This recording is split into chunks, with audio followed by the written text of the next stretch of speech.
Testing, testing. 1, 2, 3, testing. Alright. I think I can be heard loud and clear. Hello, hello, hello, everyone. And welcome to another stream of Yu-Gi-Oh! Master Duel. Hi, MC. Welcome to the stream. Hi, Katya. Hi, Murder. Ooh, so many people right off the bat. It's wonderful to see you all swing on in. And thanks for the 60 streak, Katya. Thank you, thank you, thank you. That takes some dedication. On my neck. Oh. Just pop my shoulders, that felt good. Alright, so, working hard so I can please you. Aw, that's so sweet. But it's also deserving of a, oh my.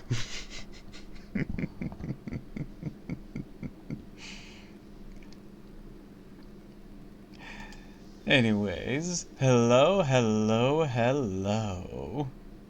Yes, the test was successful, MC.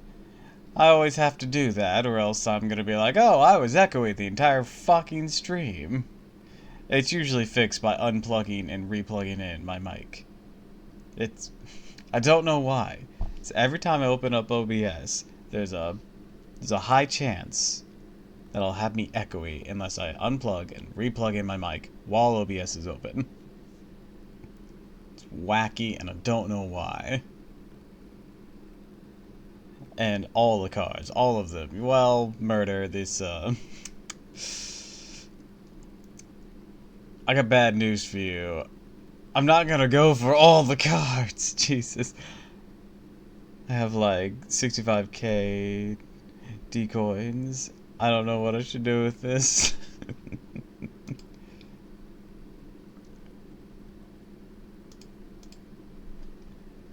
I don't know what you should do with them either. All my things are relatively cheap, except for the ara-aras. I need to think of some, can we stretch for 3 hours? No, no. Nobody wants to see that.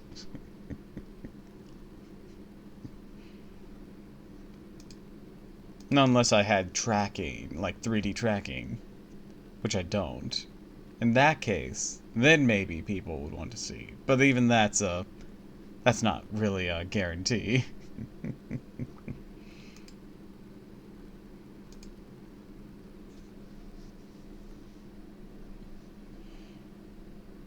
I gotta figure out some more redeems. Just some fun stuff. It probably will mean I'll have to retire some for a while. As, the redeems are inherently connected to, sounds. I can only have 10.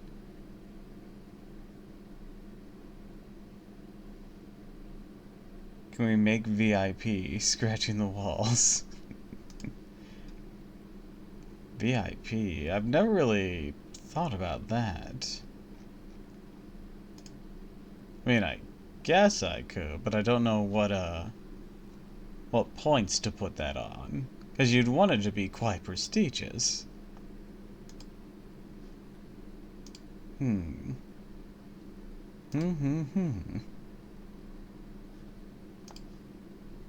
I'll have to give some thought.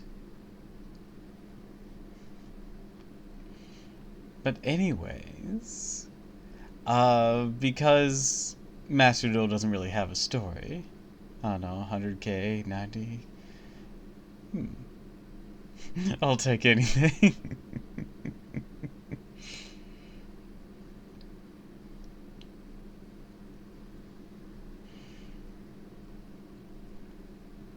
I mean, is VIP that valuable? I don't actually know. I'm not completely tuned into Twitch culture. I really am not. I stream here, but I don't really hang here much. Mostly because I'm too busy streaming or doing dailies.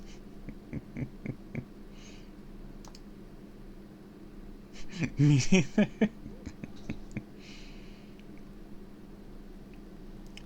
Anyways, let's go ahead and switch on over. You know what? What do you know? You gonna let me know? What do you know?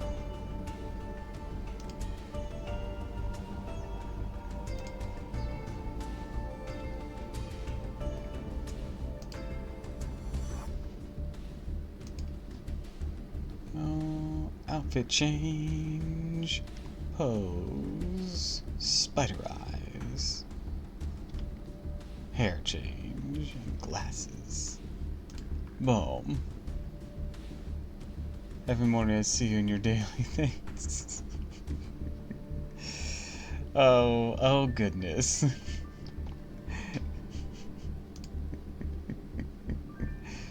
Fucking see whenever I open BlueStacks or some shit. Then again, like, your mornings are like my evenings, or something like that.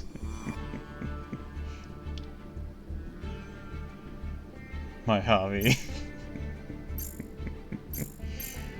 Well, as long as it keeps you entertained. Alright. We have our missions today. 3 spells, 3 traps, and then 3 solo duels. Let's see if we can't reach that with ease with this ninja deck. Let's go ahead and warm up.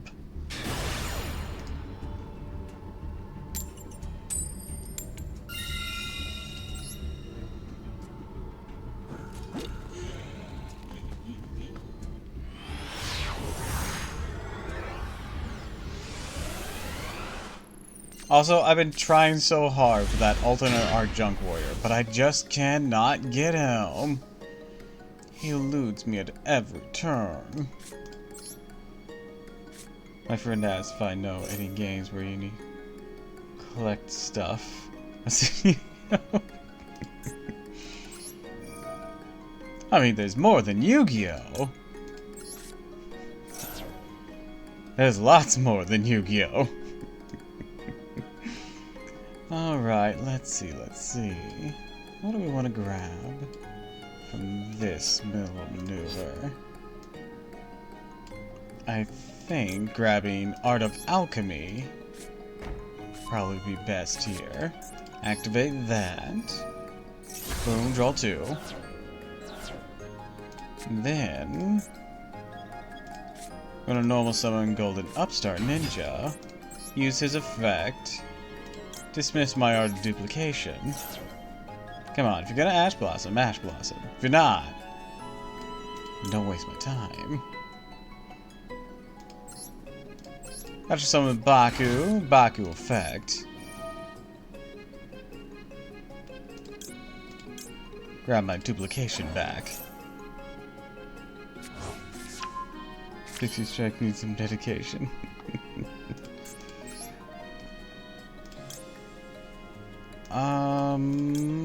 Sizo. No, hold on. I'm in a live duel. I gotta switch between the games at some particular regularity. Give me a moment, give me a moment. Special summoning Mitsu. Going to grab Baku. Oh, now you activate your Ghost Ogre. That's cute. But no, I'm gonna protect it now. Banishing Golden Upstart.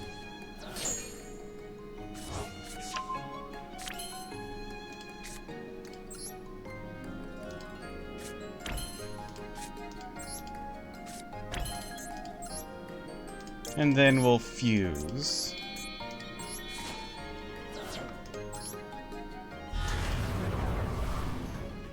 Into Mizon. Turn it. Alright. Now I know your game, the only thing I remember. Strength needs some dedication. Previous message now. I'm typing for thinking. No, I'm just vibing. You're good, you're good. Alright, what does this do? Add a ritual. Okay. I'm gonna activate Mizon's ability. And my ninjutsu art of notebook.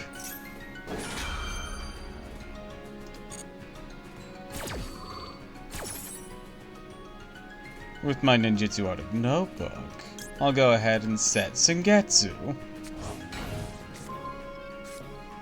And ninja art of dancing sea leaves. And then I'll special summon Tobarabe in defense mode.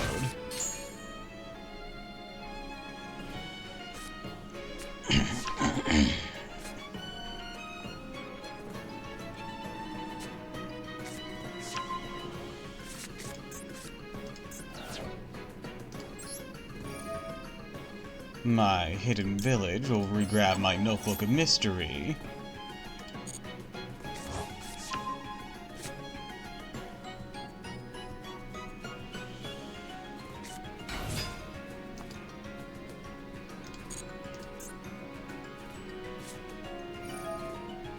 Super Poly, okay. Who you fusing? I mean, I figure you're fusing a window. My guess is gonna be you're gonna try and take my Mizon. Alright. El Shaddai window. Each player can only special summon once per turn while his cards face up. Alright.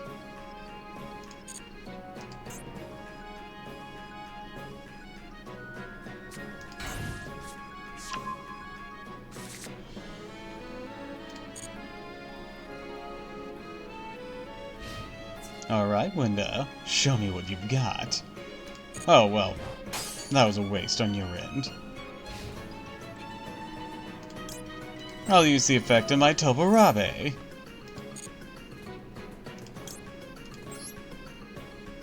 I'll go ahead and fuse my Aqua Armor Ninja with Tobarabe.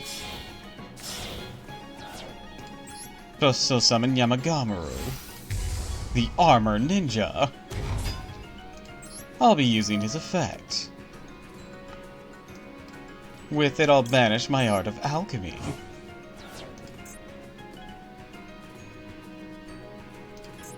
To get rid of your Winda.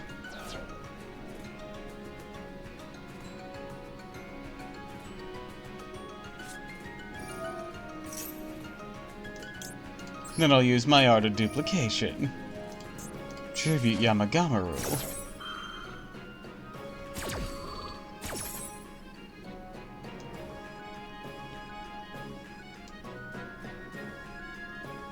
And we'll bring forth Mitsu.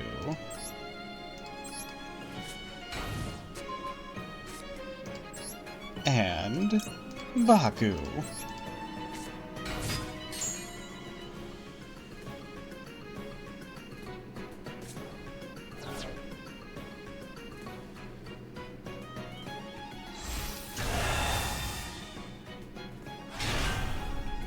Baku's ability will activate. I'll be recovering my Tobarabe.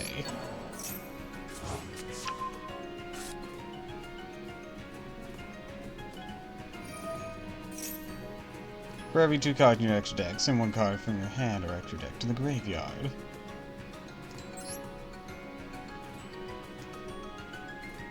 I'll send Crimson Shadow Ninja, a Blade Armor Ninja, Link Karibo, Zeus, a Saizo. You know what? Another Blade Armor Ninja. That's fine.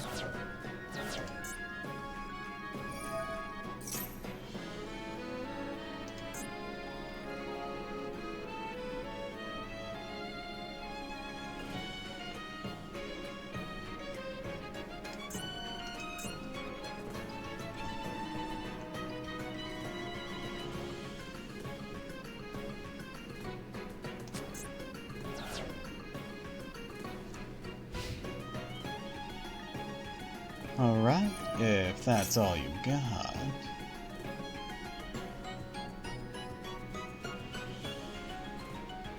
Oh, got one more trick for me.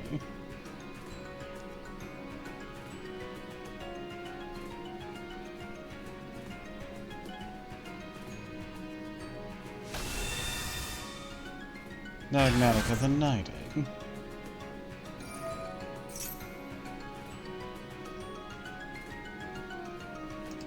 What are you doing? Okay, and... Alright.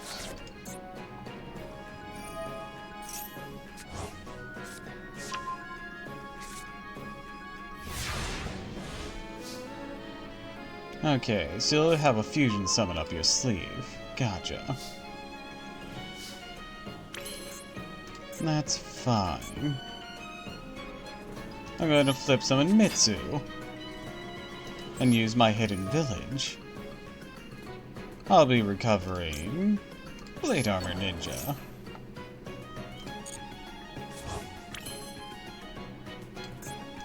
Now, I'm going to Link Summon Grandmaster Saizo. Now, I'm going to use Saizo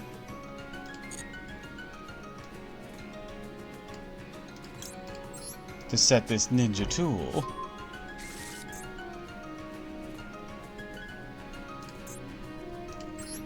Activate.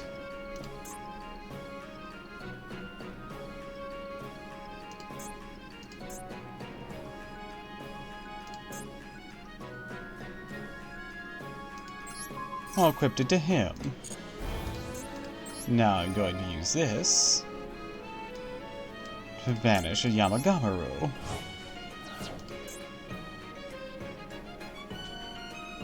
And get rid of...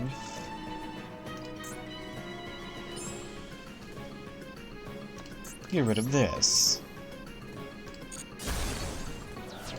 Now I'll use this, tribute you, and special summon Black Dragon Ninja, Iron Digger's effect, special summons Yamagamaru.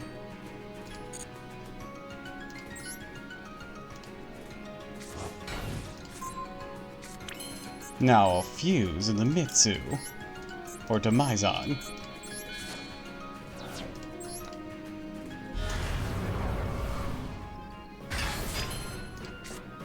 I'll use the effect of Tobarabe. Special summon Baku. Baku's here. Use his effect. And grab Mitsu.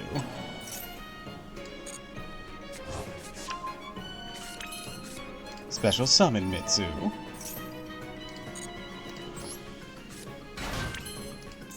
Fuse to Yamagamaru.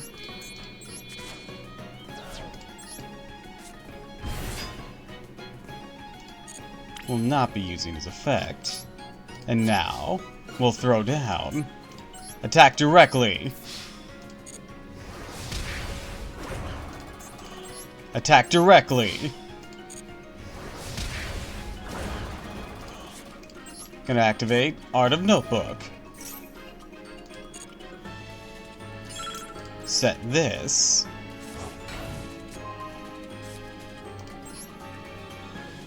And set this. Attack directly. Attack directly.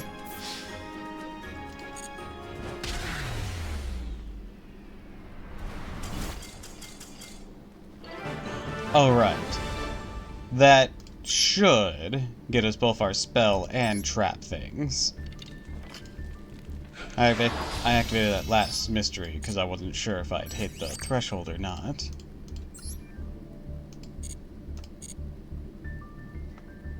Oh, yep, I did. Good, good, good.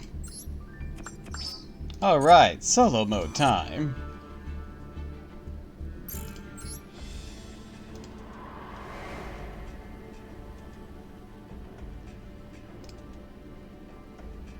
Actually, I need to step away for a moment. I gotta pee and I gotta water the cats. Well, I gotta refresh the water. Basically, if it's clean water, the pitcher should be filtered by now. So, give me just a bit here.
Alright, I have to wait a little bit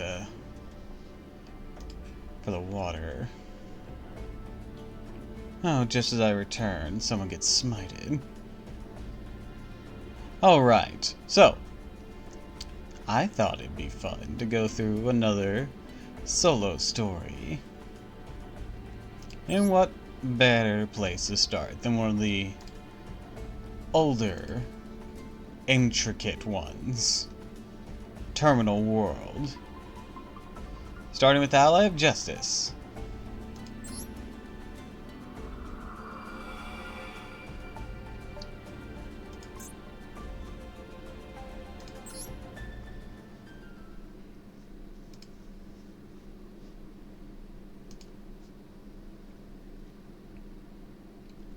Alliance for Justice.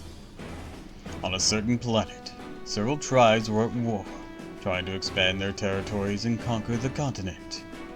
However, since none possessed superior military power, the battle between the forces was at a stalemate.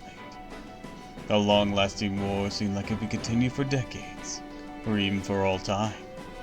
However, the battle will come to a conclusion in an unexpected way. The conclusion was a giant meteorite that flew in from space. The organic matter on that meteorite adapted to the new environment and began to multiply and evolve. These invasive worms that drifted through space and devoured stars had begun their invasion of the planet. Facing these interstellar invaders, the tribes signed a truce agreement. Each of them went on to fight the worms to protect the tribal lands. The Ice Barrier tribe that worshipped the holy beast of ice resisted by releasing Brinac, dragon of the Ice Barrier. The freezing gust by the Ice Dragon pushed the worms back. A group of warriors called Flameville control fire. Their war chief, Flameville, Ulurkareza, who incinerated the onrushing hordes, was an integral part of the fight. Guardians of the Mist Valley, possessing the power of man and bird. They tricked the invaders misled by fog, and prevented them from entering the valley. X-Sabers are swordmen, led by Commander Gotham, Swordmaster. They are few in number but highly skilled, and have slain countless numbers of cosmic entities.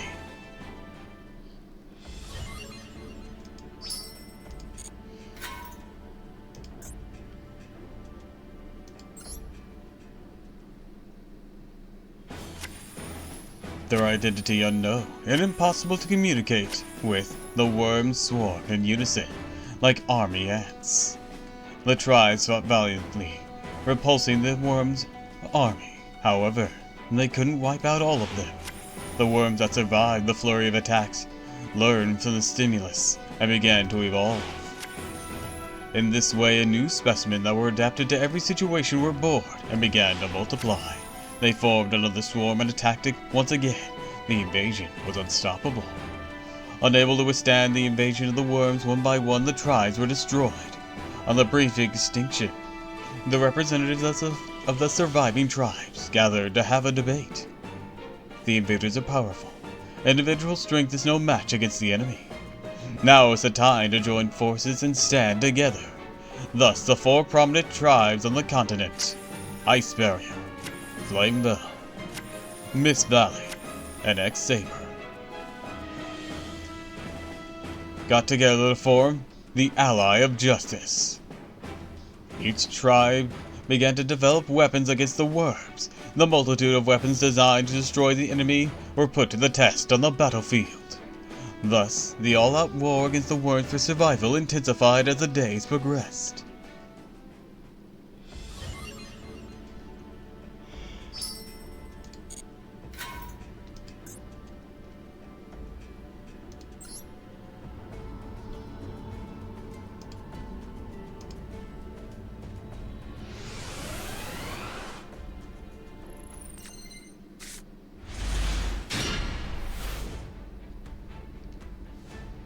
What makes an Ally of Justice deck unique? It features an abundance of monsters to the effect that devastate light monsters. The level 5 and above Ally of Justice monsters, including the Synchro monsters, have powerful effects, and their attack and defense are high as well. Be ready to call out high-level monsters while dealing with your opponent's light monsters.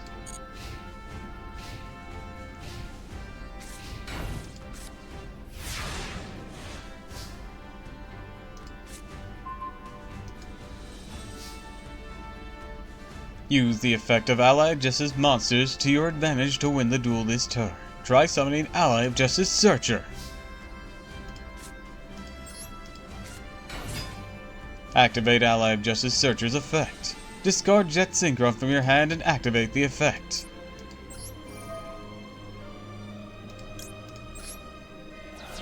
Change the battle position of a monster. You blocked your opponent's flip monster's effect activation. Send Ally of Justice Thousand Arms from your hand to the graveyard to activate the effect of Jet Synchron.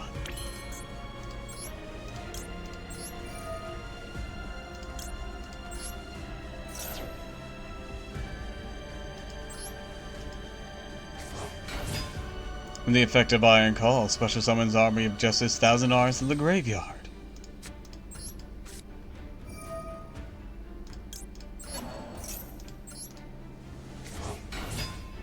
Use Jet Synchron and Ally of Justice Thousand Arms as Synchro material to Synchro summon Ally of Justice Castor.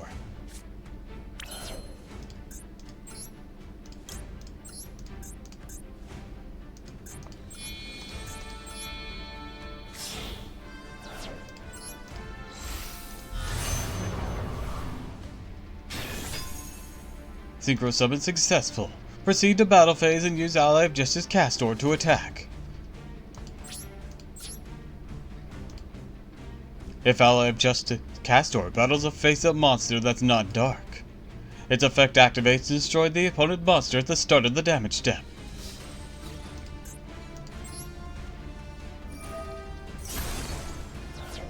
It's a useful effect that can counter monsters with high attack. But if this effect destroys an opponent's monster, you cannot inflict battle damage. Attack your opponent's life points directly.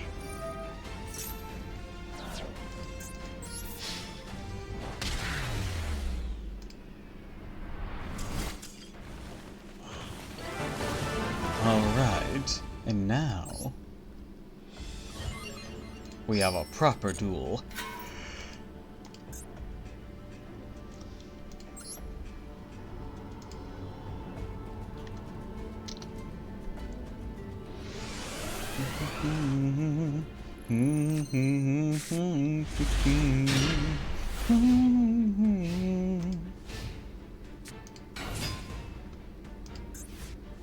Alright, let's see what we've got. If your opponent controls two or more monsters, including a light monster, you special summon this card from your hand. Well, they don't right now. A player can special summon light monsters. Okay, I'm gonna set this monster and summon Ally of Justice. Quarantine! Quarantine attacks! As long as Quarantine's around, neither player can special summon light monsters.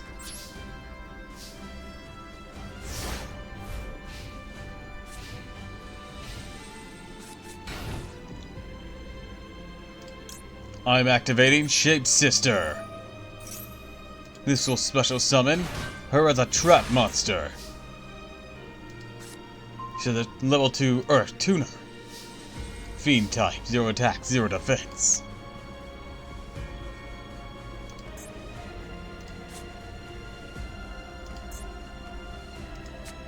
Ooh, I do have level 10. But it wouldn't really help me right now. Might as well. I summon Ally of Justice Nullifier. Nullifier attacks.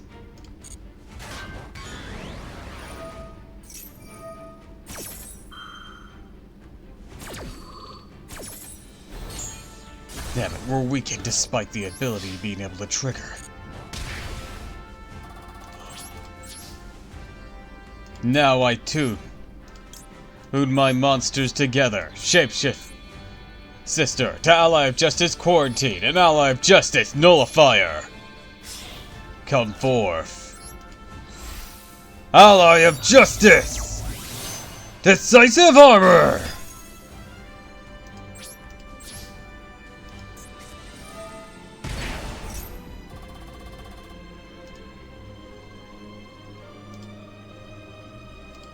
I don't think so. I'm using Ally of Justice Psycho Reader! This monster's quick effect will allow me to banish up to 2 light monsters in your graveyard! Shaped sister Doppel's in the game.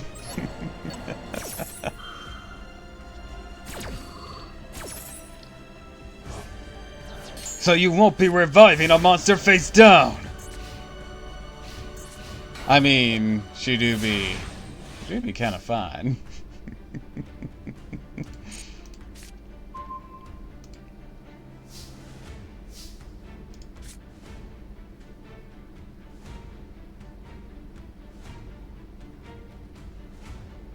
I summon Ally of Justice! Reverse Break!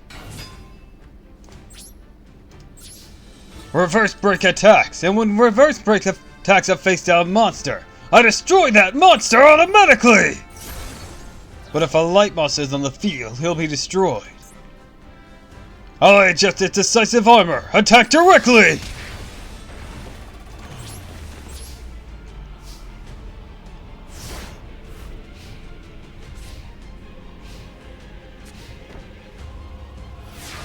Only a single face down to your name.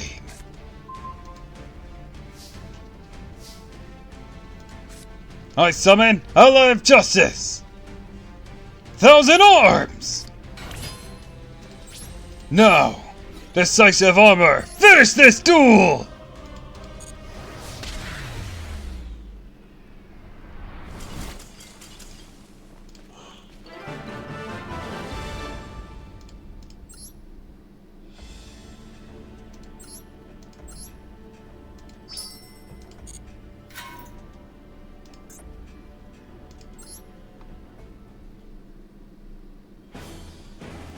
Each tribe developed their own Ally of Justice weapons and sent them off to war.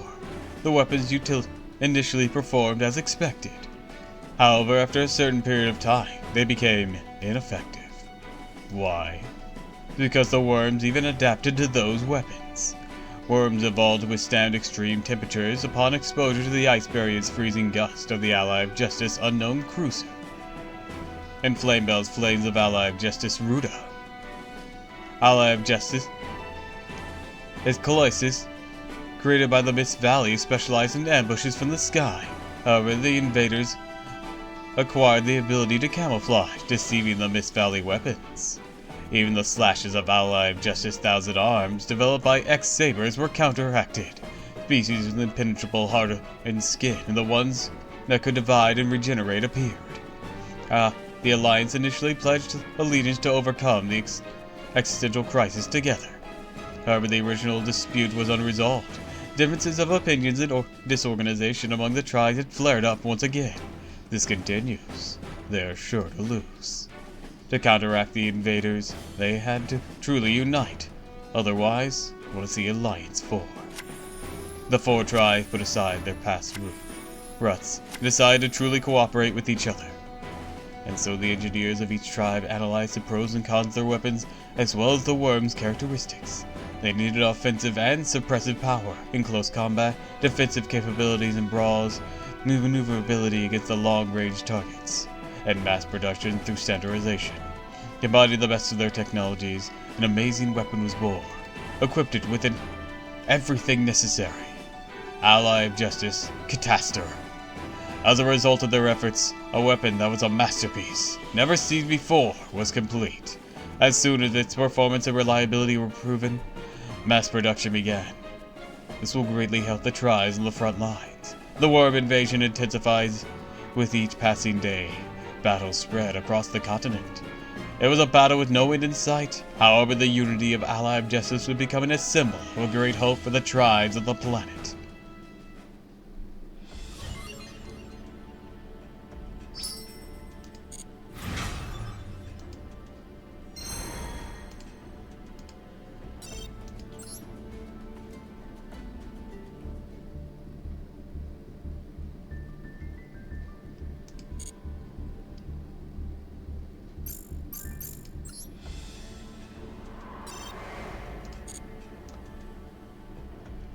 Do do do do do.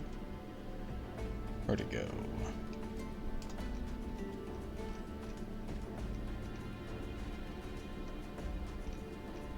Dual terminal.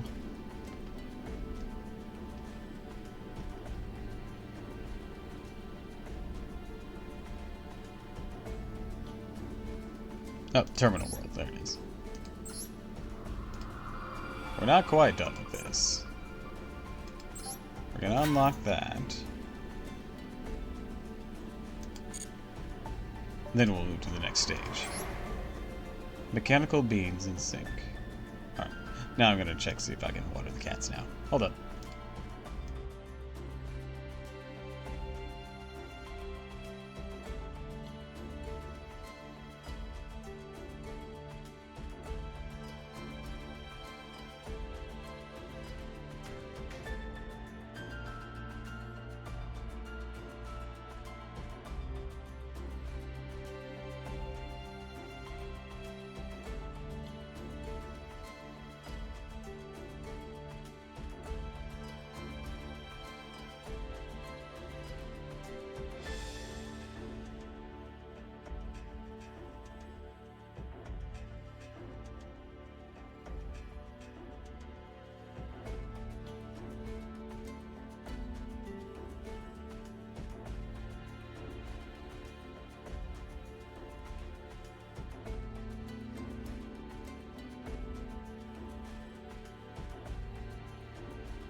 Alright, I'm back.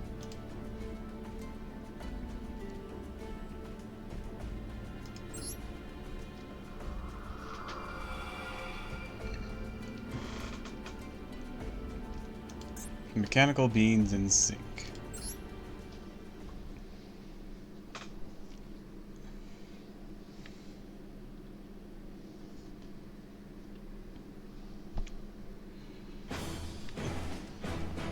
There were beings that lived disconnected from other tribes and civilizations for a long time. Their name is Gen X. They're mechanical beings, the power to control energy from nature, such as water, fire, and wind. They humbly use their power to improve the natural environment as if to heal the planet itself. The Gen X were shrouded in mystery, as few of the tribespeople that inhabited the planet even knew they existed. What is their purpose? How long have they existed on this planet? Some of the engineers of the Ally of Justice witnessed their power and started to secretly observe them. Meanwhile, the fight between the Ally of Justice and Worm invaders was increasing in intensity. Weapons, including Ally of Justice Cataster, were deployed to battlefields across the land and achieved a certain level of success. With the emergence of large specimens such as Worm Urkia and Worm Aldean, their momentum was beginning to wane. Not only the Ally of Justice engineers, but also the soldiers fighting on the front lines foresaw the battle getting bogged down. Ally of Justice engineers worked to break out of the status quo and conduct various technological developments and studies. But then, a message arrived from the person in charge of surveying the Gen X. The Gen X and Worms began battling one another.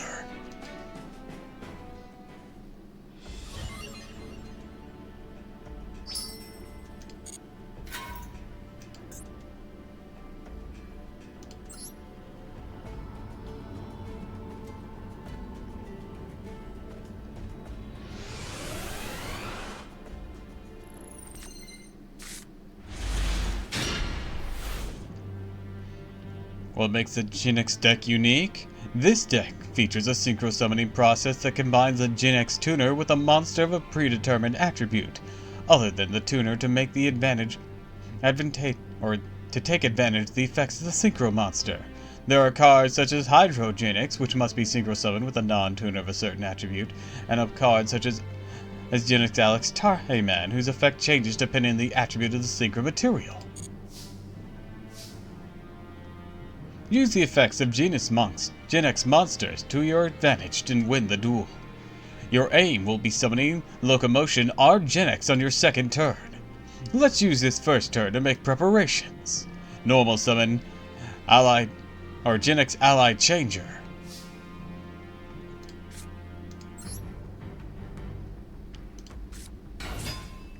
Next, activate the spell card Double Summons. The effect of Double Summons will enable you a normal/set summon twice this turn. You can now normal summon again. Normal summon Gen X Controller.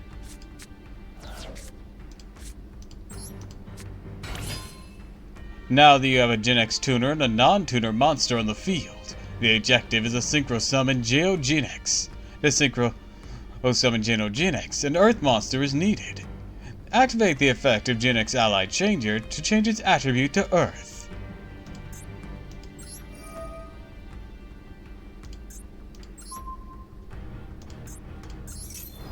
Let's synchro summon Geo Gen X.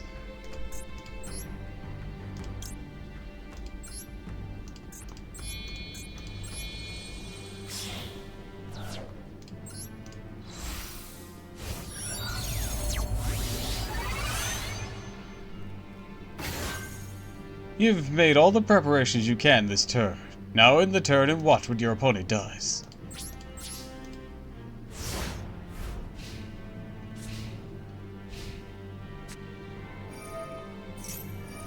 Wormhole.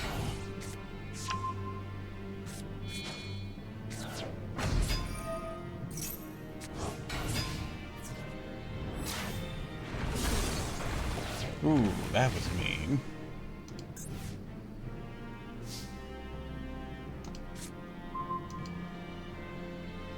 The opponent used a combo to inflict major damage. Let's fight back by synchro summoning Locomotion R Gen X. First, normal summon Gen X Controller.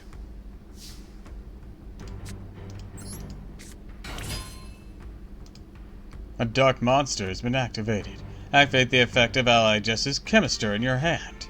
Then change the attribute of Geo Gen X to Dark.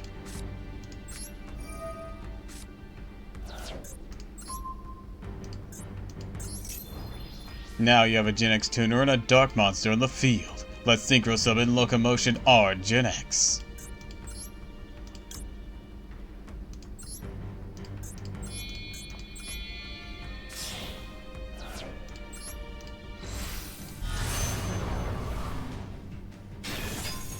Locomotion Argenix has an effect that activates when it's synchro summoned. It allows you to take control of the face-up monster your opponent controls at the highest level. The opponent has no monsters left to protect their field. Let's proceed to the battle phase and put an end to this duel.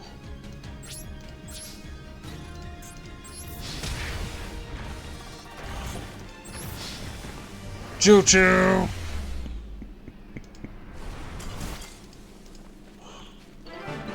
Perfect.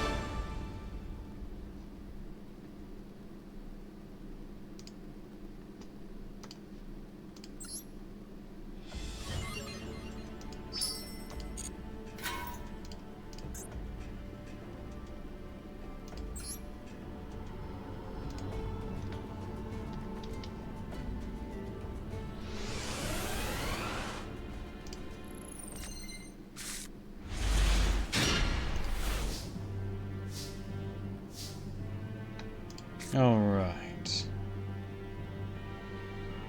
Let's see. I start by summoning Gen-X Neutron.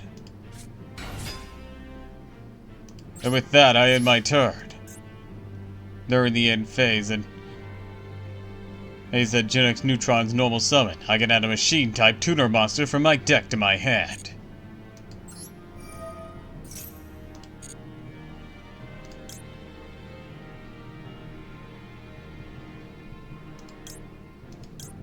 I choose Gen-X Controller.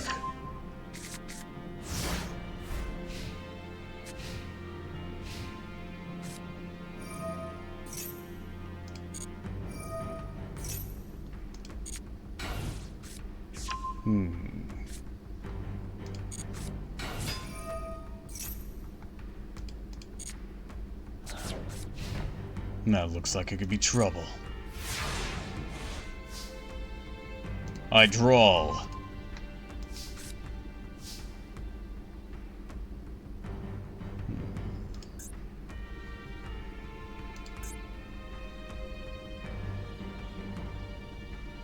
I could go a level 7, but what does the 7 require? A wind monster. I'd also lose power.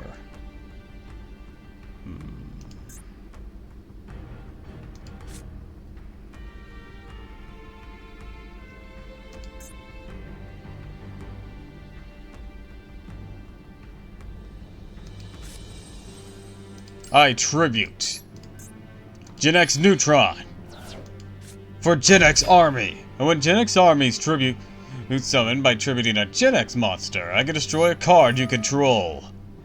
I'm destroying your face-down monster.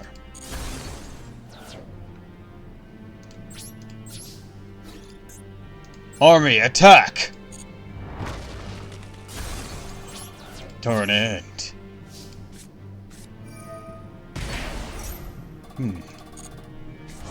So you're going to set Yenix. Or Yix.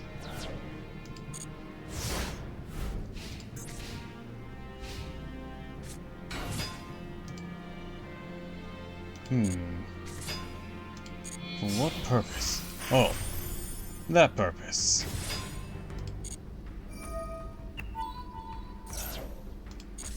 Search a new reptile.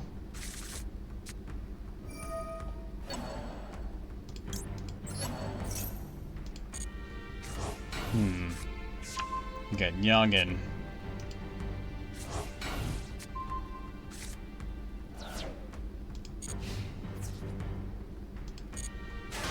Yeah, that's how that was going to end up. I draw.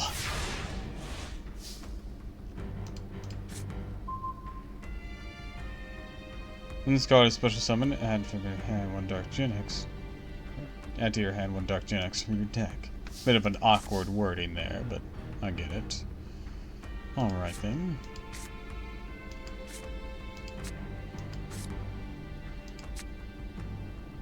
If I summon you now...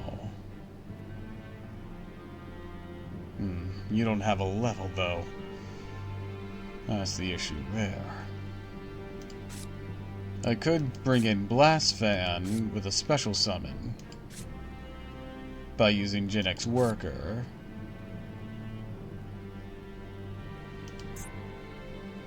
Yeah, I think I'll do that. I summon Gen X Worker. Now I contribute and special summon a Gen X monster from my hand. Come forth, Gen X Blast Fan. When Gen X Blast Fan special summon, I can bring a dark Gen X monster from my deck to my hand.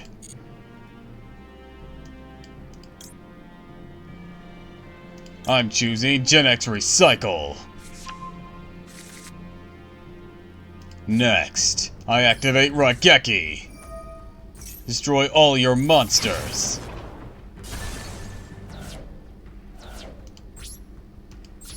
Now attack him directly!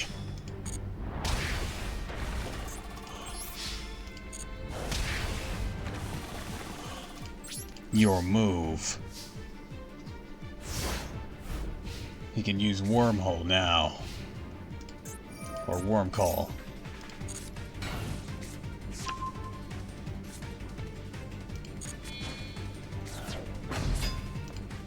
Oh, that's not good. Hmm? Oh, okay, it was 100 stronger.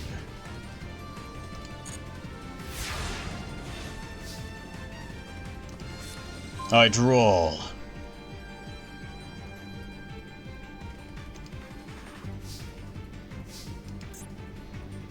It didn't give me the Link version of Gen X controller. That's weird. Alright.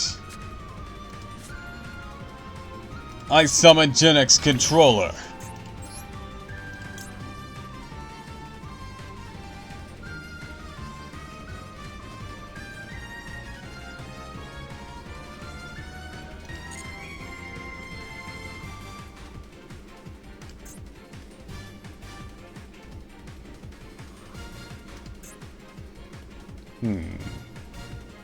That might have been a bad move.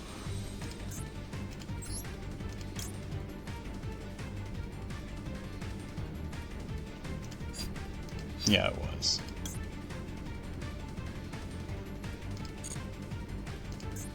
I switched Blast Fan to defense mode in my turn. I messed up.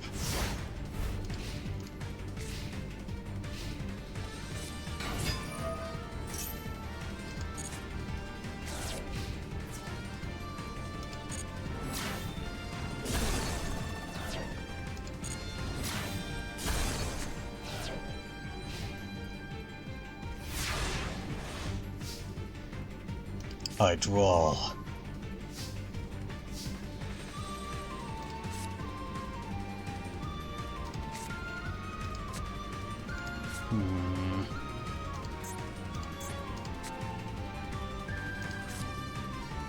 I summon Gen X Neutron and end my turn. Gen X Neutron now searches a machine tuner, like Gen X controller.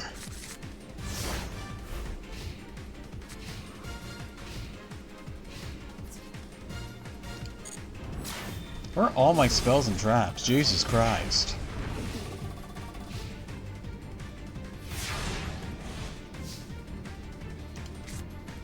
Oh, finally.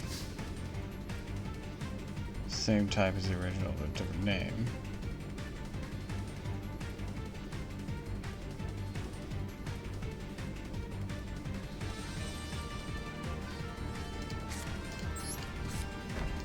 I set the card face down.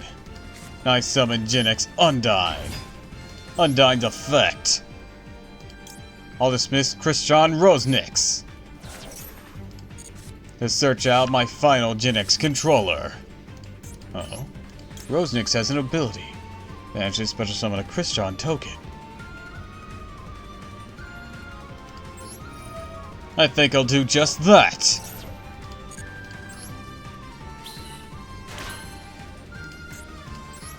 There's a path here for me. Go, Link Spider! When Link Spider is on the field, once per turn I can special summon a level 4 or lower noble monster from my hand to the zone he points to. Come on out, Gen X controller! Now let's see what we're cooking with.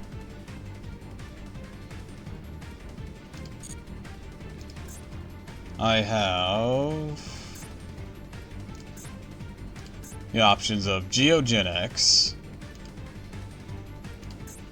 Hydrogenics. Geogenics would allow me once per turn if I control level 4 or lower genics. Switch to.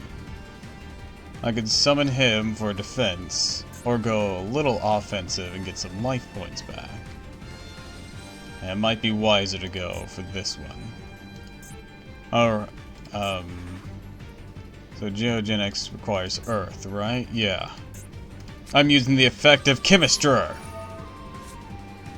I'm changing the attribute of Undyne to Earth. Now, I tune Genix Controller to Genix Undyne. Go!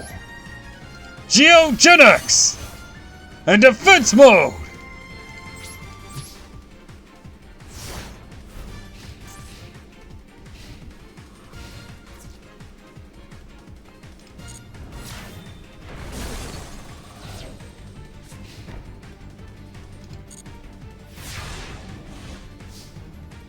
I draw. I activate Machine Assembly Line. This will grant all my machine-type monsters 200 more attack points. In addition, every time a machine monster on my field is destroyed, or a machine monster on the field is destroyed by battle or card effect, I can put 2 junk counters on it.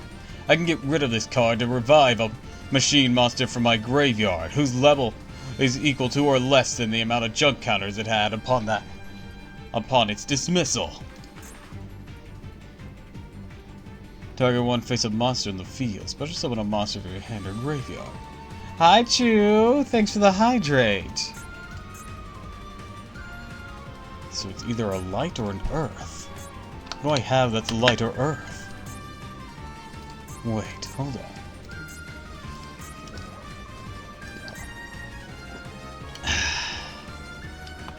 Just gonna lurk while I work? Alrighty, I appreciate it. I summon Genix Controller! No, Huh? Oh, locomotion requires a dark monster. Damn, okay. How do I salvage this?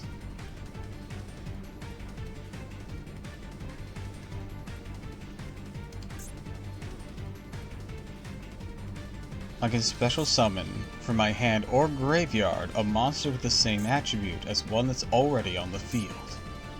I could revive Neutron by targeting a worm. That won't get me very far.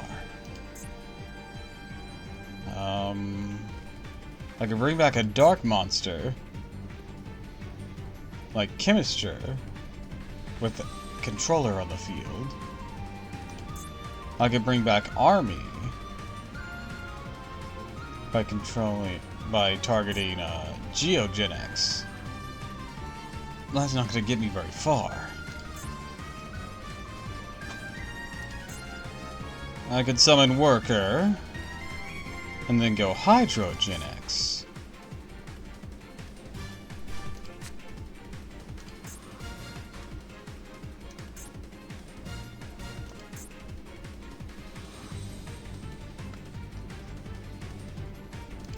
Well, that wouldn't even be necessary. I could just... Yeah. Actually, no, it would be for that. Because I don't have a water monster on my field.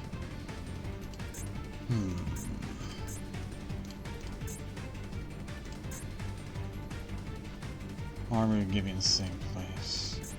Hydro would also get me in a relatively similar position that I am now. No, wait. Wait, no, it won't.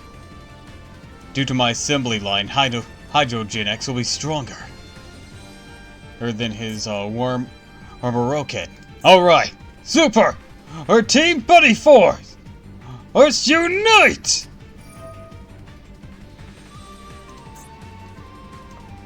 With this trap. Oh wait, no, I can't summon Genix Worker. Well, I better choose something. I can either summon an Earth or a Dark monster. apparently I can't target one of them. Has to be one I control.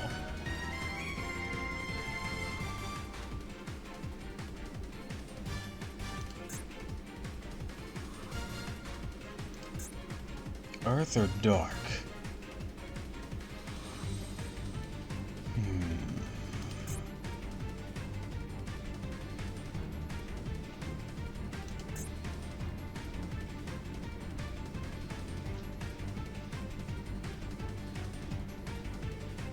I summon a dark monster, I could summon I could summon Gen X Recycle. Gen X Recycle. The only thing I can really reach with Gen X Recycle is Windmill Gen X, but I need a wind monster.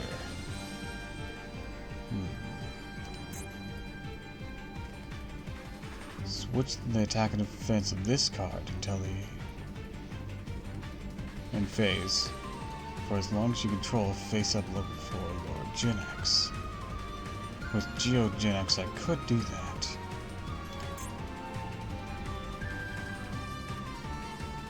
So now the question is, who do I summon?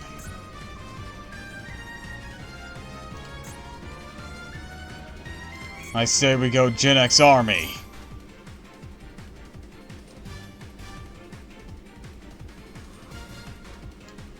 Why can't I summon Gen X Controller? Oh, type! It's type, not attribute.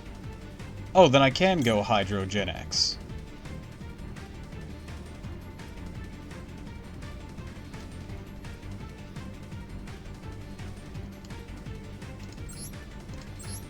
Go! Gen X Worker! I use Gen X Worker. This special summon Gen X Undyne! Now I tune them together! Gen X Controller and Gen X Undyne! Go! Hydro Gen X! Hydro Gen X attacks! War Baroken! I may only deal 100 damage, but I gain life points of 2400. With that, I end my turn!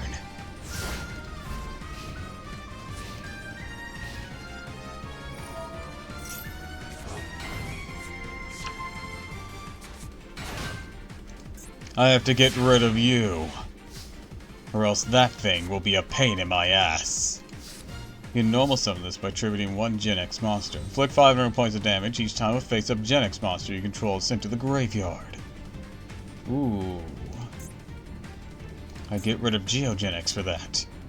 Alright. I attribute Geo Gen X! The summon Gen X Solar! Hydro Gen X attacks! Now I gain 1800 life points! I'm getting rid of Yagin! Damn it.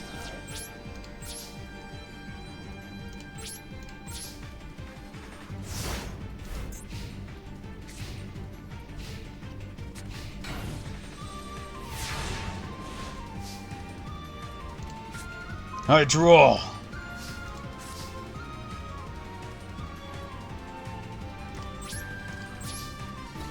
Hydro Gen X attacks. I yog it again.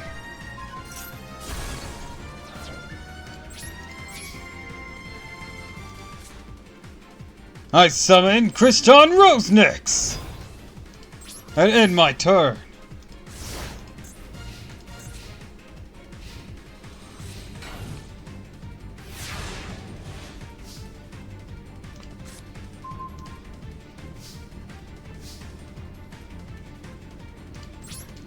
Kriston Rosenix attacks!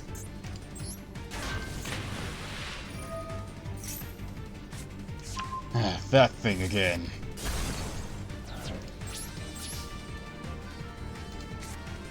I set a monster and end my turn.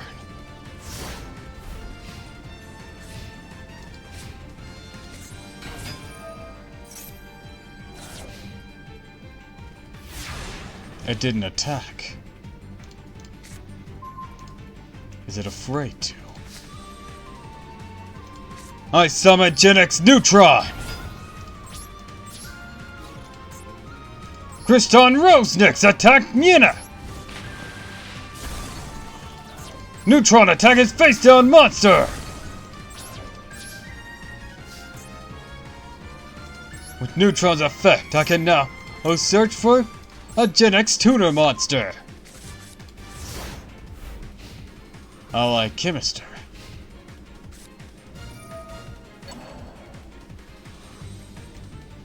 You want to summon something from your graveyard, and you'll let me do so as well. Then I'll revive Geo Gen X.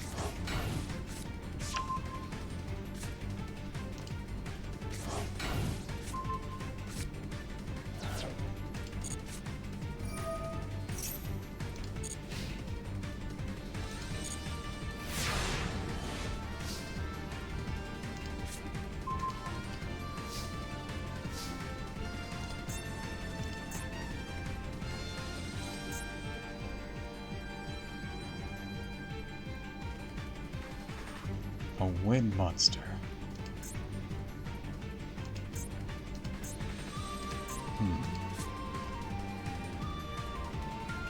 I'm going to tribute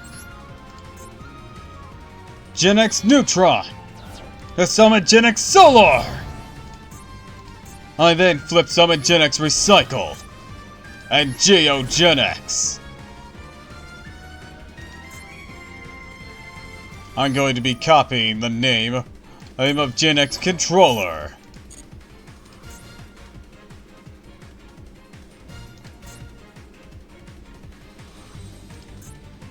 I now use the effect of Geo Gen X to switch its attack and defense values, because I control a level 4 or lower Gen X monster. Now, Kriston Rosenix attacks! Geo Gen X! End him!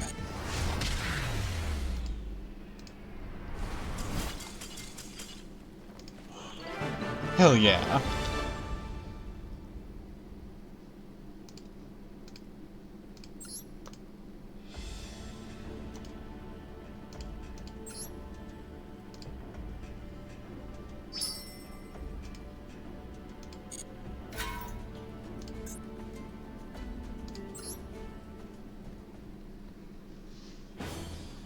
The purpose of the Gen X is still unknown. However, it's a fact that Gen X have started their own fight against the worms.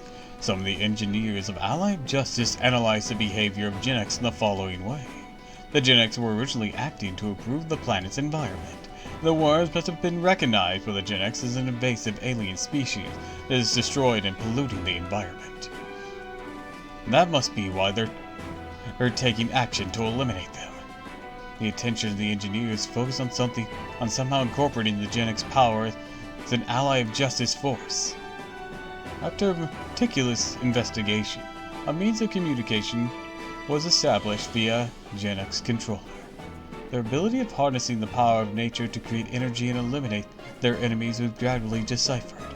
As the research took a leap forward, they eventually recognized as part of the Ally of Justice forces. Later, the Gen X were manipulated by the engineers and utilized as a weapon of great power. Preparations for a major operation against the worms was steadily underway, regardless of whether the mechanical beings wanted to participate or not.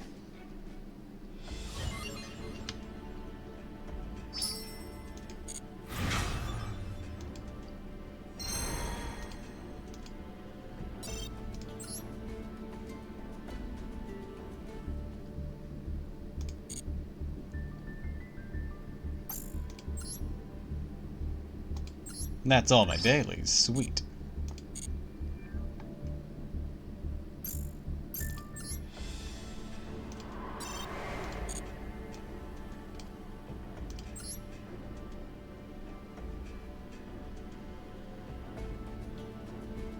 The Sword of Will, X-Saber.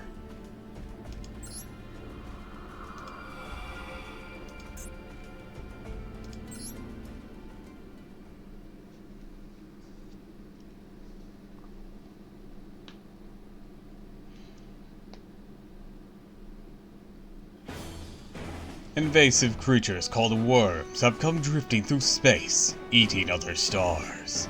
An alliance of justice called Ally of Justice was founded to kill them. The four groups are the heart of the Ally of Justice: Discipline, or disciples of the mighty Ice Dragon, the Ice Barrier; rulers of the Hazy Valley, the Mist Valley; burning everything clad in flame, the Flameville; and the former mercenary group, the X-Sabers. As the war against the worms progressed, X-Sabers were in a pinch. Some worms became smarter, and instead of attacking in number, formed swarms that coordinated their attacks. Many were wounded by the mobilizing enemies, and many elite fighters were injured in battle.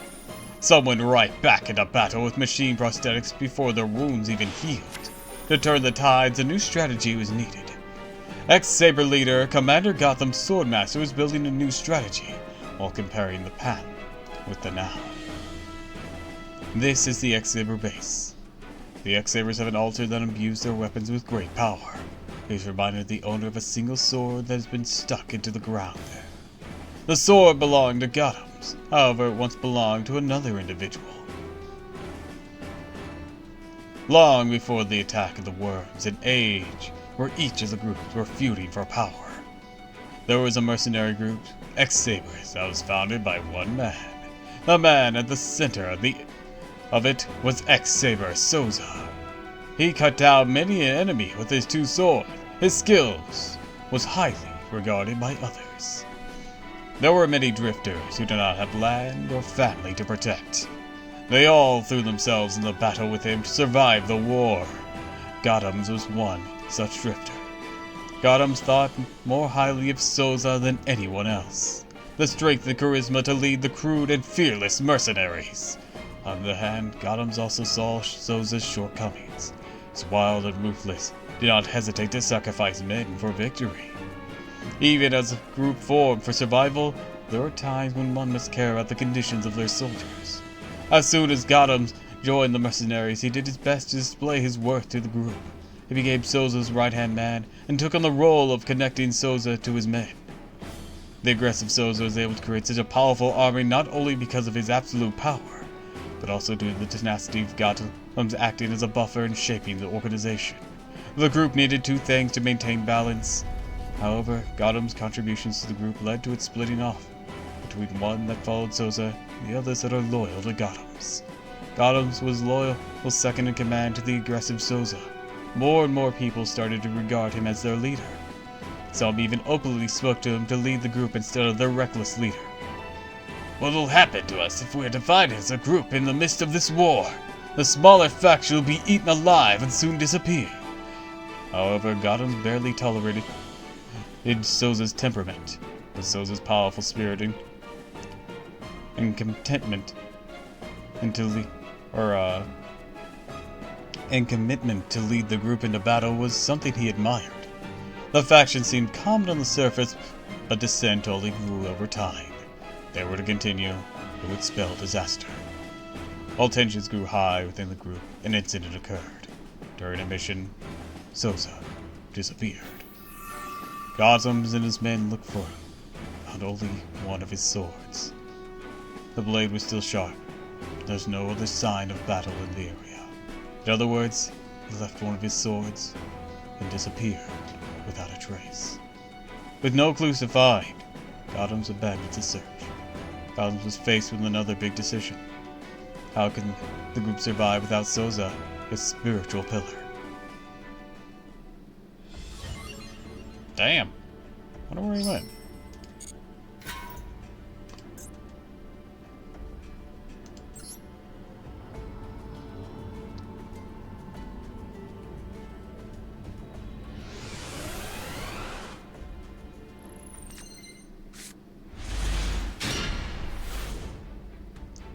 What makes an X-Saber deck unique? X-Saber cards are notable for their battle-related effects, and are effects that assist with deploying monsters. With the help of cards like Double X-Saber Full Troll, quickly prepare monsters that will serve as material, and then synchro summon mighty monsters like Double X-Saber Gotham's. Full spells and key traps like Gothem's Emergency Call and Saber Hole can also help bring victory closer.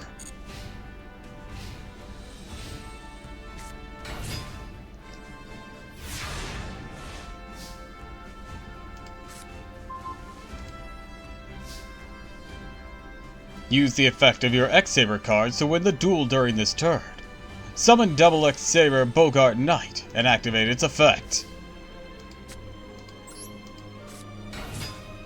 I shall summon X-Saber Arabellum from your hand.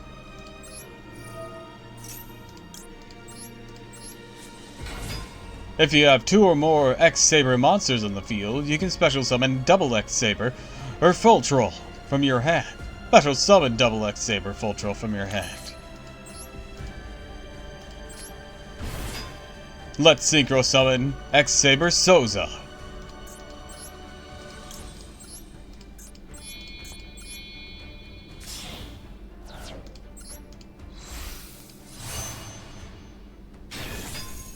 Activate the effect of Double X-Saber Full Troll and special summon an X-Saber or Arabellum from your graveyard.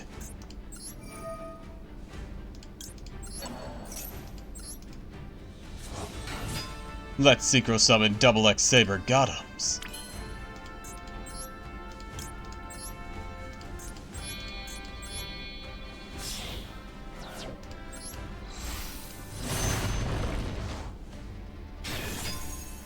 Through successive synchro summons, you've built up an imposing field. Let's proceed to the battle phase. Please attack with a monster. Souza! Gothams, attack!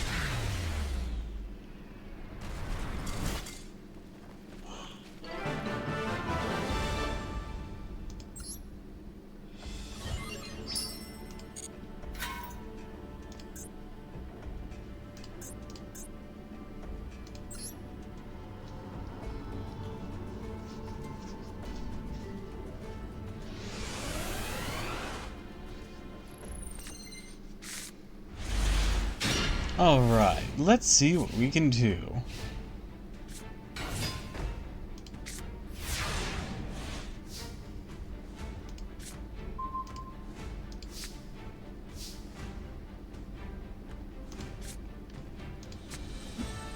I'll normal summon Double X-Saber Bogart Knight. And with his ability, I'll special summon Double X-Saber or Full Helm Knight.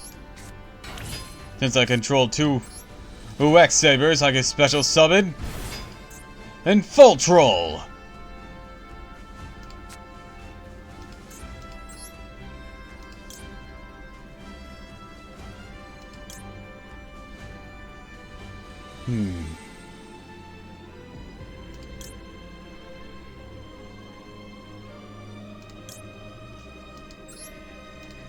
I'll tune Full Helm Knight to Bogart Knight. Go, Souza! I use the effect of Full Troll to bring back Full Helm Knight. And then synchro summon Gothams. Huh, just like the training. Just with a different tuner.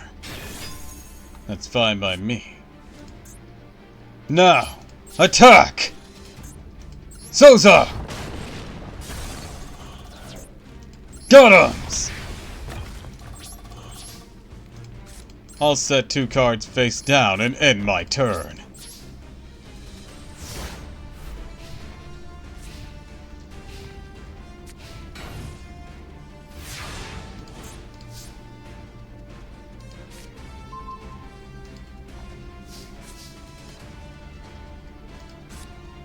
I normal summon Full Helm Knight.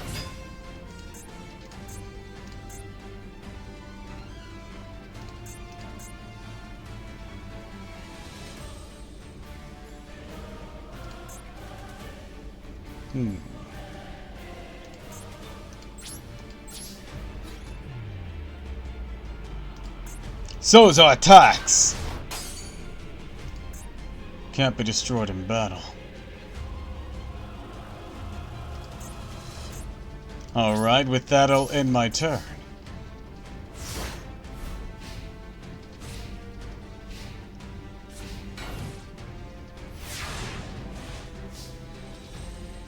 I draw.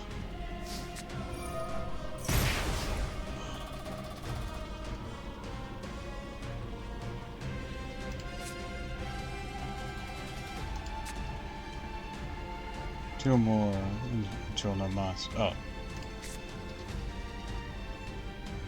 I'll tribute Full Helm Knight. For Commander Gotham Swordmaster.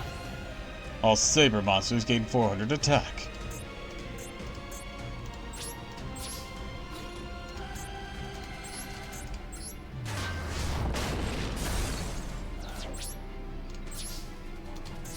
Do I have piercing damage on anyone?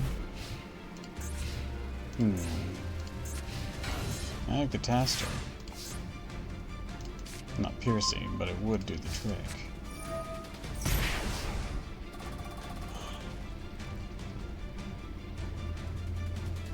Duel. Oh, that'll be useful! I activate Sword of Sparkles! I can only equip this to an X-Saber monster, like my Gothams. Gothams attack his face-down monster!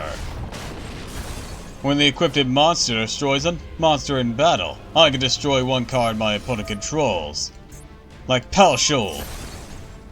Now, Souza, end this duel!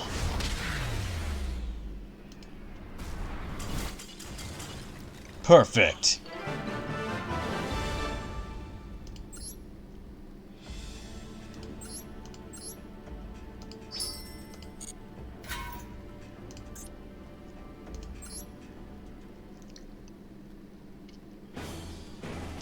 The impact of losing X-Saber Souza was immense. They fought together, went through good and bad times. If this group were to fall apart now, more would die. So Gotham assumed leadership of the group that Souza left behind. Polished what Souza had built and passed on the group to the next generation. Later, Gotham became the new commander of the mercenary group X-Saber. A band of mercenary ruffians. We must transform into a band of swordsmen that work together to improve our skills and fight with spirit. Gotham was returning. He nominated 10 elite swordsmen, each in charge of leading a handful of soldiers that wins and leaves no one behind. Someone left the group due to these reforms, but Gotham didn't blame those who did. Many decided to stay, and thus the group was reborn. With Gotham's in command, X-Saber Rebellum by his side. With these talented soldiers, X-Saber grew to become the largest on the continent. He established a base and even rules over the entire region.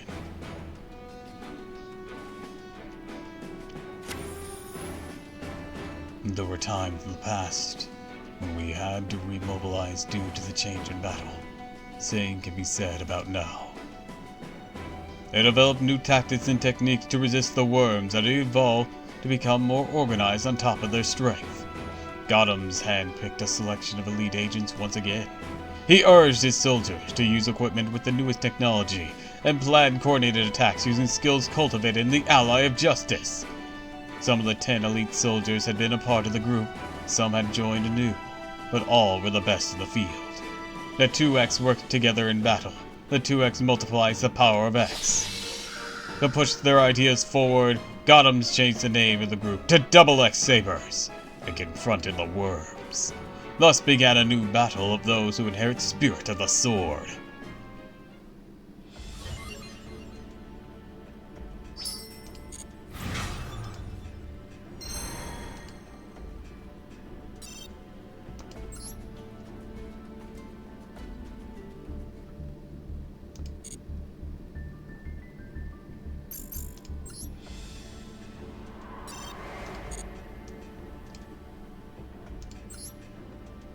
creatures of Naturia Forest.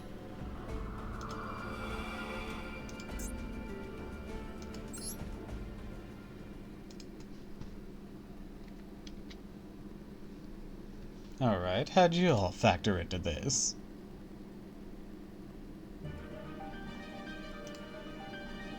On this planet, there is a woodland stretching out far above the horizons, Naturia Forest.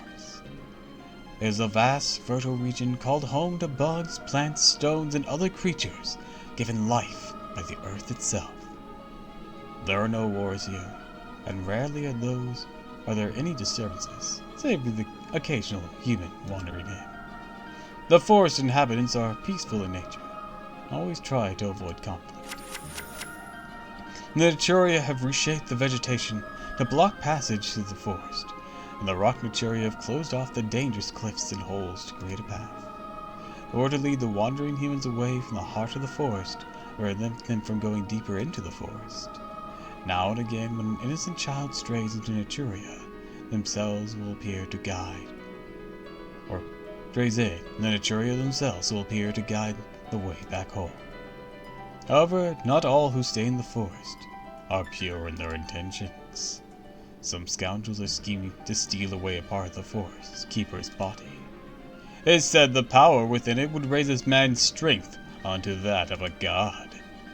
It is said to be an ingredient for miracle elixirs that can grant eternal life and cure all diseases. It is said the sum would be too great to spend even in 3 lifetimes. Having placed their faith in this dubious whispering, they have trespassed deep into the forest. The inhabitants of the forest show no mercy to intruders with such ignoble aims. Even the non-violent Naturia have their ways of roughing up intruders, encouraging them to go back whence they came. That said, Naturia do not wish to maim or kill anyone. For instance, the parched intruders reach out to take a bite of Naturia's strawberry. But hidden in the fruit shadow is the prick of Naturia horn needle. Naturia fled in surprise, or intruders fled in surprise, only to be caught in the web of Naturia's spider fang. Dangling helplessly, they receive a tackle from Naturia bamboo shoot. How the intruders fled with all their might, rubbing their bruises and licking their wounds. Many of the Naturia are small in stature and equally slight in strength. But by cooperating as neighbors, they help each other to protect the forest from their enemies. Things continue in this manner for hundreds upon thousands of years, the forest blessed with abundance and united in peace. However, eventually, a new menace appears that threatens that very way of life. The invaders from outer space are known as worms.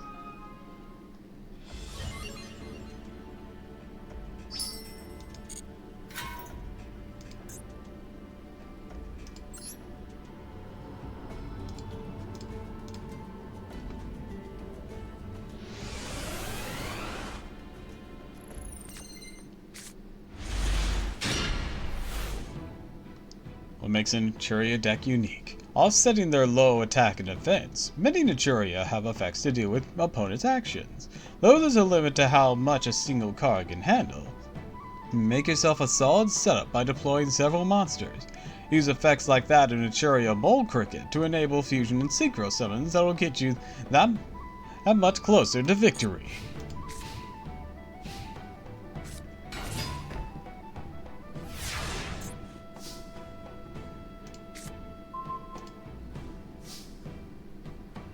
Use your Naturia cards to win the duel during this turn.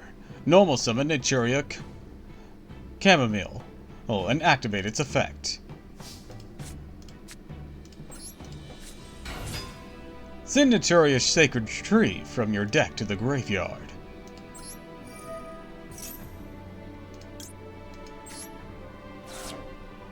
Add Naturia Mole Cricket from your deck to your hand with the activated effect of Naturia Sacred Tree.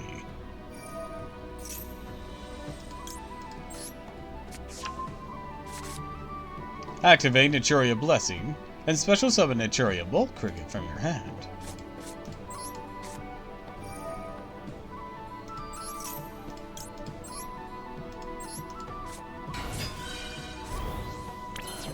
Activate the effect of Naturia Mole Cricket and special summon a Naturia monster from your deck. The monster with the highest attack is on your opponent's field, so you can special summon 2 of them. Special summon Naturia Cosmo Beat and Naturia Horn Needle.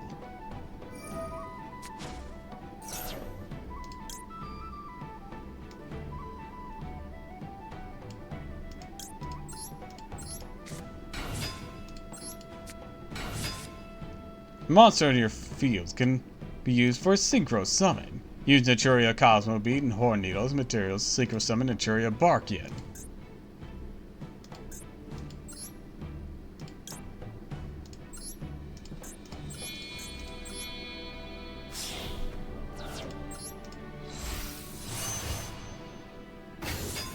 You special summon a Naturia monster from your extra deck, so you can activate the effect of Naturia Mole Cricket in your graveyard.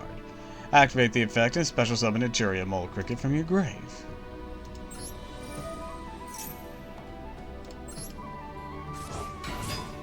Use Naturia Chamomile and Naturia Mole Cricket as materials to Synchro Summon Naturia Beast.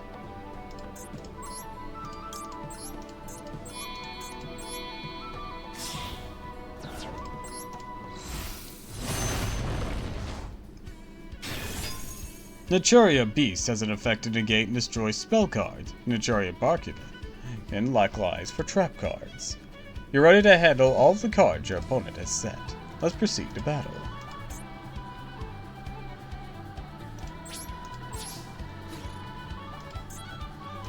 Barkian, attack! Your opponent activated a trap card. Activate the effect of Naturia Barkian.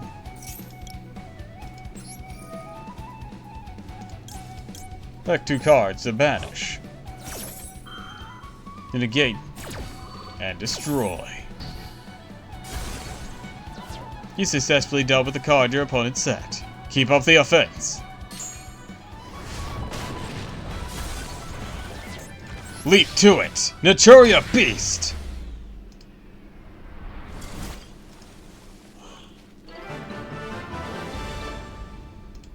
Perfect.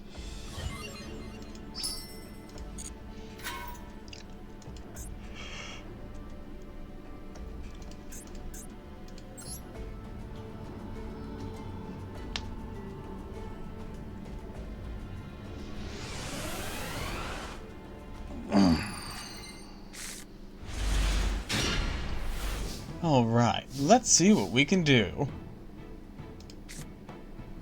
Starting with this, I activate Naturia Forest. If I negate the activation of a spell or trap or a monster effect you control, well, I can add a level 3 or lower Naturia monster from my deck to my hand. Next, I activate Foolish Burial Goods. This will dump a spell or trap from my deck to the graveyard. I'm going to choose Naturia Sacred Tree. When Sacred Tree is sent to my graveyard, I can take a Naturia monster from my deck and add it to my hand.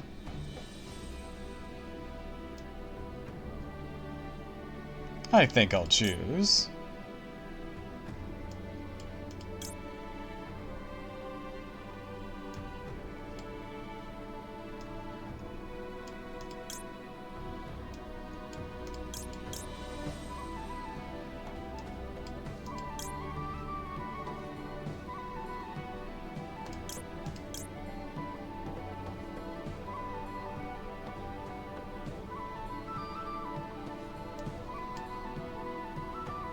Naturia Antjaw.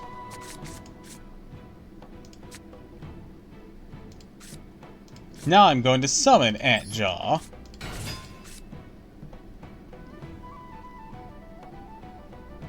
I activate Naturia Blessing.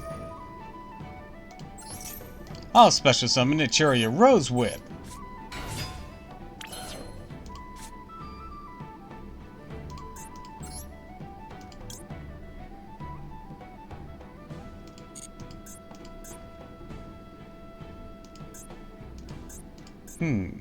With this, I'll bring my turn to a close.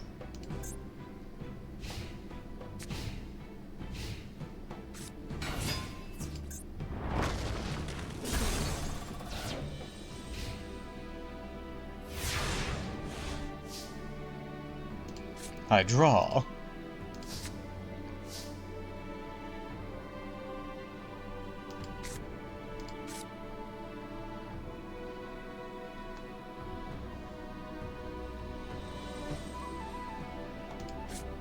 I normal summon Naturia Mantis. Your Naturia Dragonfly is going down. Attack directly, Antjaw. With that, I'll end my turn.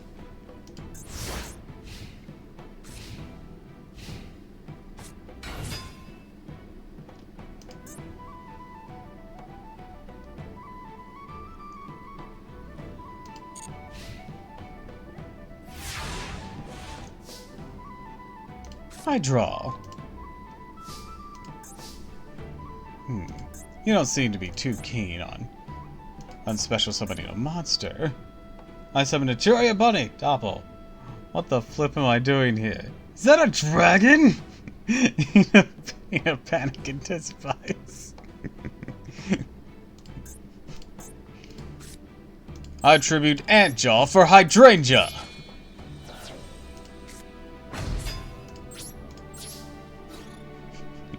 Gonna head out to sleep. Alright, good night and see. I hope you have pleasant dreams. Night.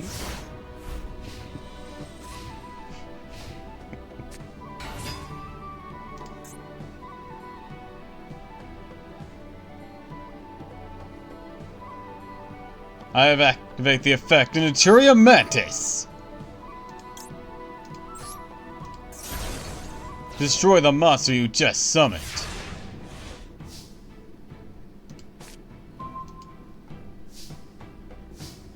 You're going down. I summon Naturia Cosmo Beat. Bring upon this world. I tune Cosmo Beat to Mantis. Go! Naturia! Barkian! Naturia Hydrangea attacks directly! Barkian, end this duel!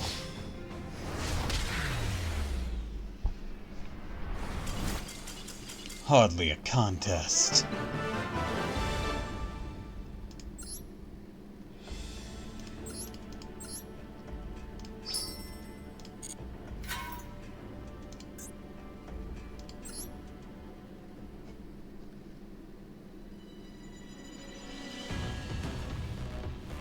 The arrival of the worm, the area of peace in the Naturia forest was ruptured at last. At first they seemed no more than a minor curiosity, like others that appeared in the forest from time to time, and so they were dealt with in the same way as any other interlopers. But it was futile, for the worms did not cease. On the contrary, their numbers grew by the day.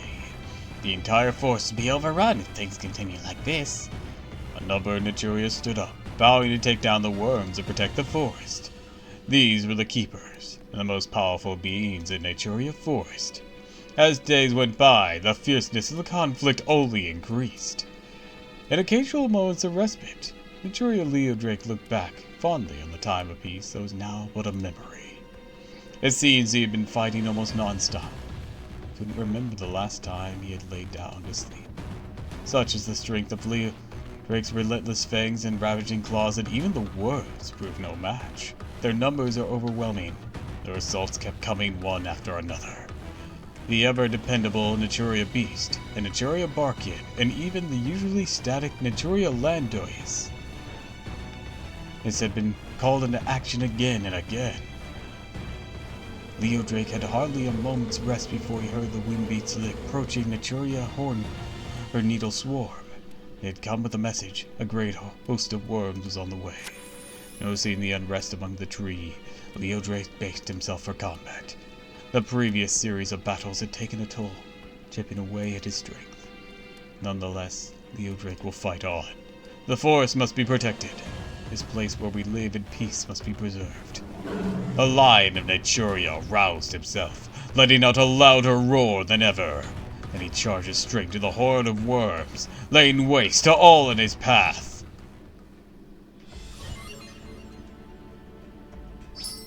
Plant Asling's built different.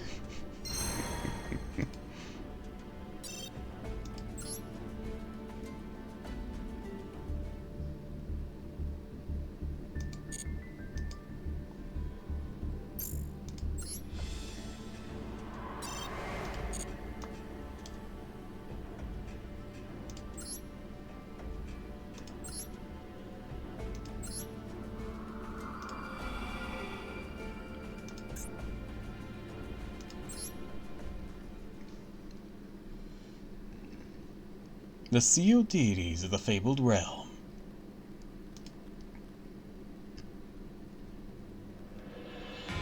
Behold, the desolate landscape of an enclosed world.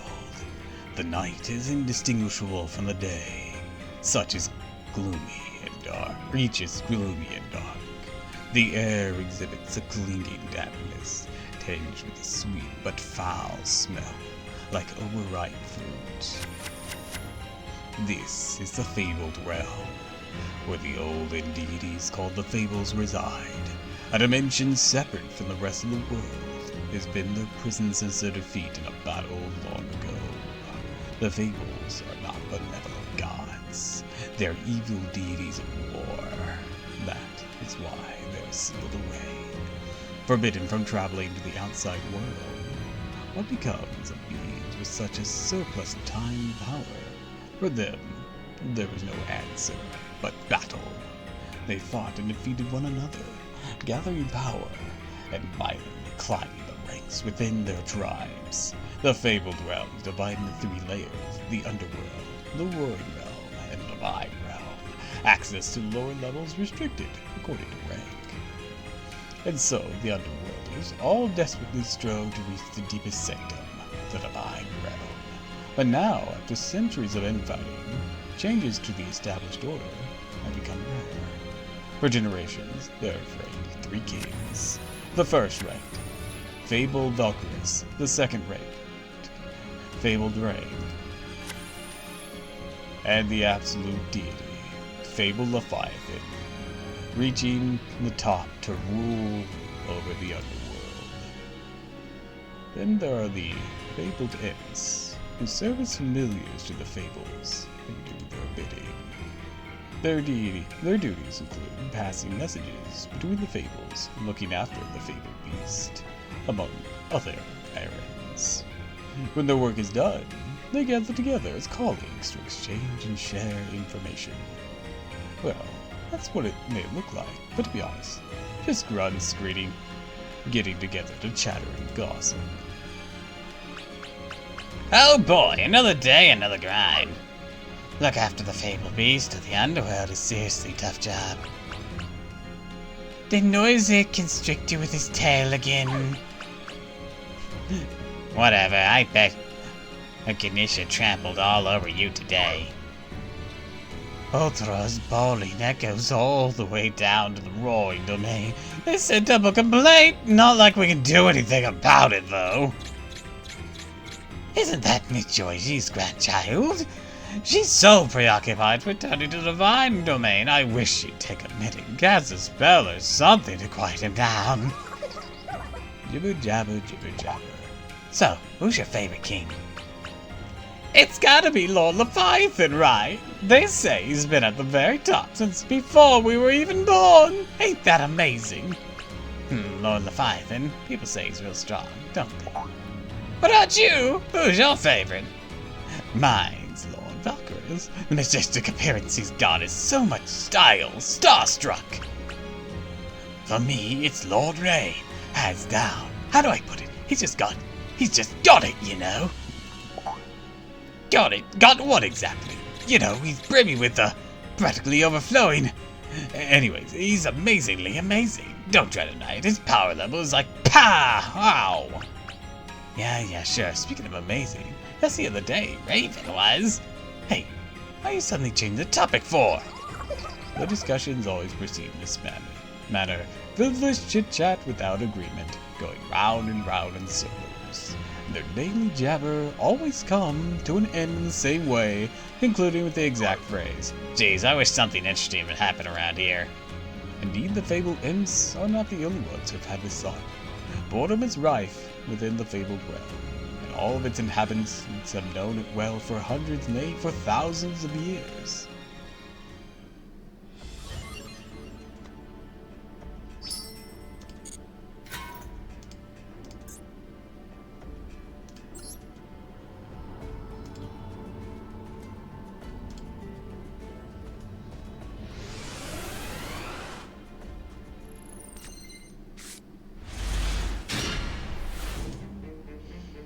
Many fabled monsters have effects that activate when discarded to the graveyard.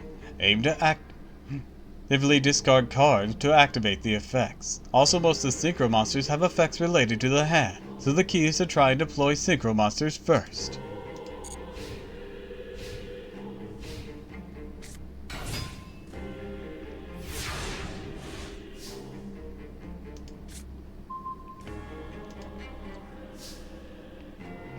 Use your Fable cards to win the duel during this turn. First, activate the effect of Fable on Marcosa.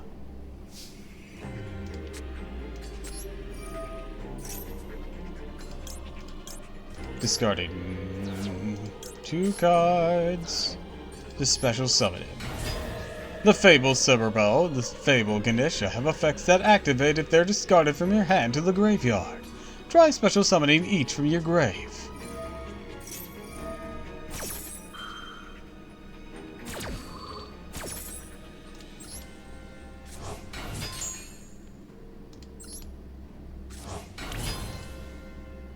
Let's synchro summon Fabled Rain.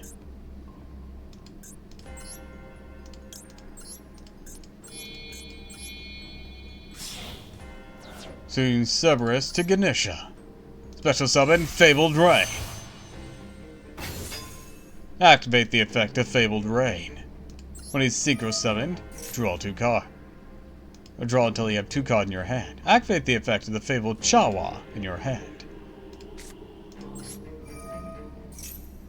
Discard a Fabled monster. If you do, special summon this card from your hand.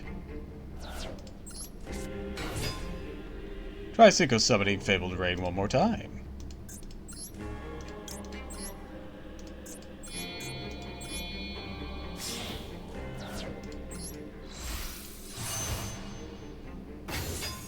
The effect of Fabled Rain can activate at any number of times during a single turn. Activate the effect of Fabled Rain. Your hand is further replenished. Normal summon Fabled Raven from your hand. Activate the effect of Fabled Raven. Discard any number of cards, and if you do, this card regains 1 level and foreigner attack for each discarded card until the end of the turn. Discard Fabled Chris. You're able to change the level of Fabled Raven. The effect of Fabled Chris that you discarded to your graveyard activates. Try special summoning the Fabled Subarel from your graveyard.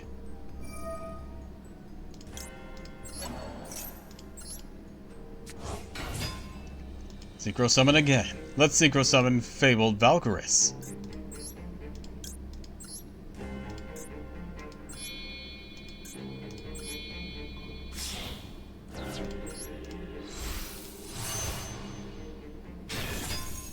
Let's synchro summon Fabled Leviathan.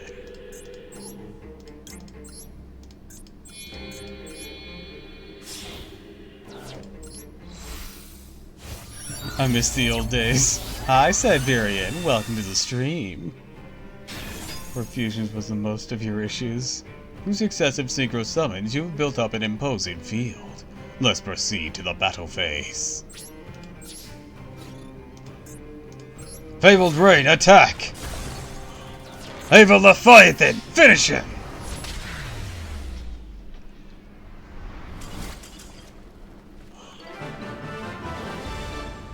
Not this pendulum exceeds whatever nonsense is happening now.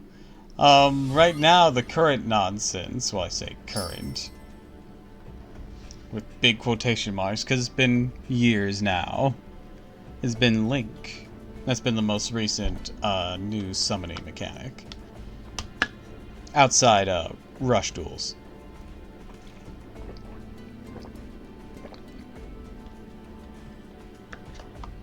Which we don't have yet, except in Duel Links.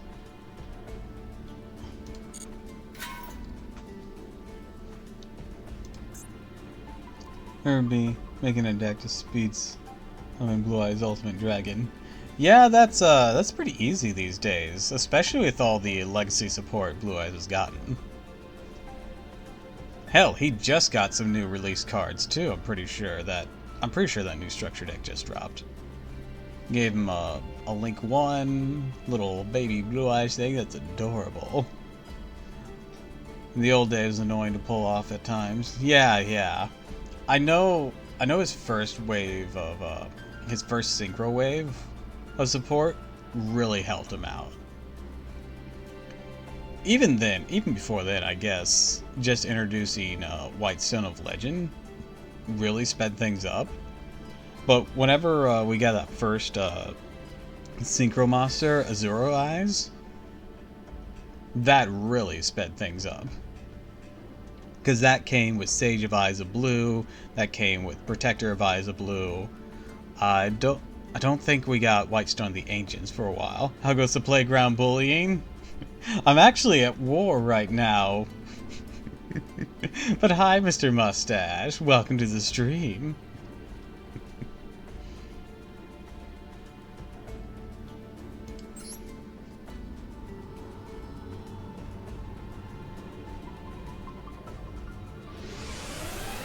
Yeah, and then the Dark Side Dimension stuff. Man, that really shook it up.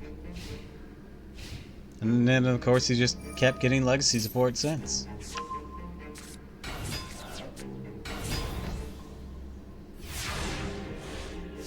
Yeah, we're going through some dual terminal story mode. The fuck is this? The Fabled Aponic. This card's in your graveyard. Discard a Fable's old monster. If you do, special summon it, but banish it when it leaves the field. Ooh, fancy. Alright. If a Fable, you control a Fable. Send this card from your hand to the graveyard. Add a Fable from your deck. Okay. Stairway to the Fabled Realm. This is new.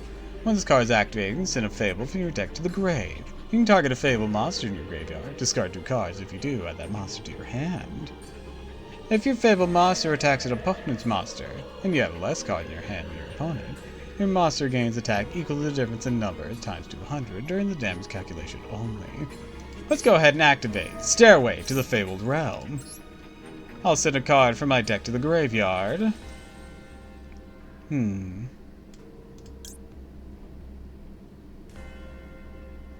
I'll be sending Fable Kushuno. Next, I'll use the effect of the Fabled Chawa. Discard the Fabled Ganesh. The special summon Chawa. And then Ganesh, when special summon or discarded, I can special summon him to the field. Please banish should he leave. Next, I'll use the effect of the Fabled Grimro. I discard her to search for any Fable monster from my deck, and add it to my hand. I'm choosing the Fabled Crius. First, I'll discard my monster to the graveyard. God's gun.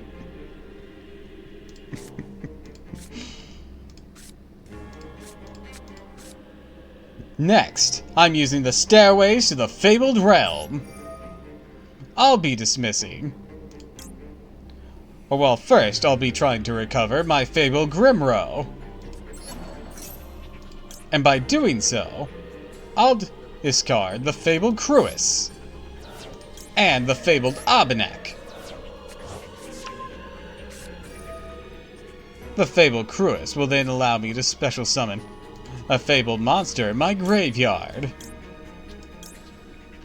I'm going to choose...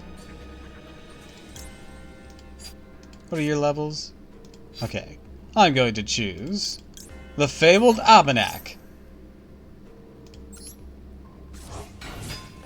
Next, I'll use the Fabled Grimro again. She's not a once per turn, so I can discard her to search for any Fabled monster from my deck and add it to my hand. I'll be getting another Fabled Cruis. Next, I'm going to use the effect of the Fabled Kanusha.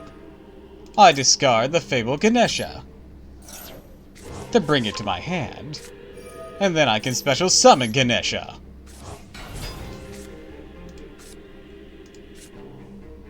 I then normal summon Fabled Kanusha.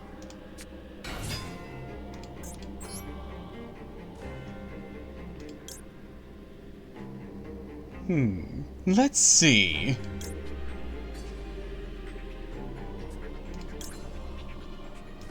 I tune the Fabled Abanak to one of my Fabled Ganeshas. I synchro summon Fabled Rain. When Fabled Rain is synchro summoned, I can draw until I have 2 cards in my hand.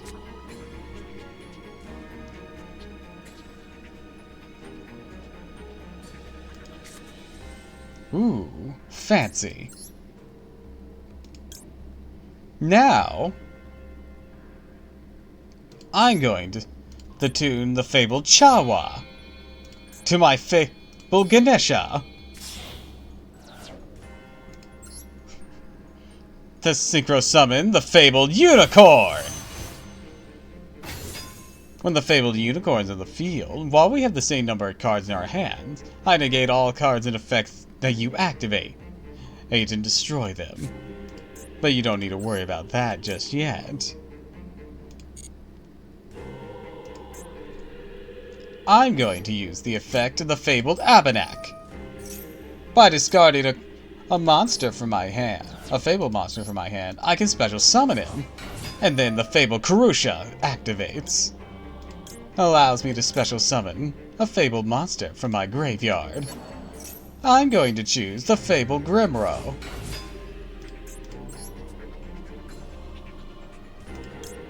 Just imagine how the monsters feel being sent to the graveyard a ton. Skull Surfer's just like, it's not a lot, but it's honest work.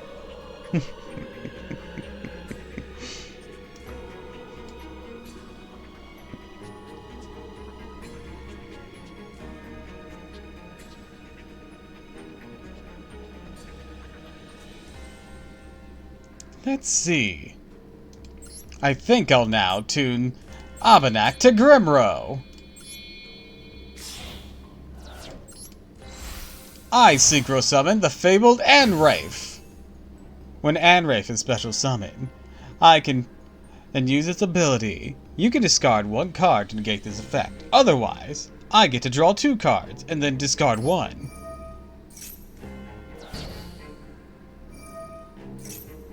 If a monster is sent from my opponent's hand to the graveyard, I can target one of those monsters and special summon it to the field, but negate its effects. I'll be taking that Cerberus you were trying to summon. Not that you'd be able to with my unicorn on the field, but thanks for the free tuner monster! I now tune level 2 Cerberus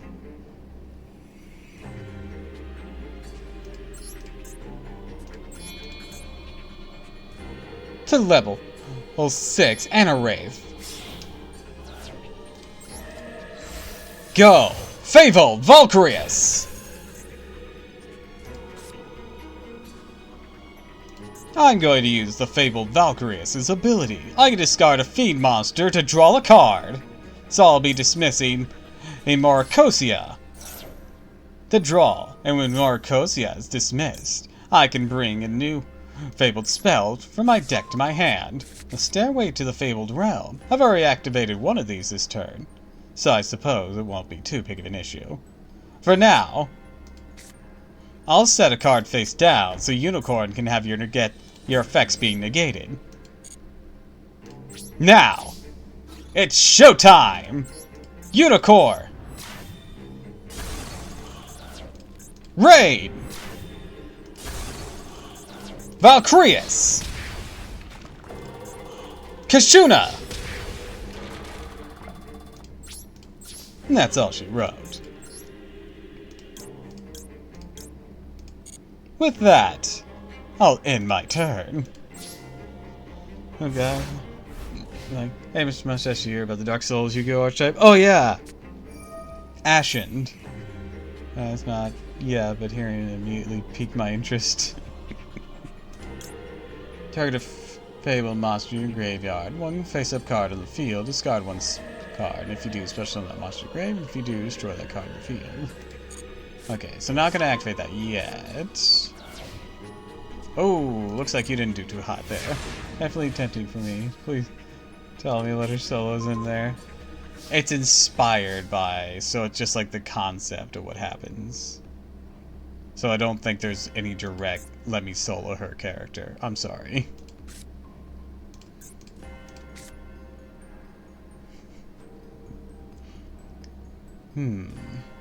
I'll be activating a new stairway to the Fabled Realm.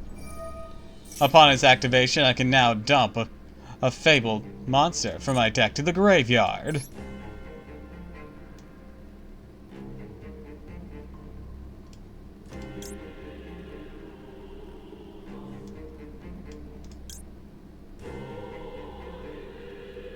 Like Abenak.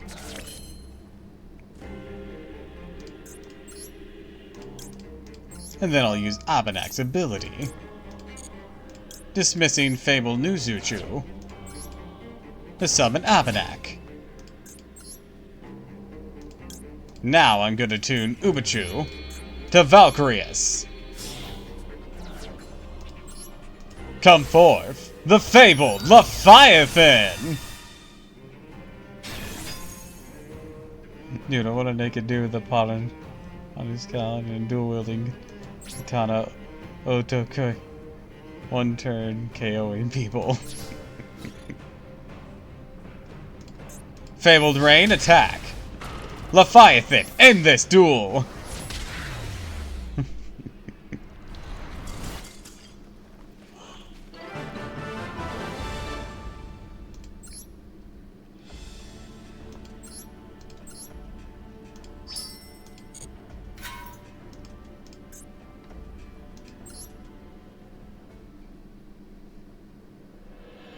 Today, once again, when the day's tasks are complete, the fabled imps gathered to gossip as usual.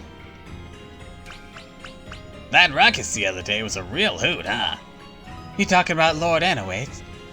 Given what happened, maybe we could drop the Lord. You mean Anorate's raid. That's the one. Anorate's pretty incredible, don't you think? He ignored his first and second king and went straight for the absolute deity. Yeah, he just went for it. To heck with the consequences. Well, he still lost in the end, though.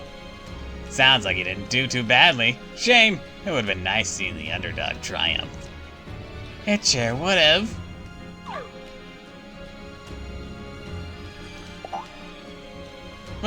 What is it?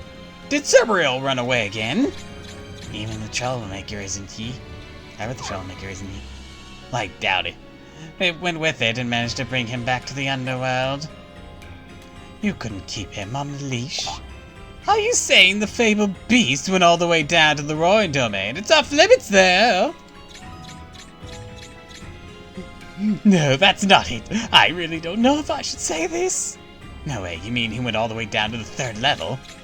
Entering the king's domain, the divine domain. That's pretty serious.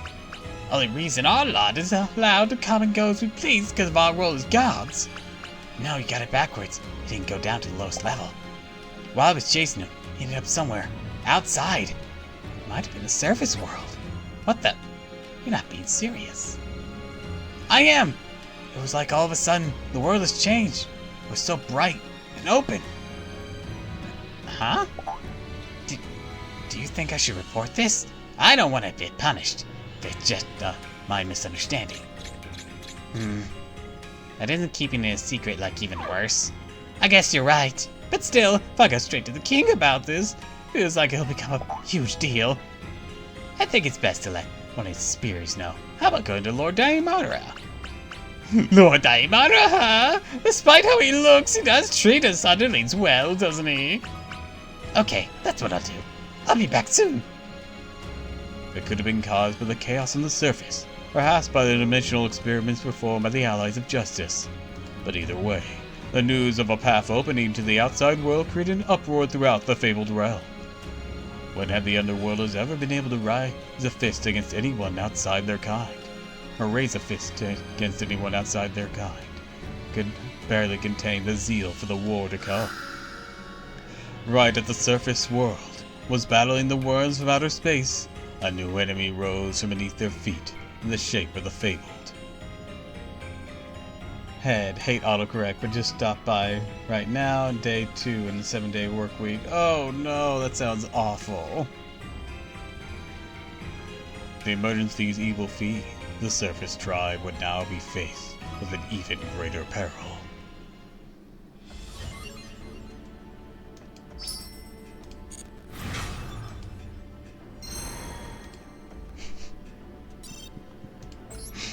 Why am I just thinking of all those? Gotta jump off now. Have a good stream tonight. All right. Thanks, thanks, Mr. Mustache. All these M's, I swear. I'm just thinking of all those being just like, yay, we're saved. It's the Fabled. You freed us. I wouldn't say freed, more under new management, or one of those. Hooray! It's the church here to save us! Oh no, it's the church!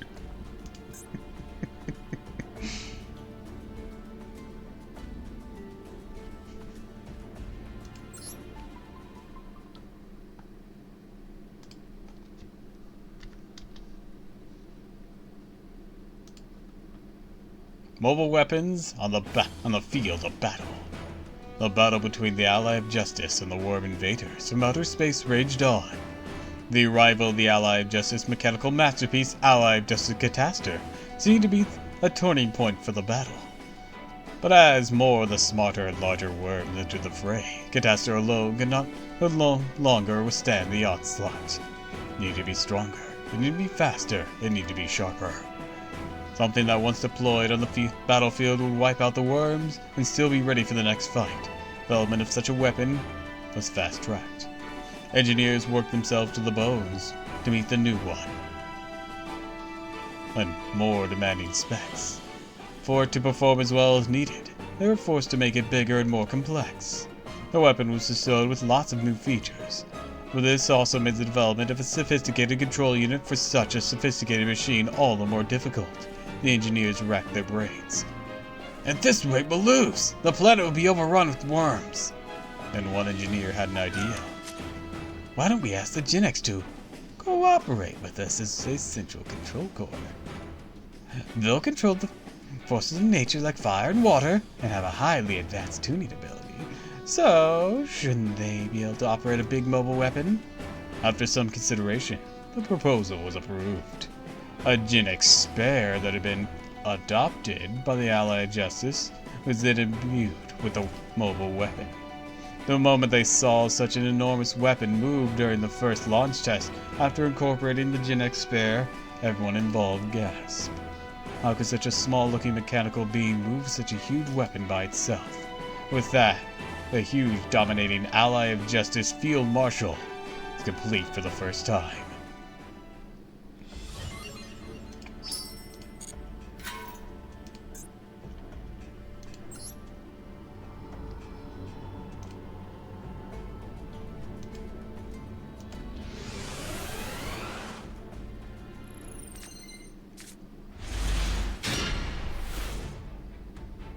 Newly empowered Genex. Normal summon a Genex monster with the effect of Repair Genex Controller.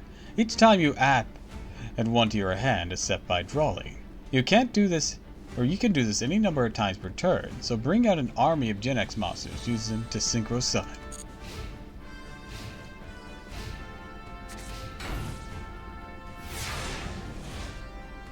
They use the effect of Genex monsters to your advantage and win the duel.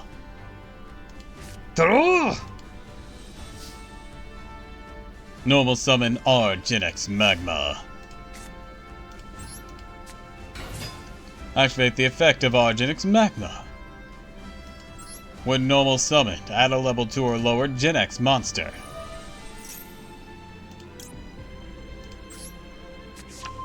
From my deck to my hand. Link summon, Repair Genex Controller.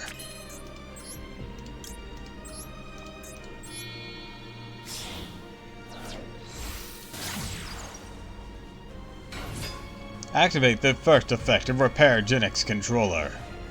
You link summon. Gen X skeleton monster here. Hi, Foam. Welcome to the stream. Add a Gen X monster from graveyard to your hand. Add one Gen X monster from graveyard to your hand. Add R Gen X magma to your hand. Yes, I'm that old. Add a Gen X monster to your hand without drawing. Activate the effect of the repaired Gen X controller. Once per chain, if a Gen X monster is added to your hand except by drawing, except during the damage step, immediately after this effect, normal summon one Gen X monster. Also, you can now special summon monsters from the extra decks this turn, except to synchro summon using a Gen X tuner as material. R Gen X magma.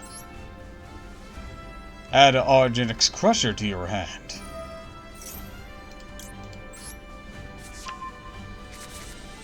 Add another Gen X monster to your hand without drawing. Activate the Repair Gen X controller. Activate the second effect of Repair Gen X controller any number of times during a single turn. Go! R Gen X Crusher! Effective R Gen X Crusher. When normal summon, add a level 4 R Gen X monster from my deck to my hand. R Gen X Turbo! Repair Gen X Controller! Summon R Gen X Turbo! R Gen X Turbo will add a level 1 Gen X monster from my deck to my hand. Come to me, Gen X Power Planner! Effective Gen X Repair Gen X Controller. Summon Power Planner! Power Planner effect. Gen X Ally Birdman! Now that's a blast from the past. Controller! Summon R Gen X Turing! Use R Gen X Turing, R Gen X Turbo, and R Gen X Magma as materials to synchro summon Ally of Justice Field Marshal! Boom. Boom. Boom.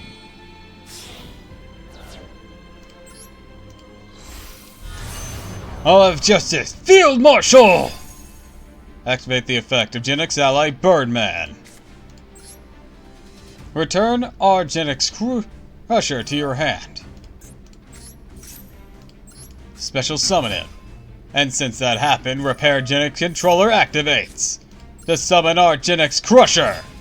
R Gen X Crusher's effect. Add R Gen X Undyne.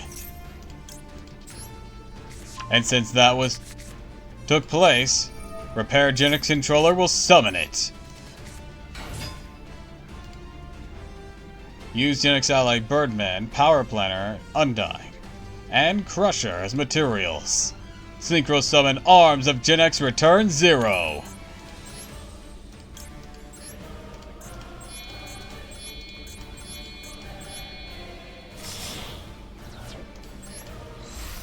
This started with one card. Christ. Activate the effect of Arms of Gen X Return 0 by shuffling Gen X monsters that are banished or in the graveyard into the deck. Destroy cards in your opponent's spell and trap zone. I'll return a target. Let's say we return Crusher.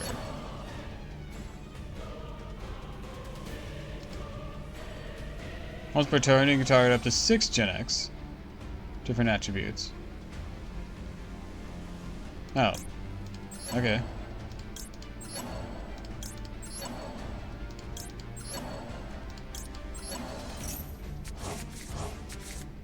Destroy a card.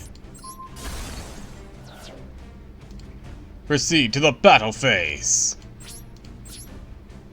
Attack with Ally of Justice Field Marshal! If it destroys a face-down monster. Like battle, it sends to the graveyard and can draw one card.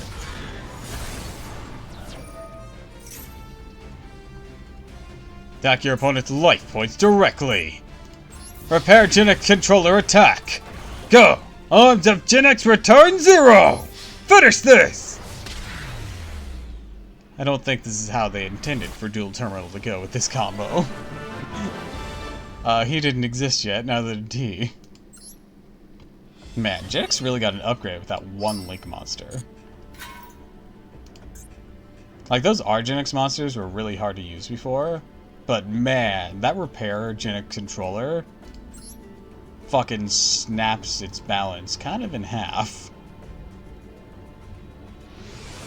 I mean, sure, it can get negated and whatnot, but like, that's still nuts that it's doing that. Why the fuck do I have Bonfire?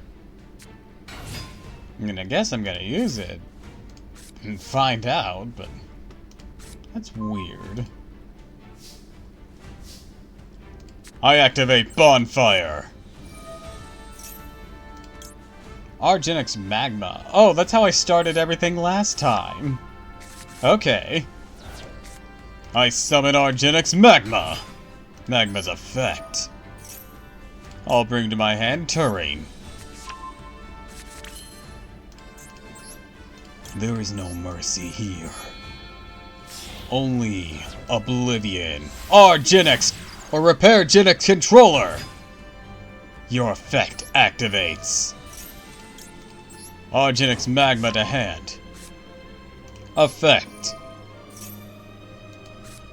Summon Magma. Magma effect. Bring Crusher. Repair. Crusher. Crusher effect. Turbo. Repair.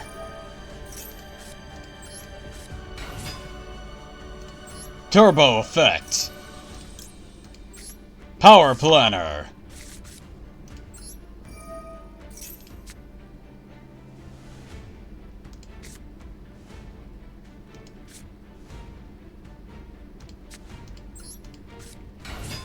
Power Planner effect. Spare. Repair. Terrain. Synchro Summon.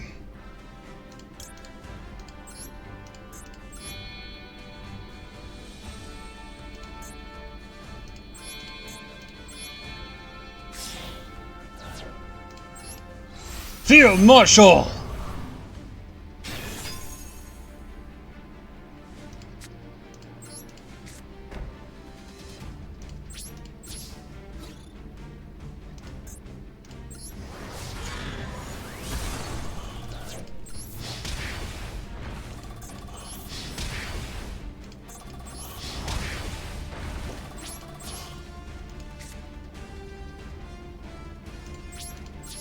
Turn in. Better bring your A game, or you're done for.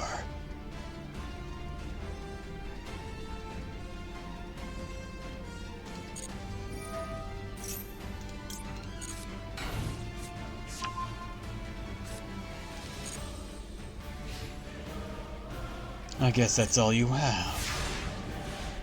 Very well. And top-decking Bonfire at a time like this? Magma, come! Repair.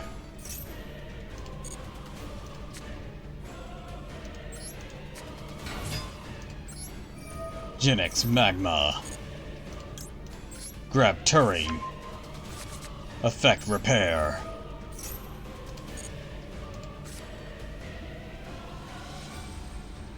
Go! Gen X Spare! Effect Gen X Spare. Make it count as Gen X Controller.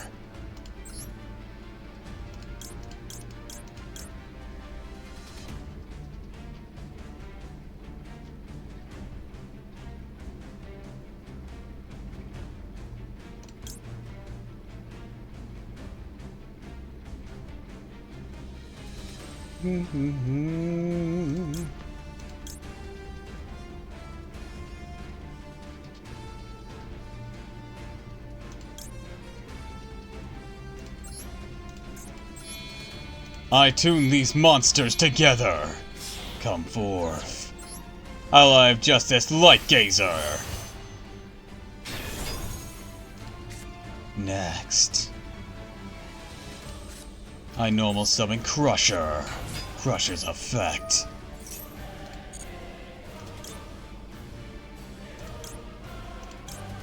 Grab Turbo. Repair.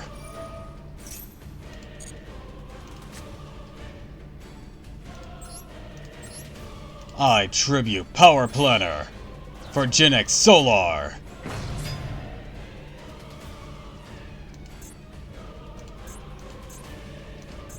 I then use Vivid Trails to return Genix Crusher back to my hand. And then Repair will activate.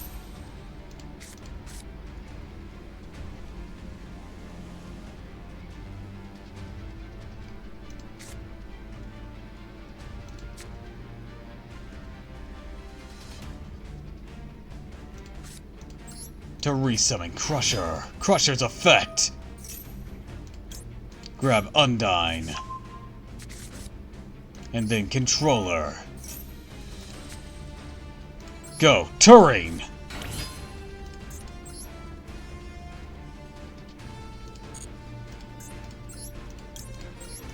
I tune Turing.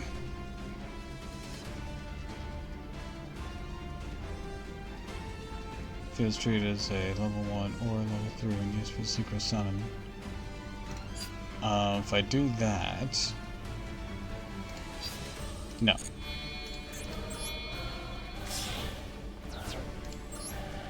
Go! Arms of Genix, return 0! Solar! Your effect. I'll be shuffling some cards back into my deck.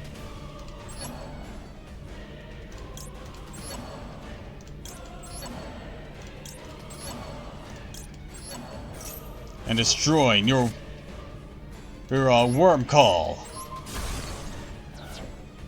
Now, crush them all! Field Marshal will now allow me to draw a card.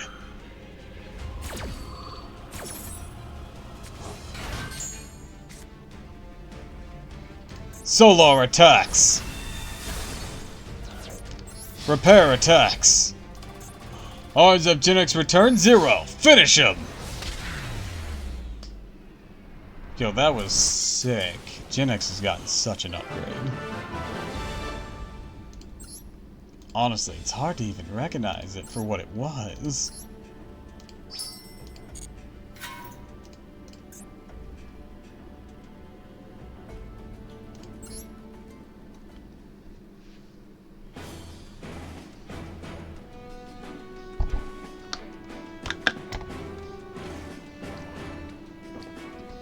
After several startup tests, the Ally of Justice Field Marshal was ready to enter the battle. It was paired up with the Genix controller, employed as a communication device to translate transmit orders. The actions of Field Marshal were incredible. Despite wave after wave of worms, it mowed them all down. It was like all the struggles before had been nothing but a bad dream as the balance of power shifted in an instant. The victories kept coming. As the new weapon delivered victory after victory, the morale of the troops rose, and to them the weapon became a symbol of hope. And even though the weapon seemed invincible, damage was unavoidable in the midst of combat. Destroyed armor and burnt barrels could be swapped out before dispatched to the next battle. The core that controlled the massive machine, the Genix Spare, could not be switched out so easily. While the weapon's exterior may have looked pristine, battle after battle had quickly left the Genix Spare profoundly and definitively worn out. On that day, too, Field Marshal stood on the battlefield, a very strategical important point in one of the most hotly contested areas. The resistance put up by the worms that day was more fierce than ever before. Together with the Field Marshal, the allied forces of the tribe and clans fulfilled their duties and struggled on. But a small gap in formation opened, and the worms swarmed in the breach. At this rate, the worms would likely reach the encampment and the Gen X controller. The Gen X do what it did because it knew its first priority was to eliminate the Worm Blight. It was to protect the sole entity it could talk to on the battlefield, the Gen X controller. The Field Marshal immediately left the front lines and rushed to where the encirclement had broken. It used its own massive body as a barrier. It blocked the Worm's incursion, risking itself as it attacked with reckless abandon. The battle ended. The horde of Worms were forced back. All the Ally of Justice had prepared for defeat at the base, as he narrowly avoided it. Nonetheless, the losses were great. The wreck of the Field Marshal's frame was still emanating heat. Even after the battle, the heat shimmered, distorting the surroundings. The Field Marshal could no longer move as the small figure approached. When the Gen X controller reached the interior of the frame, it found the Gen X spare lying there. Probably less than a minute left until it was due to deactivate. Making the most of the precious time it had, the Gen X spare offered the Gen X controller a single white flower. Once the Gen X controller accepted it, the Gen X spare fell, completely silent. Was it leaking coolant? Glistening liquid was pouring out of the Gen X controller's eyes.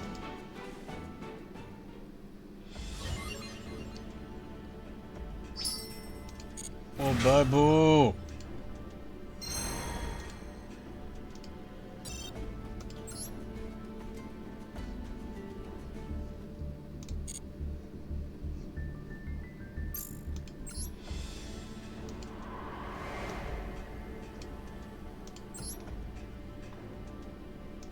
And that's as far as Terminal World is so far.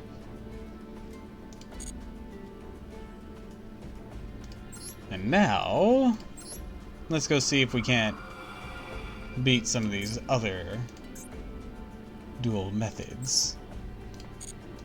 We'll start with this.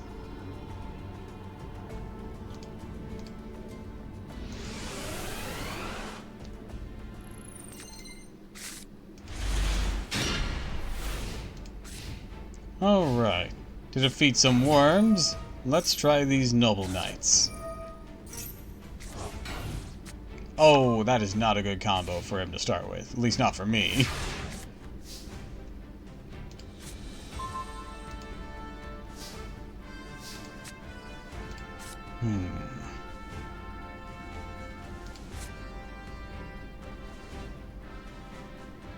I summon Noble Knight!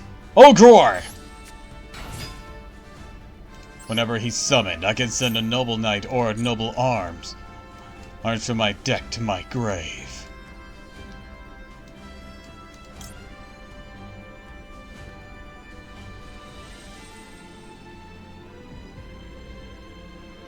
I send until Noble Arms are needed again!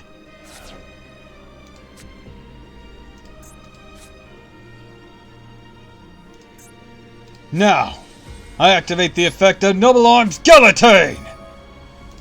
To power up Ogre! Ogre attacks! Go destroy Worm Shinny! I'm never gonna pronounce that right, am I?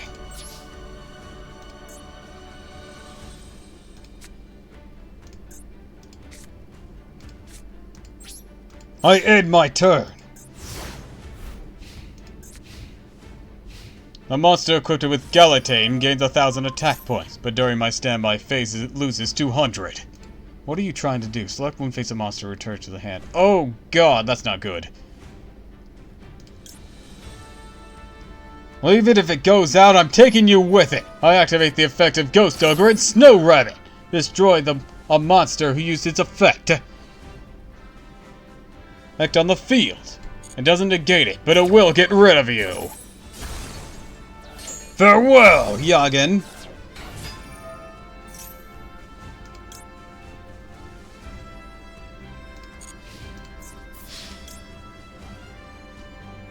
I don't think so. I activate the effect of until Noble Arms are needed once again! This trap card can be banished from my grave to special summon a Noble Knight from my deck!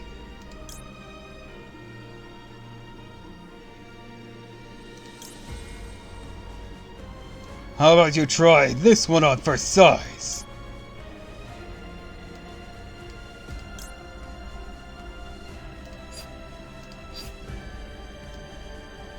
I have a few good options.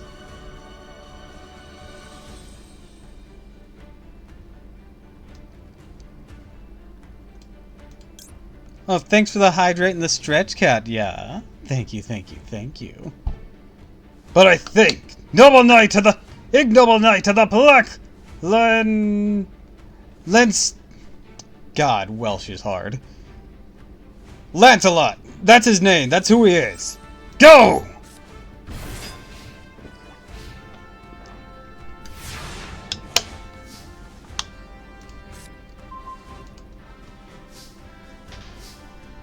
Alright, get that stretch in.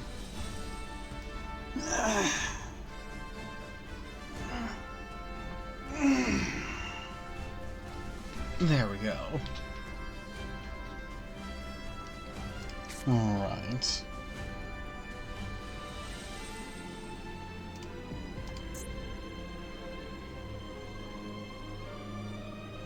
I don't have a level 6, so I can't tune up anything with you.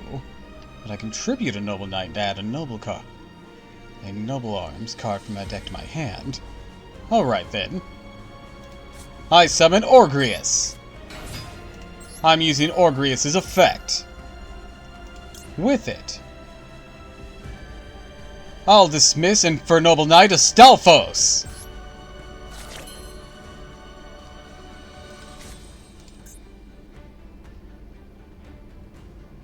You can banish this card from your graveyard. Special summon this banished card during the second standby phase after this card effect activation.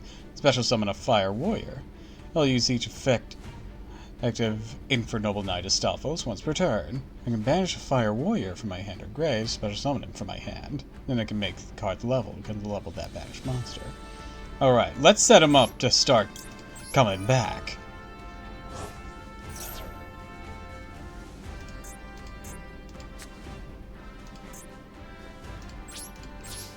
Lancelot! Attack!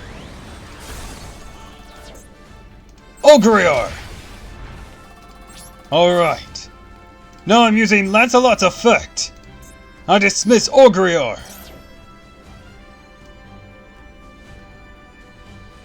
I deck to my hand now.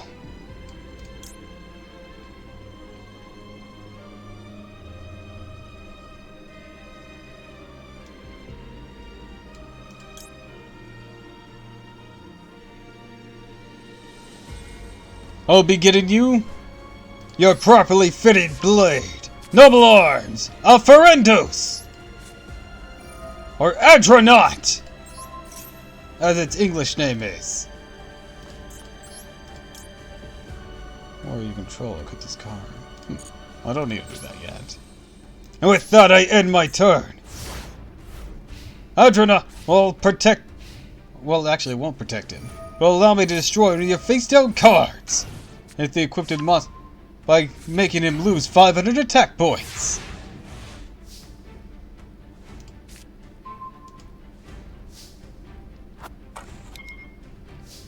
Astolfos is readying his return. Wait, set cards include... Adronaut, your effect! I destroy one of your face-down monsters!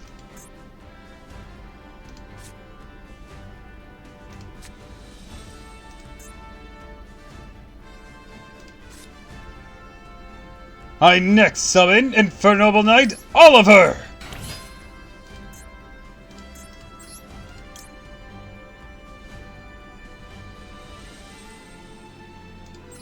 I tune Oliver to Lancelot!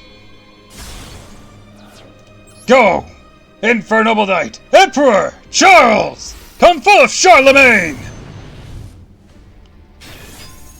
The effect on Noble Knight's Adronaut is coming forth from my graveyard, because it was sent there. Or this turn while I control a face-up Up, warrior monster. If an equipped card becomes equipped into a monster in the field even during the damage step, I can destroy a card on your field. So with the effect of Adrenaut, a being triggered to equip to him, I can destroy your other face-down monster. And that's not all. I can now equip Oliver to Charlemagne.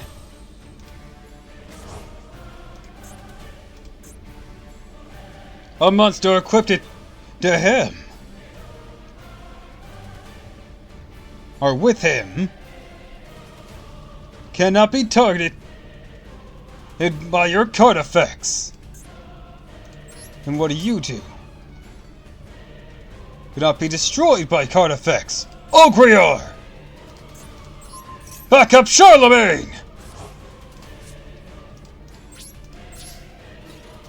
Attack! I end my turn with a face down! He has one more trick up his sleeve. I can equip spell from my hand or graveyard. Then I can equip one fire warrior my deck to this card, and then given an extra 500 attack. However, I don't have the space for that, so you're getting off easy.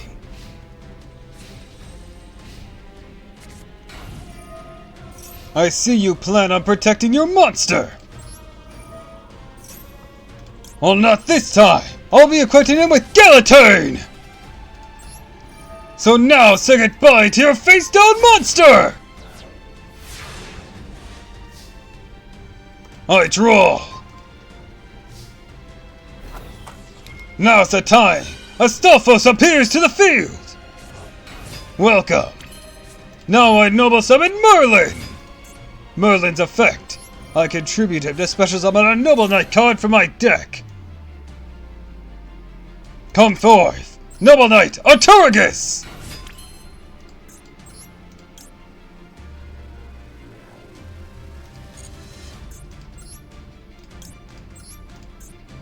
I connect the circuit with Astolphos and Arturagus! Come forth, I sow the two tails of the Noble Knights! And when she's linked summoned, I can add a warrior from my deck to my hand. For the rest of the turn, I cannot nobler set or special summon monsters with that name, nor activate their monster's effect. That's just fine by me.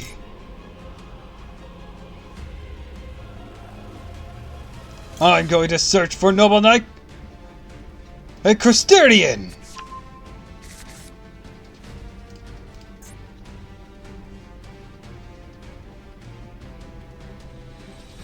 I can use her other effect to send equip spells from my deck to the graveyard. The special summon a warrior monster from my deck whose level is equal to the number of cards sent to the grave. I'll send 4 cards. A copy of Guillotine, my Noble Arms of Destiny, my Noble Arms Excalibur, and my Noble Arms Clarent.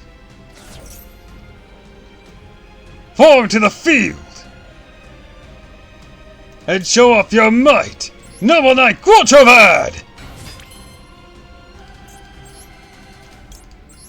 A Quattrovad will be dismissed now, as I revive my Lancelot! Just to ensure you can't escape! Go, Charlemagne!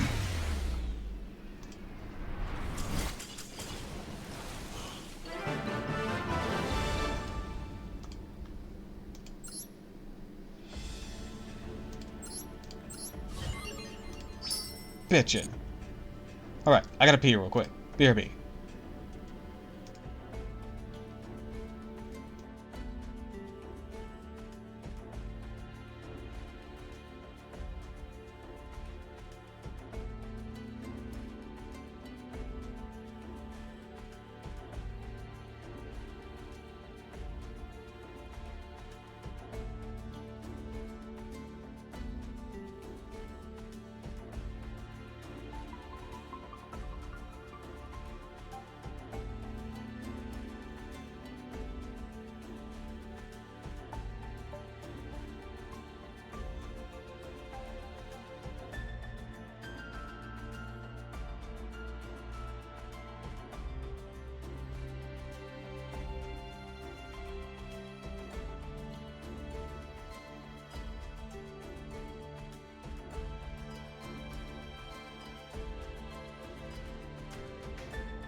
Alright, I'm back.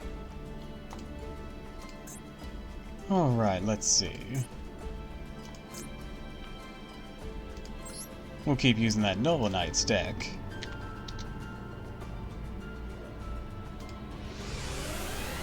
And see how things go.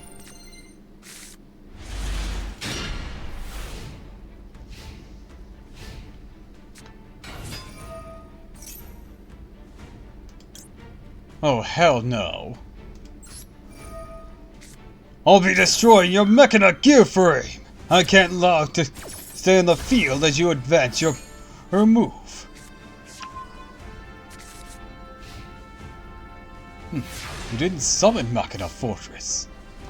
You must not have the additional levels. First things first, I noble summon Merlin! I contribute Merlin to special summon a Noble Knight monster!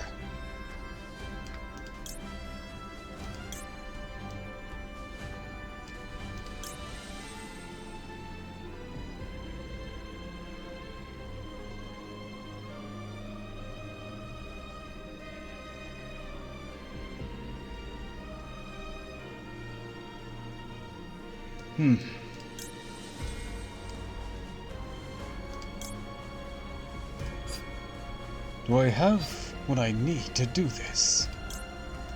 Don't know.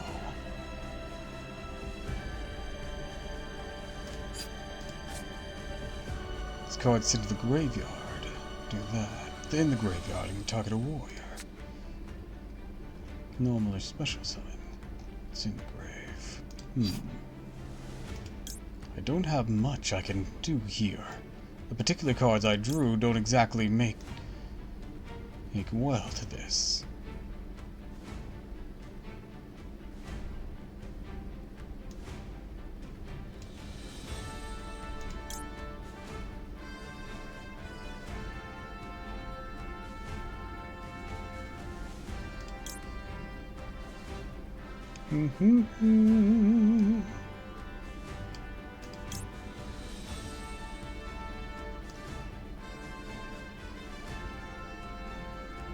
Perhaps I should set up something.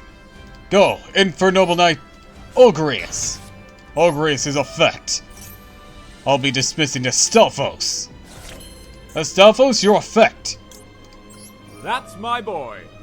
No, my boy! Father, help! Ogreus, attack! I end my turn.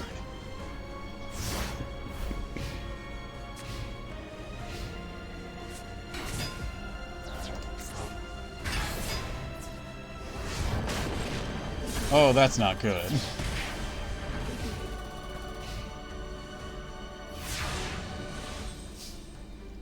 It's my turn! Roland. I'll get Astelphos next turn. This card is special summon. Tribute, okay. This card's into the grave.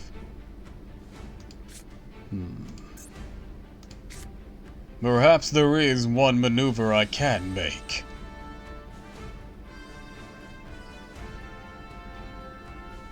I summon the Ogreus that's in my hand. I may be down, but I'm not out of options. I send to the graveyard until Noble Knights are needed once more. And since I now control a fire warrior, I can special summon Roland from my hand! And he's treated as a tuner monster! If he's special summoned, I can target a fire warrior or equip spell that's banished or in the grave. They've been added to my hand. So I think I'll recover my copy of Ogreus! Because Astelphos will be returning.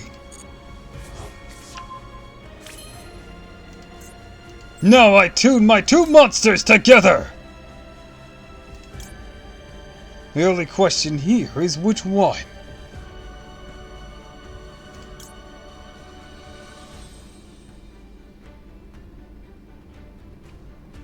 I think I'll tune into Oliver! Go! Captain Oliver!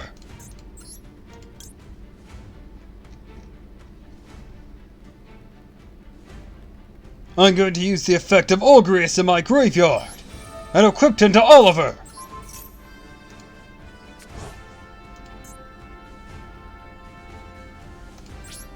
Go! Oliver's effect! I now can use his own effect! Since he's equipped with a monster and attacking, I'll use this to destroy Machina Fortress! Continue to attack, and your own monster will self-destruct due to its own ability! And you chose to discard Arturgus, but I think your discarded effect is random. Card destroyed by battle and sent to the graveyard, target card I control, destroy it. But before resolving a monster's effect that targets this card, look at the opponent's hand and discard a card from their hand. So you got to choose, and you chose Arturgus. I guess these two would be bad news for you in the grave. Oh, I guess he would be a bad. I guess Arturgus was your best choice. Interesting, because it was a inconsequential one to me. I end my turn. Because King Arthur can always rise again. Machina Fortress.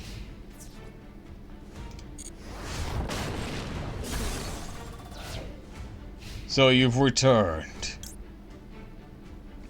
No matter. It's my turn. I draw! The effect of Astolphos concludes. Come forth! And whatever he summoned, I can bring back like a fire warrior from my grave or banishment! So welcome back, Captain Oliver!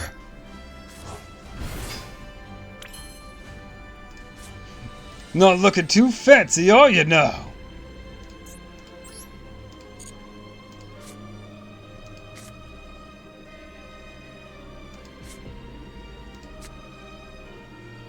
Let's see.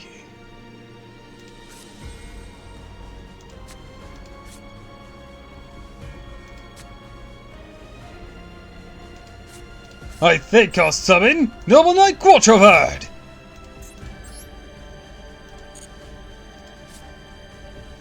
And since I control a light normal monster, I contribute it to special summon Lancelot! And then Lancelot's effect can activate, allowing me to tribute Astolphos. Potentially. What noble arms do I have in my grave? None. Alright then.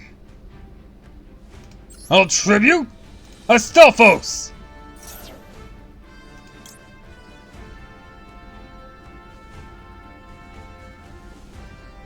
And then I'll use the effect of until noble arms are needed once more!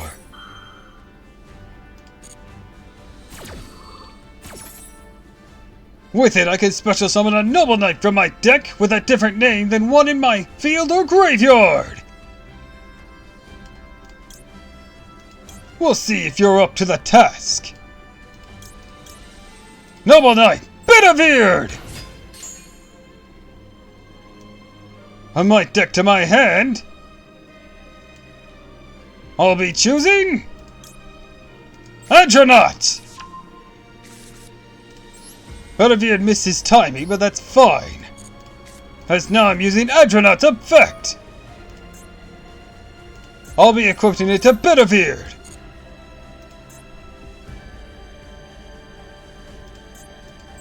Adronaut, destroy his face down card! Now, Bedivere, I'll give control of Adronaut over to Lancelot!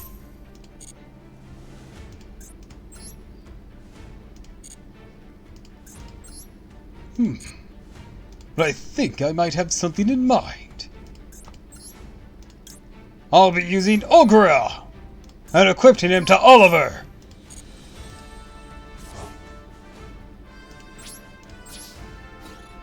Oliver attacks! Oliver's effect! I'll destroy you! You can discard one of my cards, but you might find that to not be so great, as now I can attack you directly! Bedivere attacks directly! Lancelot! Strike him now! This is game! I activate the final effect of Merlin, well, technically one of his two final effects, by banishing him from my graveyard. Or I can either Synchro Summon or Xyz Summon a Noble Knight Xyz monster or Synchro monster respectively, by using monsters on my field. Since this is a quick effect, I can do this during the battle phase. I overlay Lancelot and Oliver! Come forth, Sacred Noble Knight of King Arturagus! And when King Arturagus is Xyz summoned, I can target up to 3 Noble Knight or Noble Arms equip spells with different names and equip them to him. Sure, right now that's only Adronaut, but that's just fine. Cause all I need is his base power!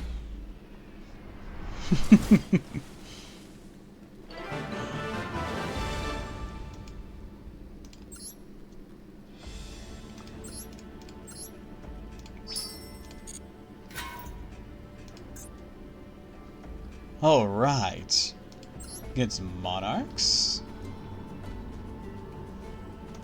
Monarch Ally of Justice seems weird. What do you got for me?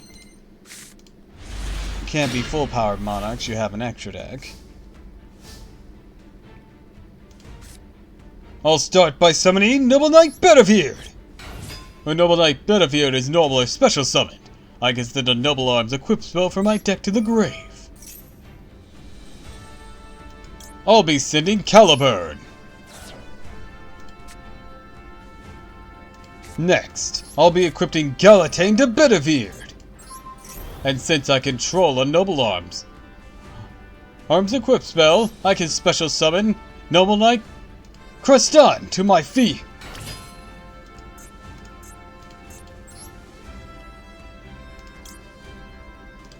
I overlay my 2 level 4s.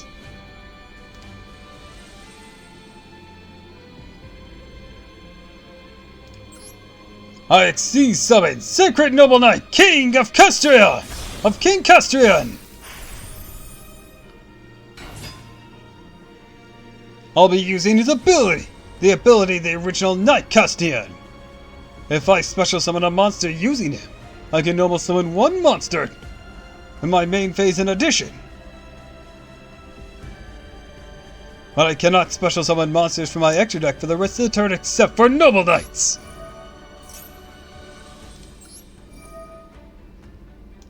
And Galatane is in my graveyard?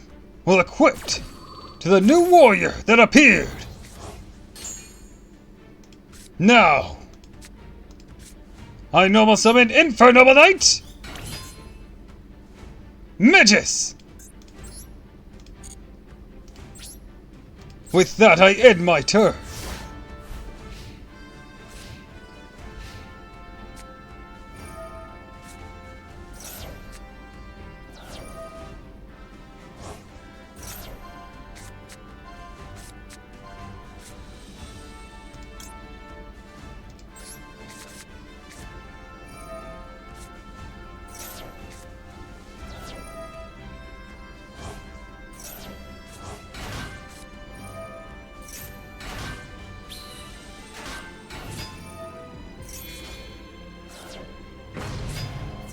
Oh, Thunder Armor!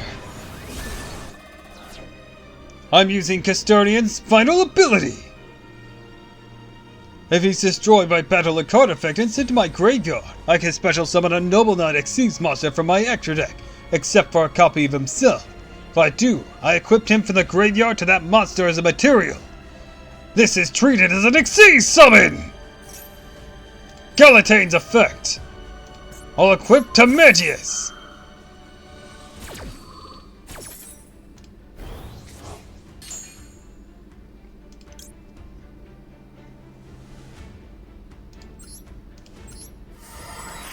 Sacred Noble Knight of of King Arturgus. That was it. I'll be using his effect to target up to 3 noble arms in my grave and equipped it to him. There's only one viable to him now, but that's fine. That noble arms might be all I need. For the moment, I can gain 500 life points once per turn with Caliburn. Once per turn, I can special summon Crustian from my field as long as I control a Noble Arms spell. Noble Arms equipped spell, I should say.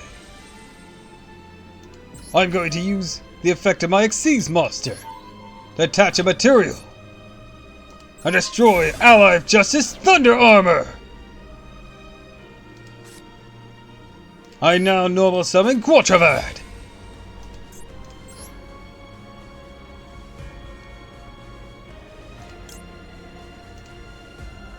I Xyz summon with Quatravad, Magius, and Crustian, Sacred Noble Knight of King Crustian.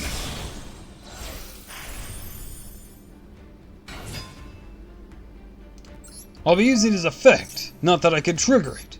Galatane! Go!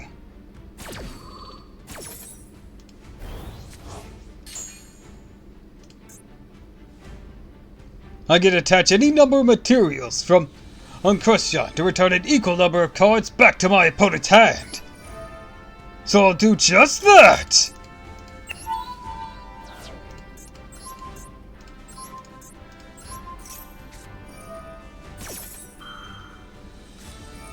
I don't know what those are. First Monarch. It's a fusion card. No, it's a tribute summon card.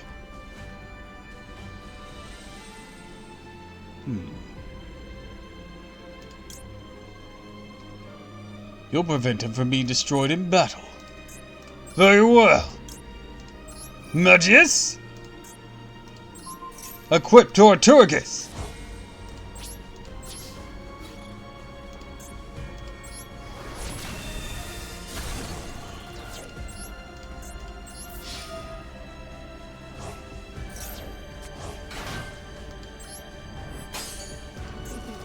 Oh, its defense is too high. Didn't notice. Oops.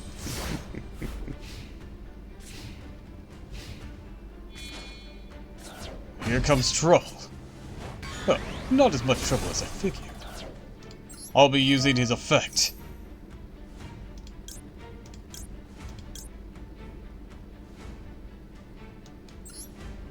Come forth, Arturgus, King of the Noble Knights!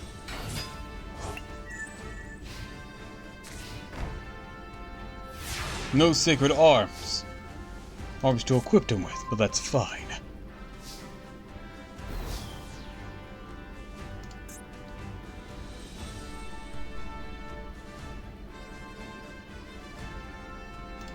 I'll be using his effect. I detach a material to destroy a number of spells and traps in the field, up to the number of noble arms equipped spells I control. Now, with Adronite, I'll equip that to regular Arturgus, and gain 500 more life points thanks to Caliburn. You're going down!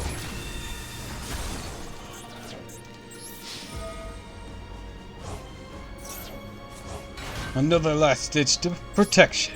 Very well. Your move.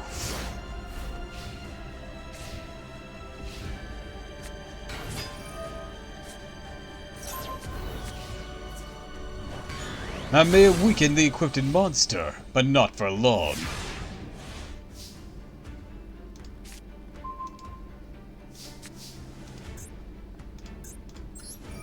I'm using Caliburn once more. Perhaps it's time to try a new direction. For now, I activate Galatane! And equipped it to this Arturgus! I'll crush you! Now, my second Arturgus to destroy your trap monster, It's time to try something new. I connect the circuit with these two. Go! I sow the two tails of the Noble Knights! These two lovely ladies will now search for a warrior monster and add it to my hand. I'll also be equipping Adranut to her and Galatane to her.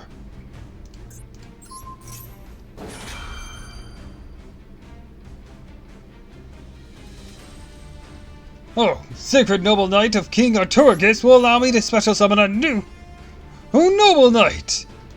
So I think I'll be going with Quattrovad.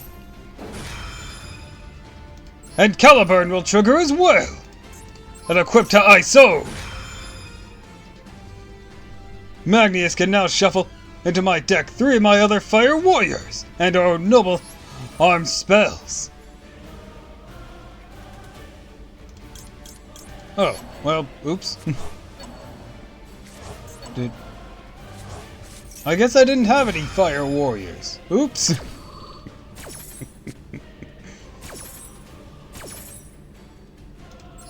There's summoning Quattrovad.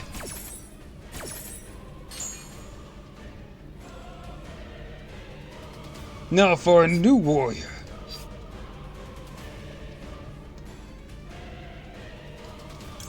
I'll grab Ogrior.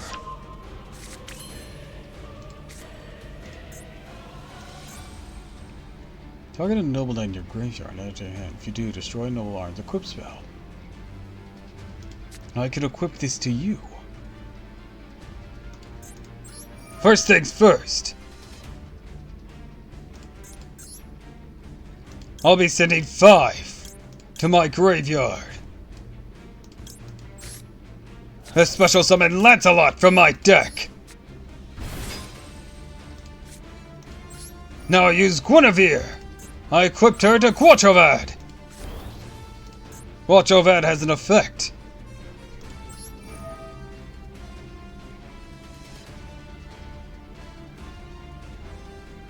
I can add a noble knight in my graveyard back to my hand, or in this case, my extra deck. And if I do, I destroy a noble arms equip spell. But I guess that's just the thing. While she is a noble arms equip spell right now, I didn't add the monster back to my hand, now did I? Interesting exploit. Alright, Lancelot. I tribute Quattrovad. And I add from my deck to my hand Excalibur.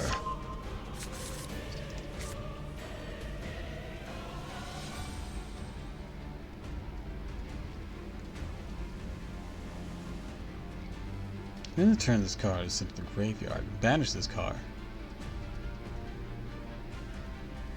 Or target a noble knight exceeds you control. Special summon from your X deck. Ah, okay. That's something you'd target something else with. Okay. Now, Lancelot, I'll be protecting you with this. And for Noble Knight, Magius.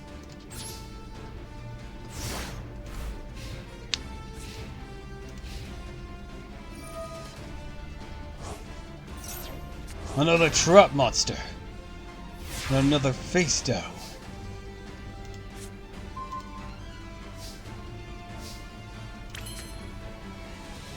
Far too late to run. Ogrior, your effect. I'll dismiss Astolphos. I'll use Astolphos' ability.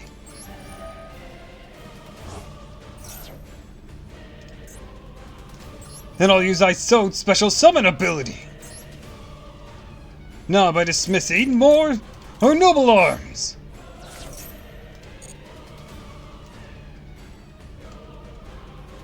I'm going to bring out. Hi again. Hi Diablo. Welcome to the stream. Welcome, welcome, welcome. I special summon Noble Knight Arturgus!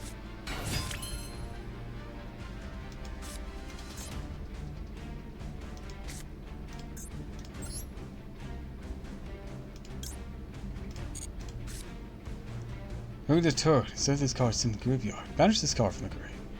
Or accept the turret sent to the grave. Okay. Currently playing Numeria? I'm afraid that's a name that doesn't compute with me. I don't recognize it. All the face down management sounds awful. Sounds awful to face. Wanna duel and find out? I mean, I guess I can. I'll relay my 2 level 4s! Go! Arturgus, King of the Noble Knights! Your effect. With it, I'll give him Adronaut, Noble Arms of Destiny, and Galatane!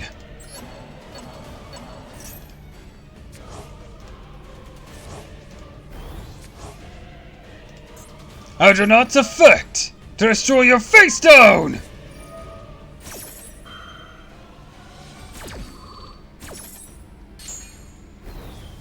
Well done. Fine, I'll use his effect. I'd attach Arturgus to destroy your face-up card.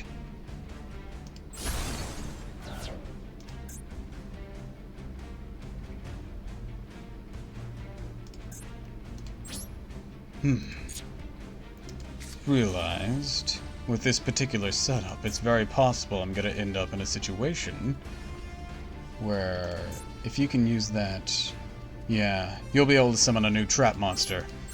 Oh, might as well. I'll run you through then. That's a lot of attacks! Force him to bring out his prime. And with that, I'll have to end my turn.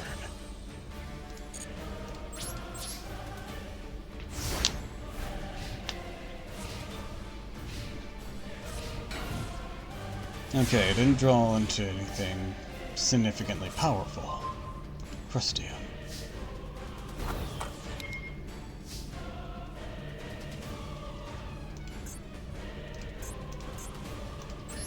Adronaut! Destroys face-down monster! Well, that does leave you weakened.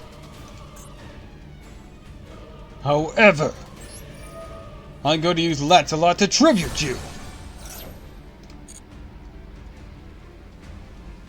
I'll be grabbing until noble knights are needed, until noble arms are needed once more. Adronaut! Destiny! Galatane!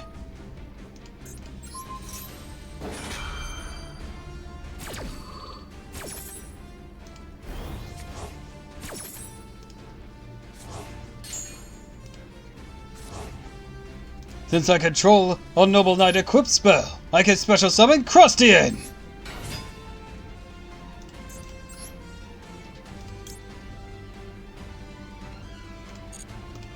Then I'll use the effect of I Sowed. I'll dismiss 1 Noble Arms from my graveyard, from my deck to the grave. Then special summon a new monster.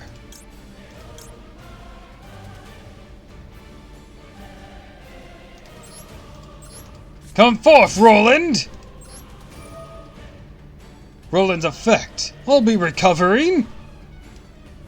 Caliburn!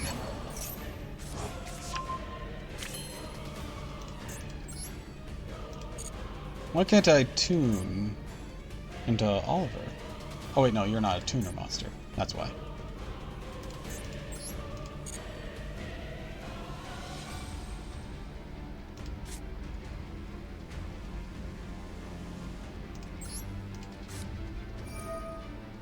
I use the effect of Caliburn on I Sowed. This will power her up, and of course gain 500 more life points. Lancelot, strike forth the Prime Monarch! I so attack directly! Another one? Where'd you get all these? I swear that's like the 5th one you've summoned! How irritating. I end my turn.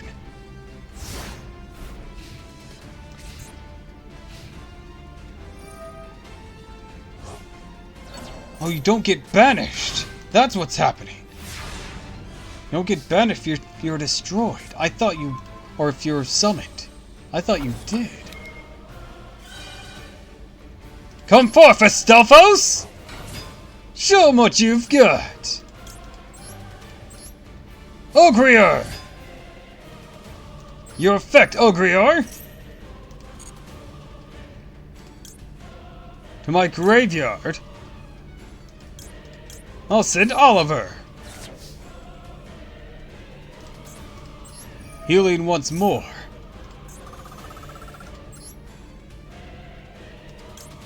I exceed summon with Crustian and Ogrior!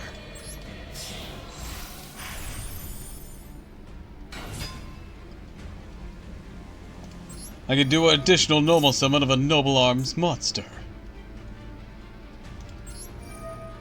I'll be using his effect. I'd attach 2 materials to return these to your hand.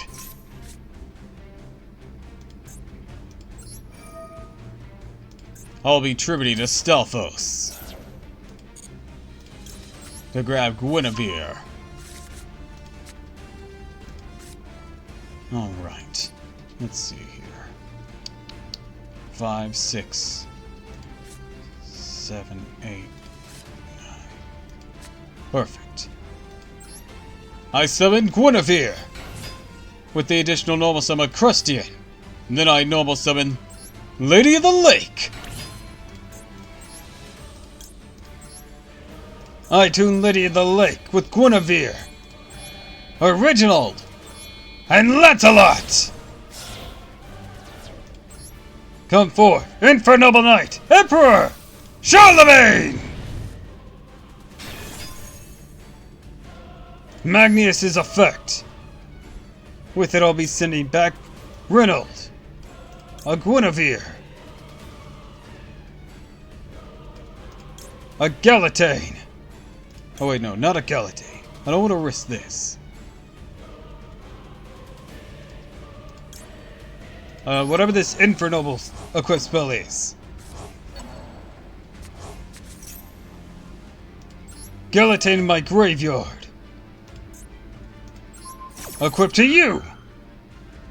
Noble Arms of Destiny! Equip to you! Noble Arms Andronon!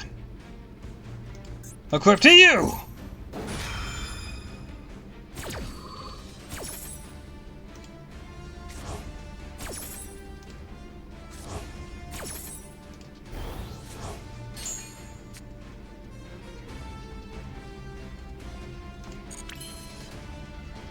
Alright.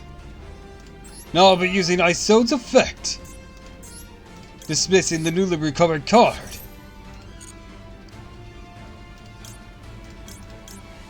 Come on out, Roland!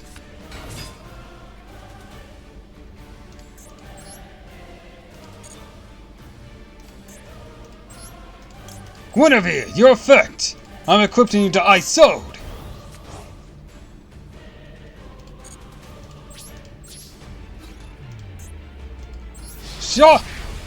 Or Crustian, attack! Charlemagne, attack! Okay, he was out of the Prime Monarch. Jesus Christ.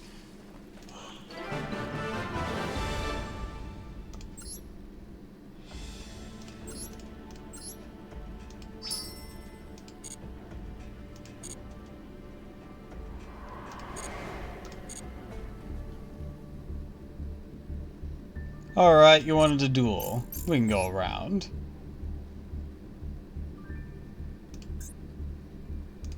Do do do.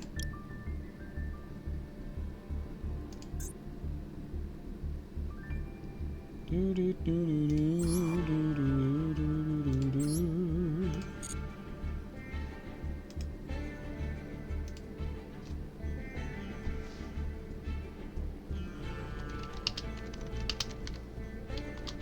Storeroom ID. There we go. I'm gonna pin that. Wait, hold on. Power went out. Wanna watch a replay for now? Sure. Also, I need to unpin that. I pinned the wrong message. There.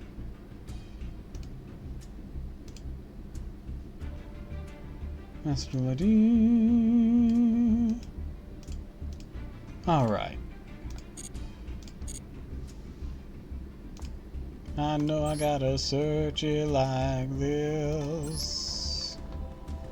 I do look up.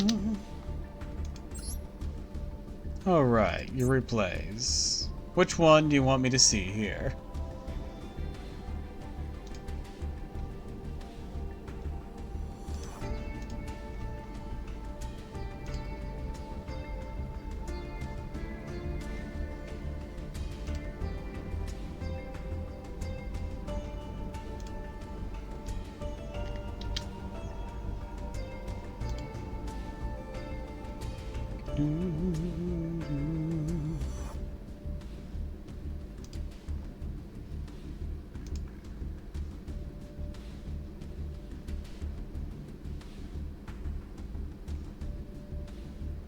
I roll Pete. Which one did you want me to see? I figure you have a particular one you wanted to show off. No.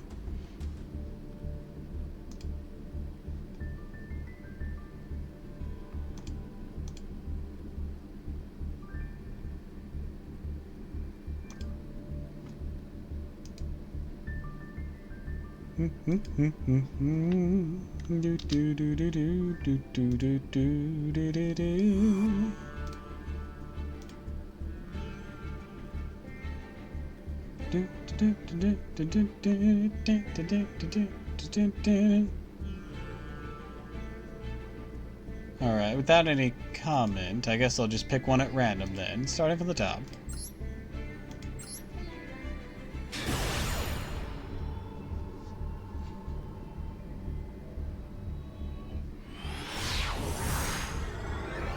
Oh, okay. Pick the one you wanted, actually, then. Sinister for you. Very sinister. Alright, Eater's Million. And Morelia, Dream Defender. Oh, hey, I think I faced these things recently. Yeah, I remember facing these recently. I only got the one duel with them, but I managed to win. I had to pull off some tricky tricks, but I managed to.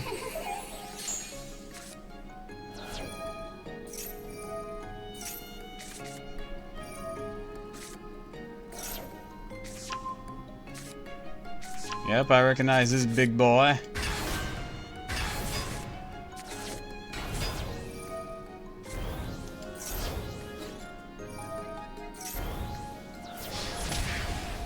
I didn't get the chance to bring out Eater's Million. I think they just didn't draw it. But the duel went on for a bit. Dang, my LT isn't good. Stream pausing and unpausing like crazy. Oh no. Well, I did say power went out, so I guess if you're on a mobile, well, data be a bit wonky.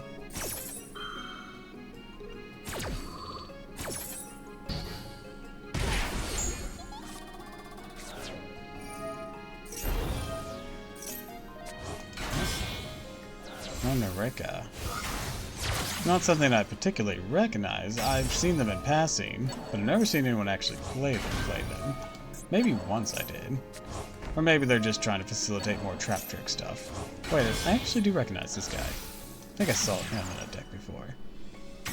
Might have only faced them once when they were mixed with trap tricks. I think I ended up seeing more trap trick stuff in them. I do kind of like that it's a little cricket thing. That is cute. Alright, they got their own big-ass boss monster. That's good. Nice to see not everything's using the same boss monsters of Axis code and whatnot. Because trust me, that gets dull after a while.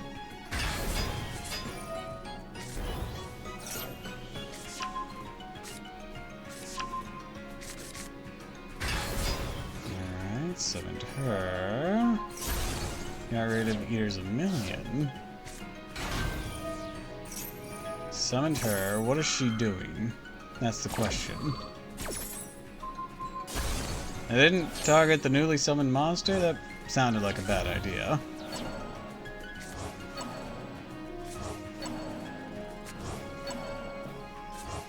Maybe, I don't know.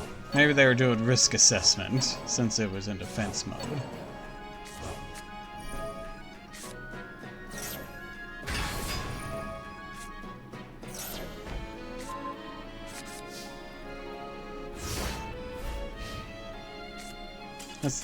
I guess the risk assessment didn't pay off with that top deck. Damn. Well, that went well for you. Had you on the ropes for a bit, didn't he?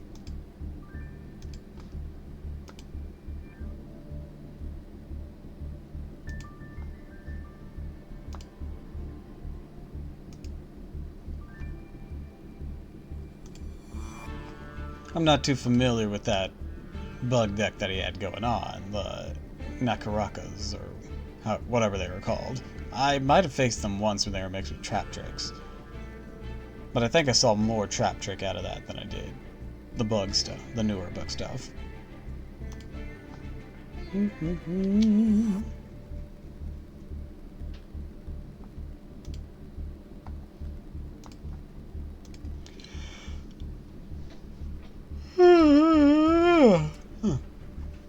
Sorry.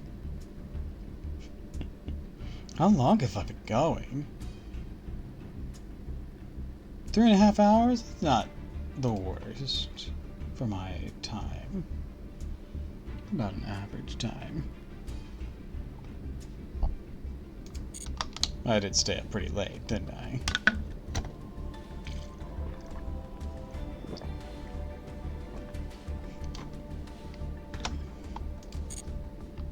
Alright, let's see.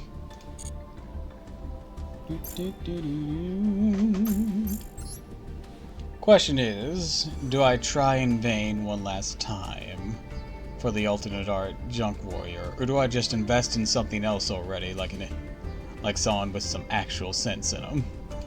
Because, like, that's so cool. But God, I've gotten fucking everything else except him. Even got these two bitches. I've gotten a playset of him, fucking 4 or 5 of these, but I cannot, for the life of me, get this alternate art Junk Warrior. I don't even know if I may or may not have gotten the alternate art Stardust there, but like, I know I've gotten some of these other guys. It's like, Jesus, I just wanted this alternate art Junk Warrior. Gotten like 4 or 5 of these too. Christ. I don't know if I should risk the 1,000 I got now for one last go on it.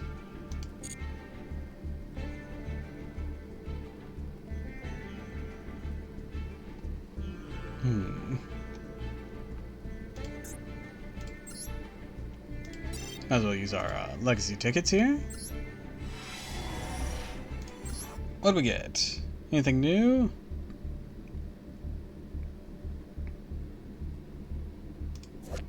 A Witchcrafter card. Why is that a legacy thing?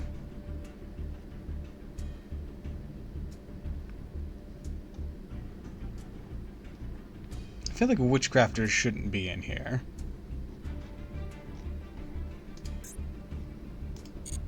Because it doesn't make much sense for one to be.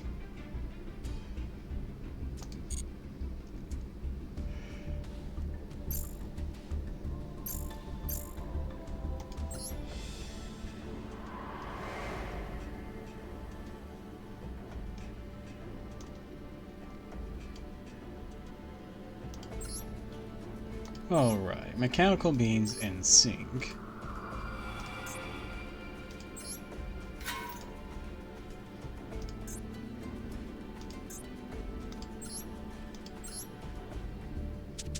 Alright, let's try something else here.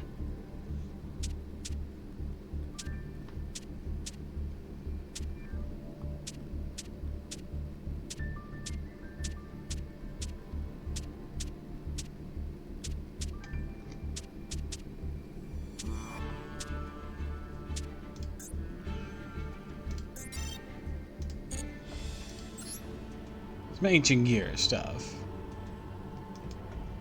See how that goes for me.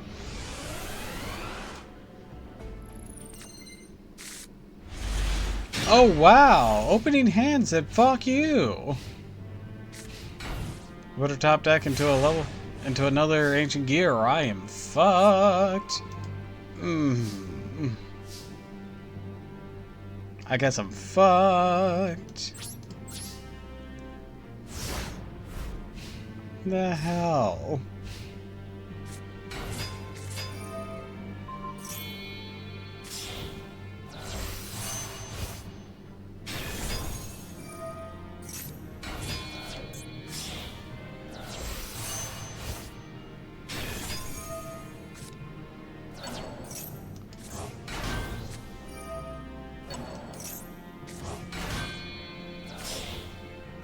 Damn. Damn, look at what all they did. And I'm stuck with this. Fuck. Alright. Can I get a better top deck? No, no I cannot.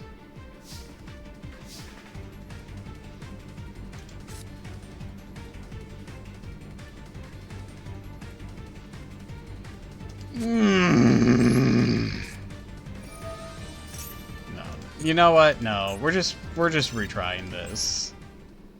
That was too bad of a hand to work with.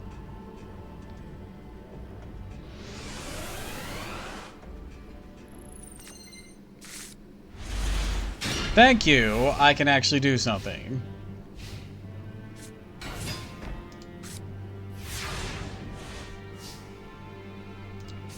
All right, let's get started. Start with this ancient gear frame. Discard a card, get an ancient gear golem or spell and trap that mentions it. I'll dismiss my brain control. To grab.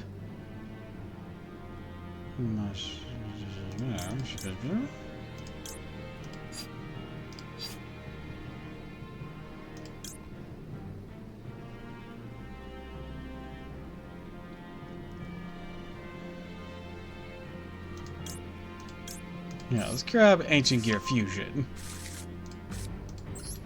Set that. And end my turn.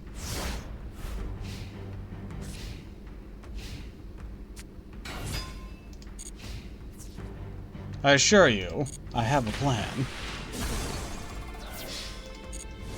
Even if it means I have to take some damage. Well, that's just mean. Why would you do that to me? Also, I didn't know he could be special summoned. Probably said that somewhere. I just always assume anything that is an ancient gear cannot be. Alright, I summon Ancient Gear Hunting Hound. I now...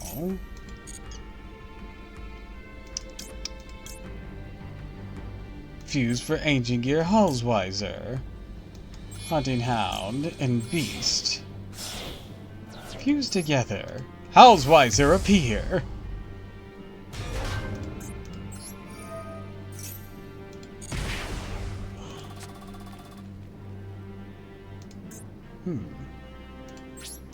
I end my turn. You have to try something a bit stronger to take out Halsweiser. Which you don't have this turn.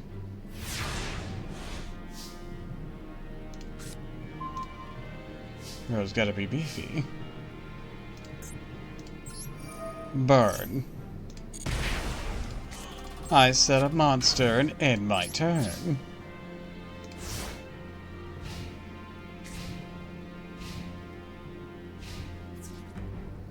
Oh, you're approaching me. Then get as close as you want. Alright, he's gonna do that. Surprised he hasn't linked summoned it to repair. But I don't think they put repair in that deck, from the looks of things. Alright, there's Reborn. I believe it's time we decimate them. I tribute my two monsters. Go, Ancient Gear Golem, Ultimate Pound. I then use the spell card Ancient Gear Fusion. With it, I'll fuse my Gear Golem Ultimate Pound and 2 Gear Golems in my deck to summon Ancient Gear Megaton Golem. Better be careful, cause he won't be holding back. Megaton Golem attacks, and when he does, you can't activate spells or traps. When Megaton Golem is fusion summoned using 2 or more Ancient Gear Golems or Ancient Gear Golems as materials, like my Ancient Gear Fusion allowed me to do for my deck with one of them on the field, he can attack up to an equal number of times to the amount of those golems. And that's a wrap.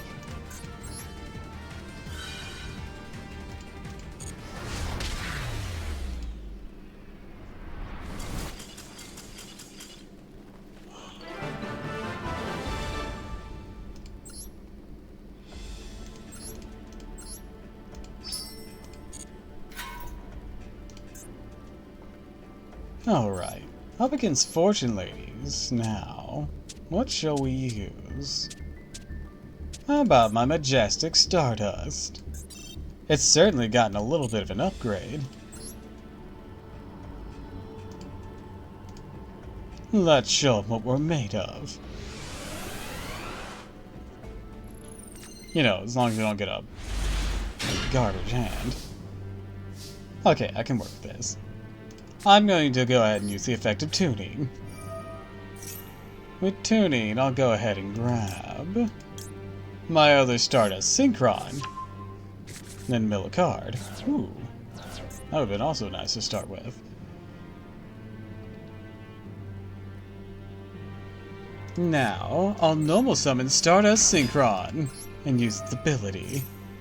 I'll search out a Stardust or Spell or Trap. A Stardust Spell or Trap or Spell or Trap that mentions Stardust Dragon in its description. I'll be grabbing Stardust Illumination,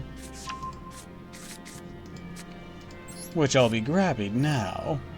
Oh, and activating now. I'll use it to send Stardust Trails from my deck to the graveyard.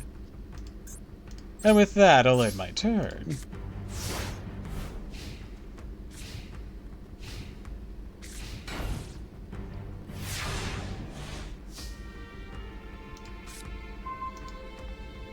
Revolution Synchron. Control. Supposed to summon. You're supposed to be used as material. Okay, I see. Well then.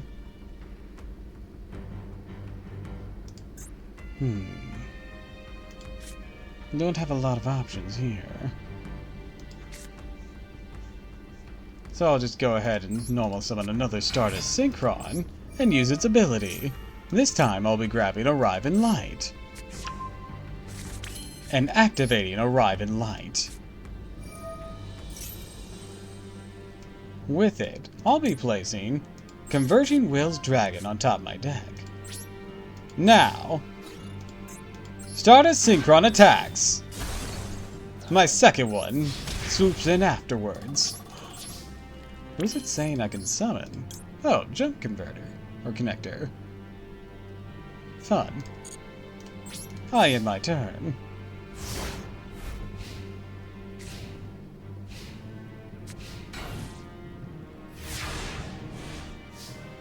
It's my turn. I draw Converging Will's Dragon. When Converging Will's Dragon is drawn, I can reveal it and special summon it. Then, if I control level 8 or higher Synchro monster, I could special summon another level 1 dragon. But I don't right now, so it's a moot point. Now then, let me see. Oh, I have an idea. I'll connect the circuit with my 2 Stardust Synchrons. I'll form up Junk Connector. Junk Connector's on the field. But it won't matter, because now I can use Stardust Synchron's ability by attributing a monster on the field. Like my Junk Connector, I can special summon it from my grave or hand, but its banished is when it leaves the field if summoned in this way. I now use his effect to search for a new Stardust Spelling Trap, and then I use Stardust Trails in my graveyard to special summon itself, since a monster is tributed. Now, which one to grab? I think I'll grab Majestic Mirage. Do I have? Nope, I don't. Okay. I'll sink into Stardust Dragon. Form up.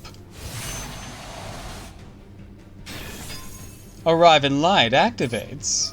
Allows me to either draw a card or special summon a level 1 dragon from my hand or graveyard. And now Stardust Trails will activate as well.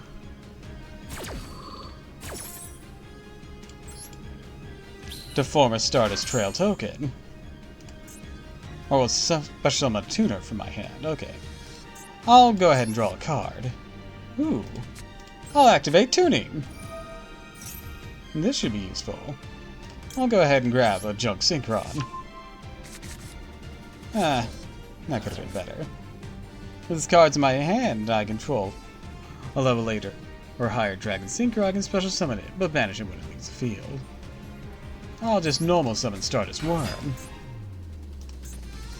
Now then.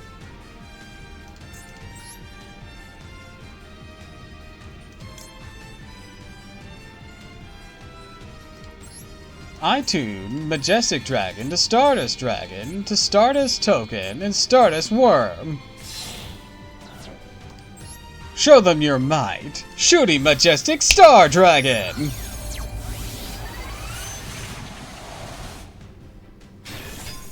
Arrive in Light activates, allowing me to special summon a tuner. I think I'll special summon. I'm back. What'd I miss? I saw your replay. You did pretty good. He had you on the ropes a bit, but you definitely managed to bring it back. He was forced to top deck, and it seems that top deck did him no good.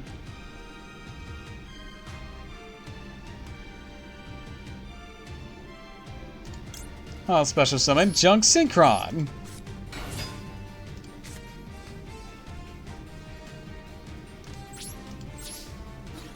Now, Shooting Majestic Star Dragon attacks. Attack again because I have a Synchro Monster in my grave, and Junk Synchron attacks. I'll end my turn with the face down.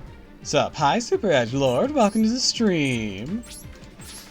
We're playing some Yu-Gi-Oh! Master Duel today. Kept getting disconnected. Yeah, I noticed. Aww.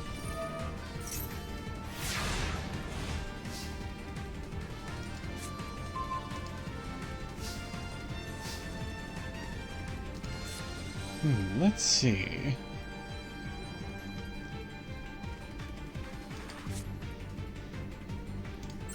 I normal summon Stardust Worm. With this, I'll special summon Converging Wills, Will's Dragon, and Majestic Dragon.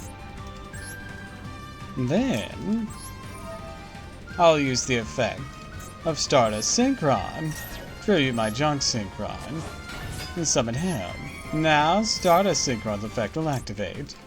I'll grab Stardust Illumination, which I'll activate now, and grab Stardust Trails, and I'll special summon it, since I control a Stardust Synchro Monster. Or will I control a... What is the condition on this? A Stardust Synchron or Synchro Monster that mentions it. There. Words. Those are the right ones.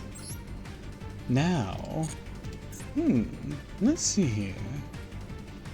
No, I don't have that in there this time either. Oh well. I'll tune Stardust Synchron to Stardust Trails. Arise, Stardust Dragon. Arrive and Light activates, and so does Stardust Trails.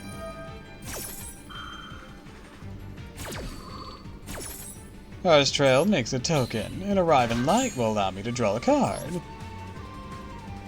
Now I tune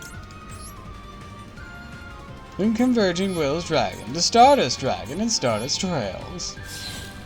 Show them what you're made of. Majestic Star Dragon!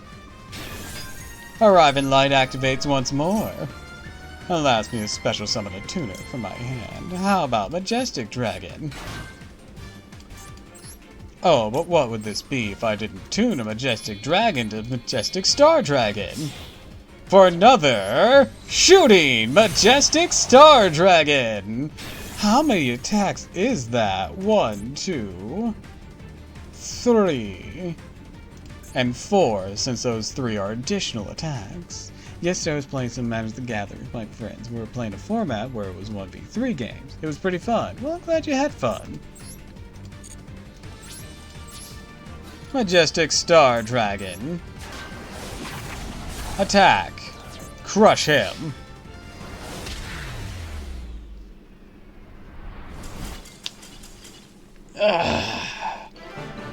God, this more consistent, Majestic stuff is awesome.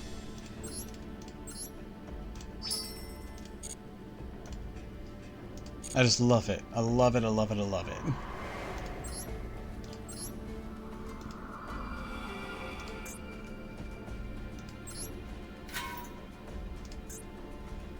Sure, I'm against NPCs right now, but I've tried it on ranked a few times.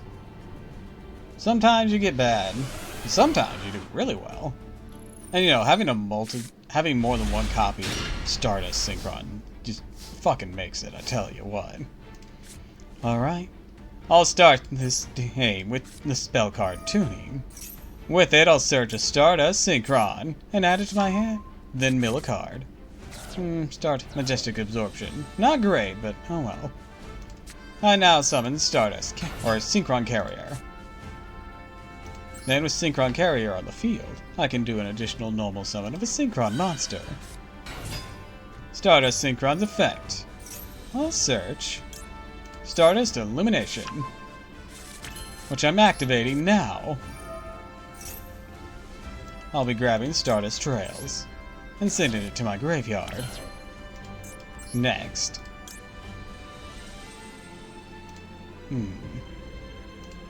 Should I go Connector? Or should I go Charge? I think Connector would probably be my best bet, maybe? Hold on, what's Majestic? Okay, so it's not just Stardust, it has to be Stardust Dragon or monsters within its text. Stardust Charge doesn't count towards that, so Connector would be just as well. Or I could lower the level and summon Speeder.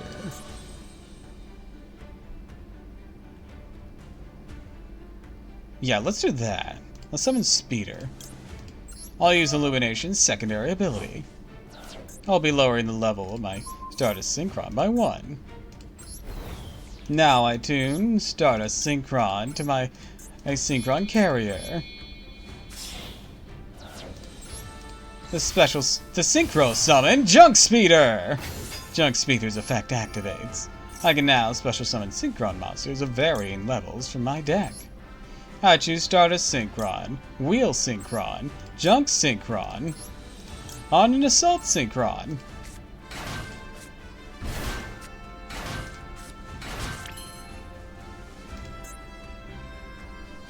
During your main phase, you can immediately activate this effect, normal summon a level 4 or lower or monster.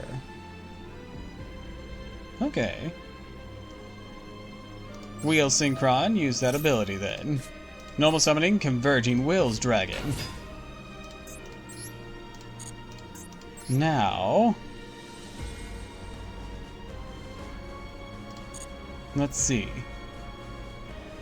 I can tune for 8 there, or there.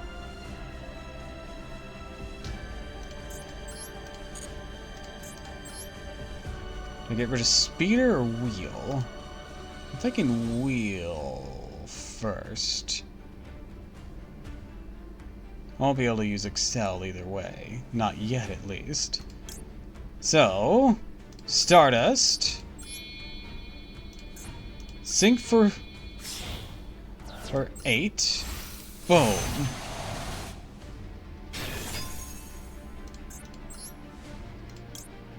Yeah, then you reduce the level by 4. Oh! Oh! My. Wouldn't that be interesting? But it'd also be reckless if I summoned Majestic Star Dragon on this turn, only to get Stardust back afterwards. I don't think it'd be worth it.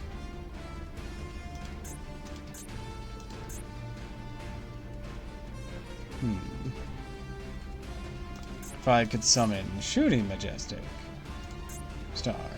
Majestic Dragon. One or more non-tuners, including a dragon. Wheel synchronicity reduced by up to 4. Oh, I got something. I'm using the effect of Wheel Synchron. I'll be targeting you and lowering you by 3 levels.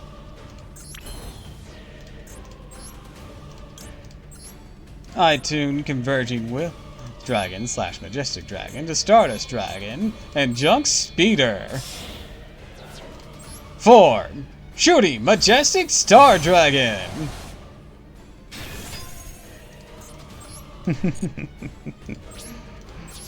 Turn in.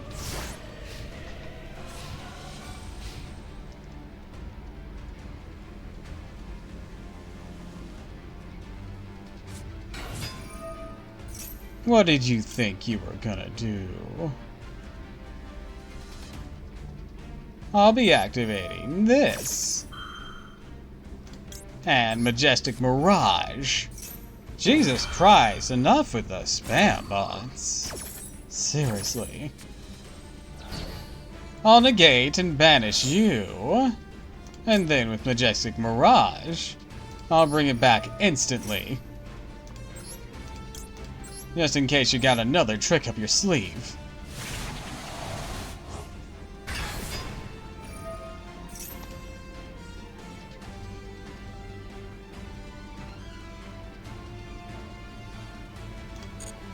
I can let that live. Those are fine.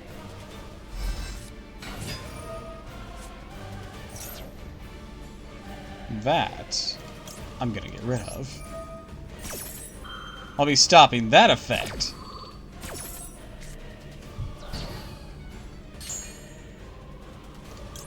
I beg your pardon. Oh, okay.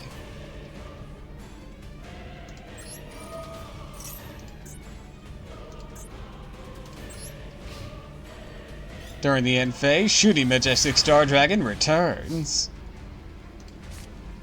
Boom, baby. Alright then. I'll be using the effect of Stardust Synchron. Tribute Assault Synchron. A special summon him to the field. Stardust Synchron's effect and Stardust Trail's effect.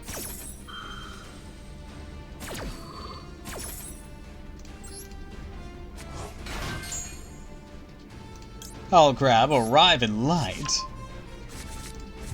which I'll activate now, and grab Converging Wills. Next, I tune for Excel.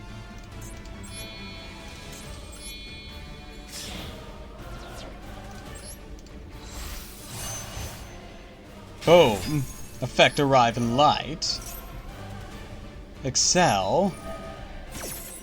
To revive a level 2. Stardust. Well, it's 2 or lower, right? Stardust token. Yeah, it was. Boom. Arrive. Draw a card. Converging Wills. couldn't summon it? Don't know why. Oh well. Tribute this. Special summon a Stardust. Synchro summon immediately. Yep, let's do it. Boom, baby.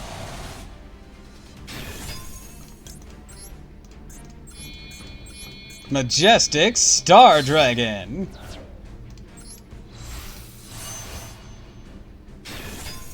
Arrive in light. Assault synchro. I have a face-up dragon synchro. Attributed or banished. Card and the target one of those. Ooh. Come on, back, Excel Synchro Stardust.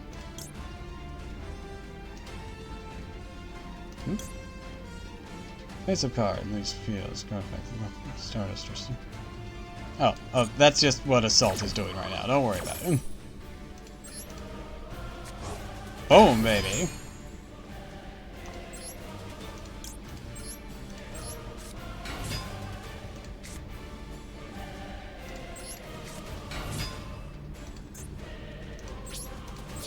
You're going down. Majestic Star Dragon. Excel Synchro Stardust. And Shooty Majestic Star Dragon. Guess it didn't take much.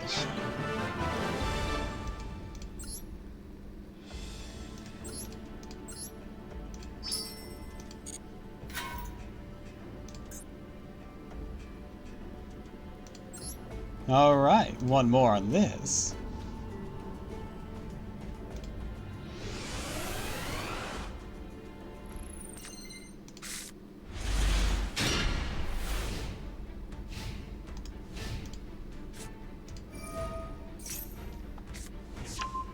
Ooh, this hand isn't great.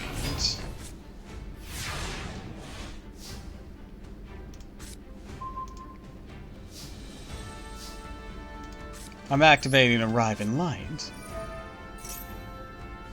With it, I'll be grabbing Converging Will's Dragon.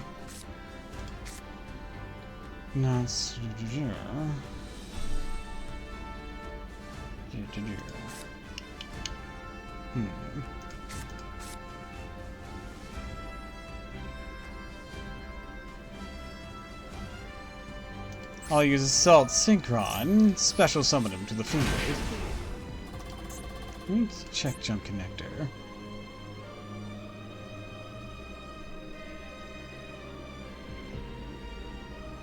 Two effects, a machine and or a warrior, including a tuner.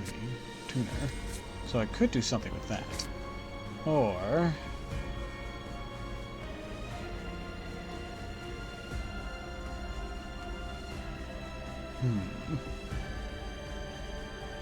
that won't really get me anywhere with it.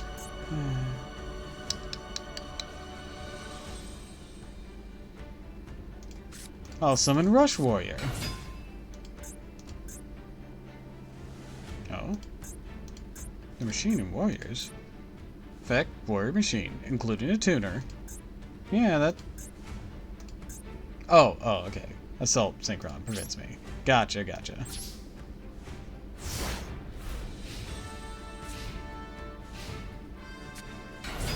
Oh, this is gonna hurt. I might get OTK'd. Well, technically it won't be an OTK, but... This is gonna hurt.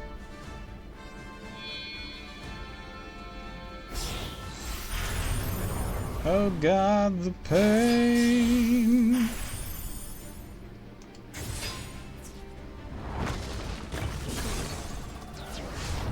Oh, piercing. Fantastic. Yeah, I'm done.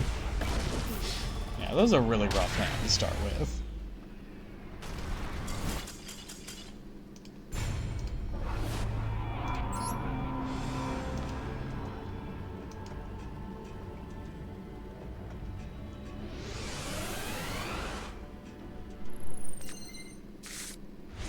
Okay, there we go. I'll first start by activating on your mark, get set, duel.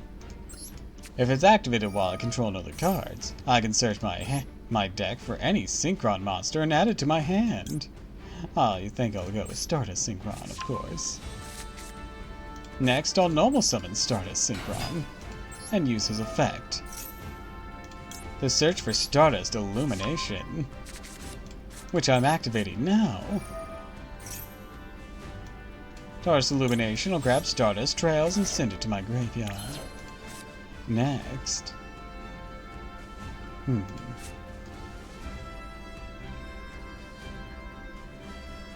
I'll set a card face down.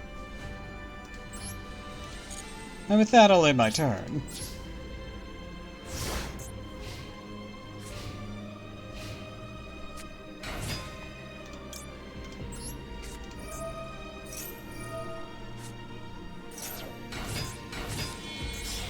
Alright, let's see what he's gonna do here. Excalibur. Big beefy boy. But if it wasn't a win... Really Vespana. Summon that last turn. See something so Charles destroy back opponent's card. Target a level 5 or lower monster in the grave. Summon it. Alright, well, we're going to... Alright, it does that. We're going to first activate Regeki and clear out the board.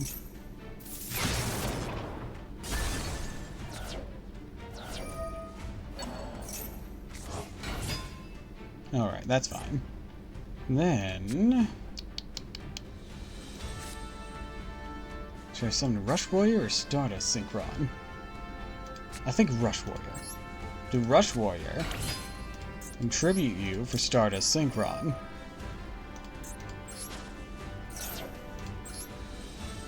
Boom. Stardust Synchron's effect and Stardust Trail's effect.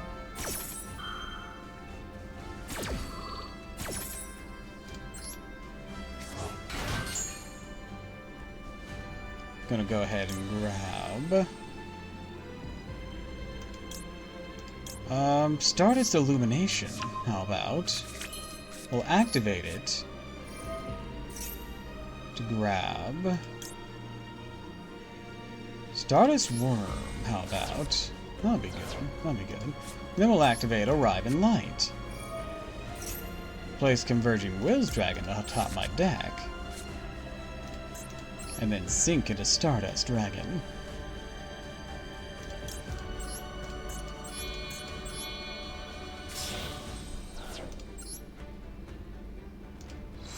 Boom.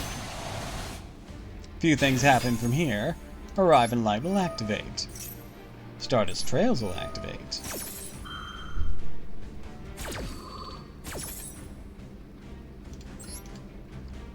Summon the token there. Arrive in Light, draw a card. Converging Will's Dragon, special summon. Since I control level 8 Dragon Synchro, I can special summon another monster to my field, like Stardust Shalong. And with that, I can now sink into Shooting Majestic Star. Or, I have another idea. I can use the effect of Stardust Worm.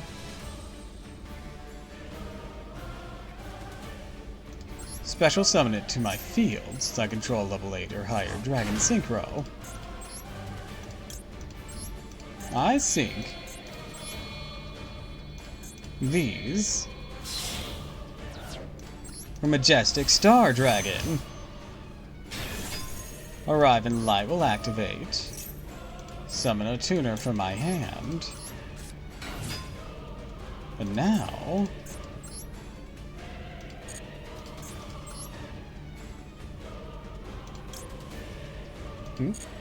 Why can't I... Maybe special summon up to 2 level 1 light dragons from your hand and or grave, except for Stardust Worm. Oh, I don't have a second one. Ooh, okay, Oh, but I can do that really quick. Boom. Ta-da.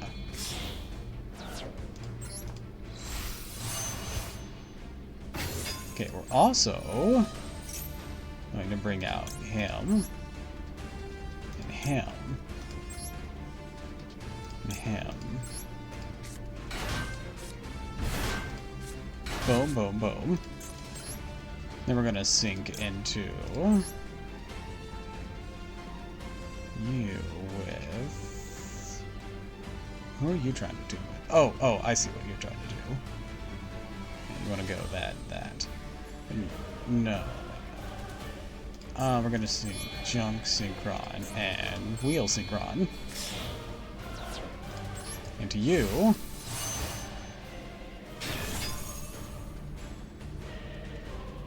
Then we'll use your effect. Boom. Summon you. Okay, that didn't work. Why not? Why didn't you do your thing? Okay, then. Do that. Summon you. And then you can two. Look to monster's special summon. Oh, it doesn't matter.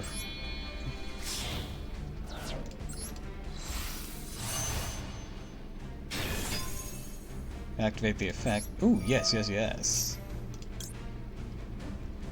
can target that monster. Special summon it. You wanna go now? Ooh, yes. I didn't realize I could do a method like this. Skadoosh. Boom.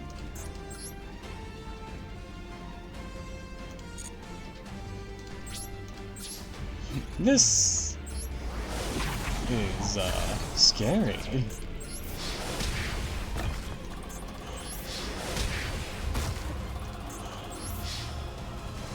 Boom, baby.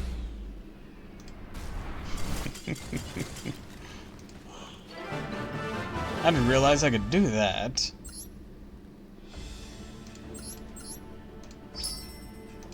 Are you winning, Stinky? Well, I'm not stinky. But hi, Big. Welcome to the stream. Welcome. Hold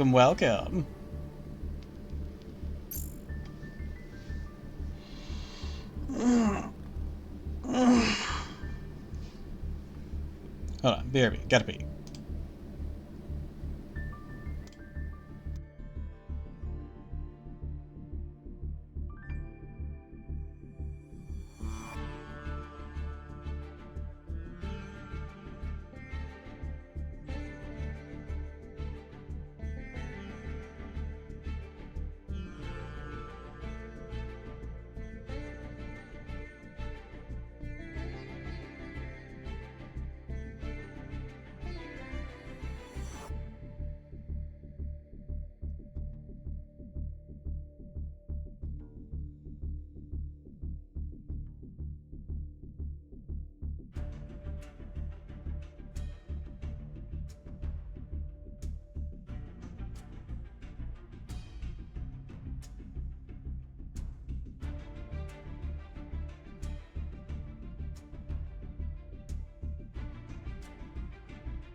Alright, back. Sorry about that.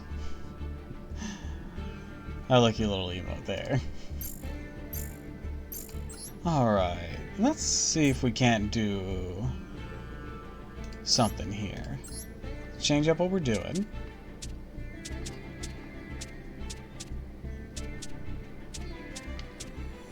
How about... You know what? Let's play this, You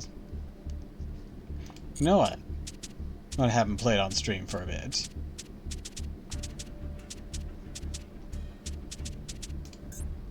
My vampires.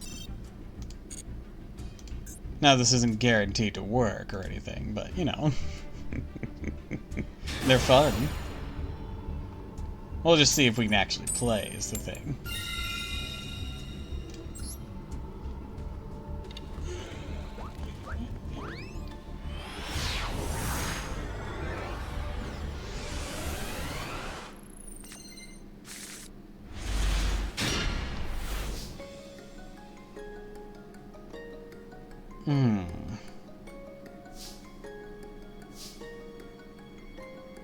Nope.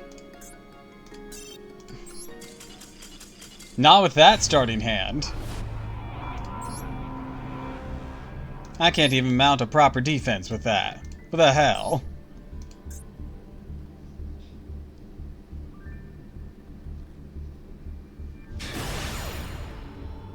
Not so much as a Fräulein. It was just gonna screw me over with just high-level monsters.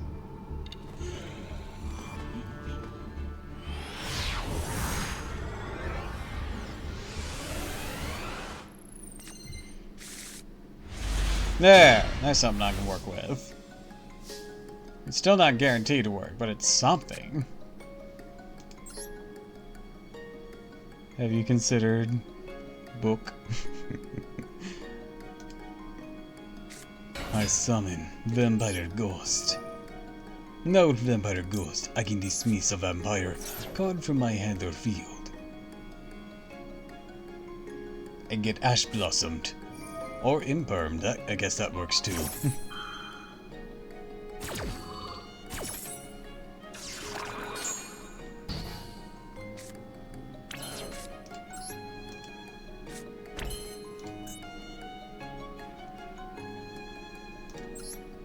I'm going to use the effect of Vampire Retainer. I'll dismiss Vampire Sorcerer from my hand. Special summon Vampire Retainer from my graveyard. Vampire Retainer's ability. By paying 500 life points, I can search my deck for a vampire spell or trap and add it to my hand. I'll go with Vampire Takeover. I'll set a card face down. And then Link summon Vampire Sucker.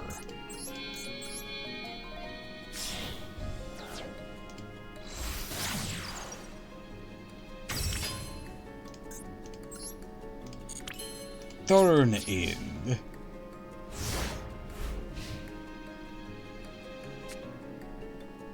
But I don't think Book of Moon would have helped me there.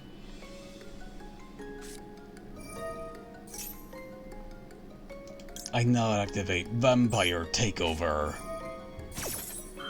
With this trap, I can now play Vampire Kingdom directly from my deck and then revive a dark vampire monster from my graveyard. Such as my Vampire Sorcerer in defense mode.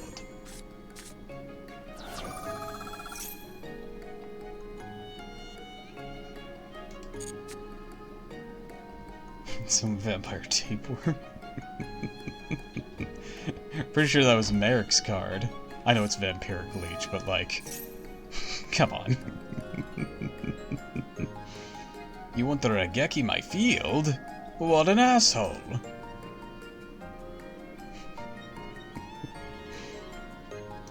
Fucking fine.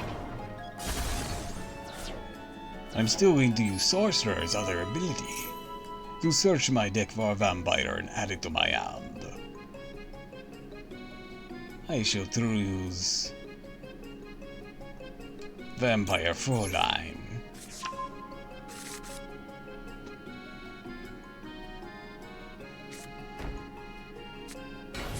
I got card D. Is this an Exodia deck?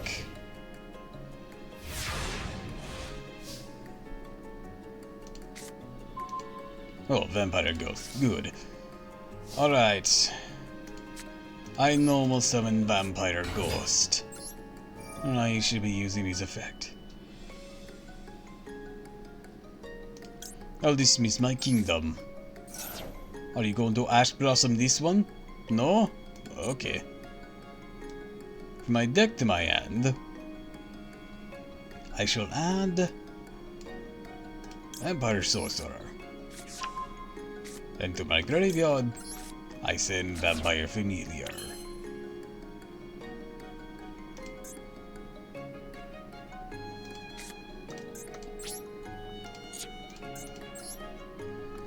Using Familiar, I'll dismiss Sorcerer. Special summon it. Doing so I pay 500 life points to search my deck for a vampire monster and add it to my hand. I shall go with Vampire Vamp.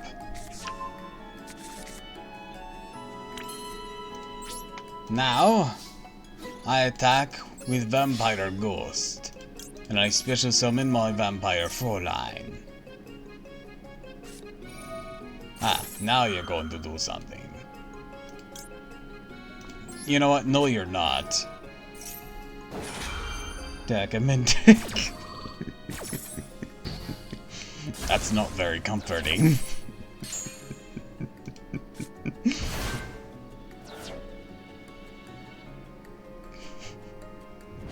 I don't think that's the kind of collection I really wanted.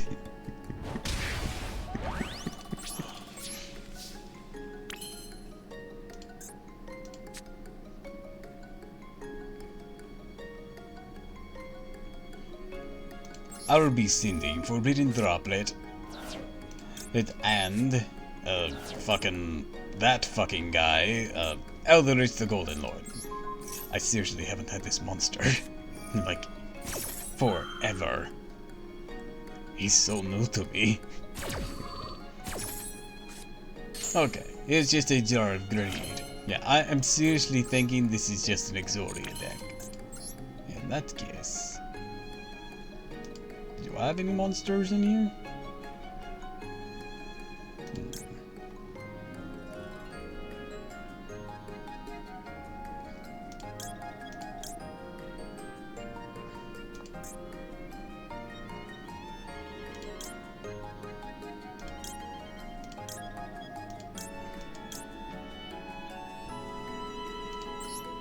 I'm going to link together Familiar and Ghost.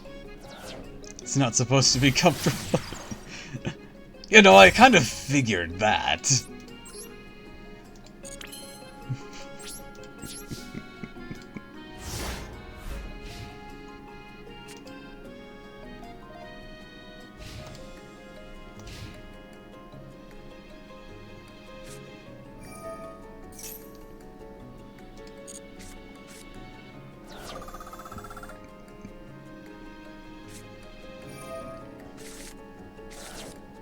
That's a risky card to play if he's playing in Zolia. Unless he has Necroface. Fantastic. Motherfucker had 2 Ragekis. Card D. Again. Okay. He has a full hand of cards that he's just drawing to his deck. And I don't have much. Ooh. I just got a good turnaround. Alright, I use the effect of Vampire Sorcerer. Banishing it, I can now normal summon a vampire monster with no tributes. Boom. Vampire Scarlet Scourge.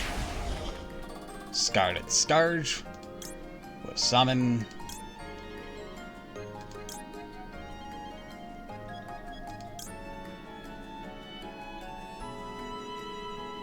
Vampire Sucker. It's an excellent max C you have there. You're getting only a single Duel from me from that. Because I'm pretty sure this is going to appear on your field. Oh, that still gets a Duel for you. Huh. Oh, you literally drew the Ash Blossom. What a world.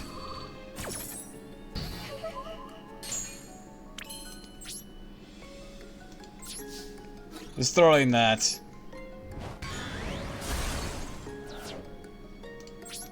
Turn end. I will not be reviving it to give you another draw.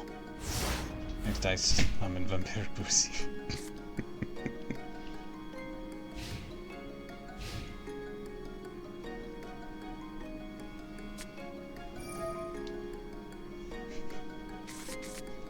Alright, now that's the kind of spell I'd expect from an Exodia deck. Speaking of, how does he not have it already? Of course he has that.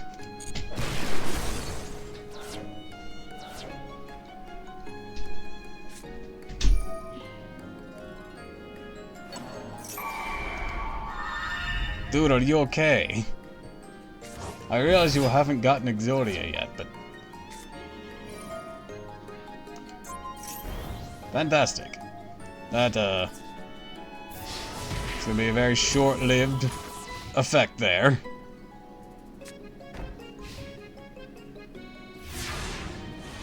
I'll be honest, I don't know what he's trying to accomplish. Hey look, a monster reborn.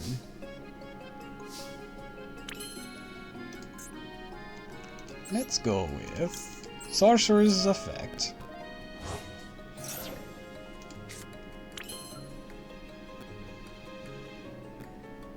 We'll summon Vampire Vam.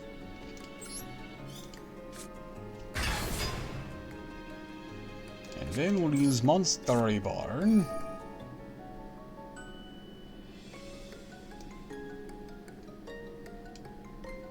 Bring back Sucker.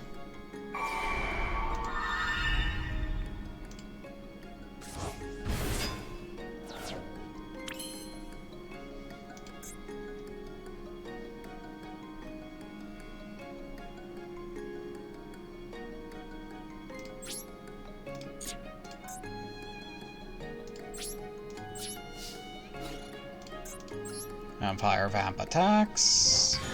Destroy you. Sucker attacks. Turn end. I can't wait to get lightning stormed again. Or whatever nonsense. Dude, have you gotten Exodia yet?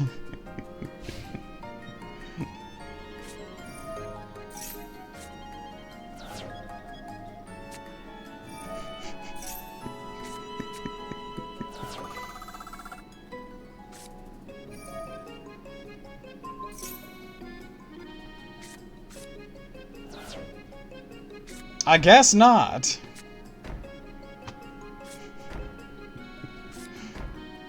Christ.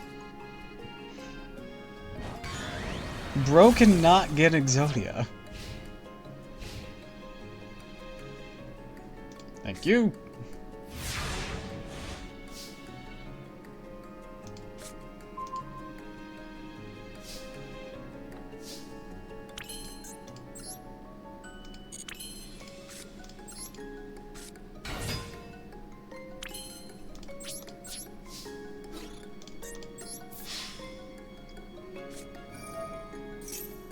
That sucks.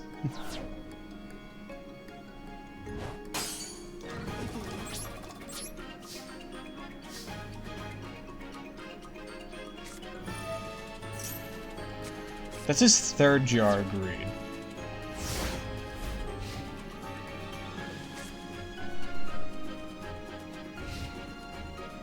The pieces have to be there somewhere. Or is this his entire plan? To have all these, like, sort of stally cards?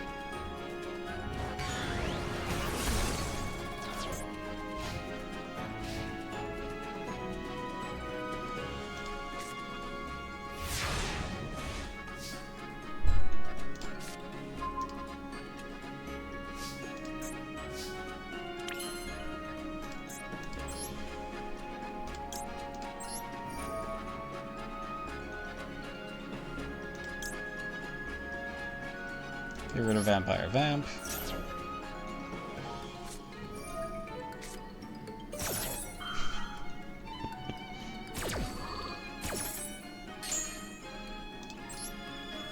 Retainer. Effect Retainer. Guess you're just gonna do that? Okay.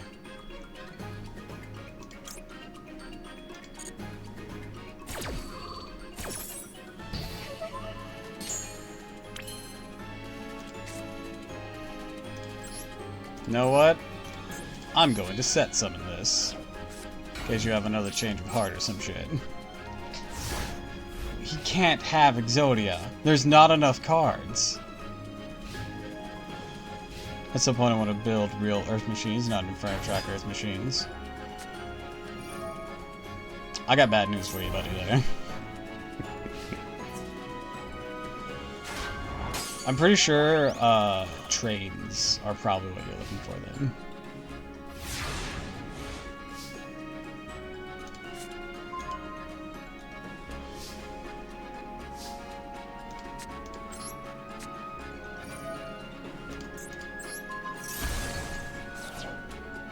Really? A Harpy's Feather Duster?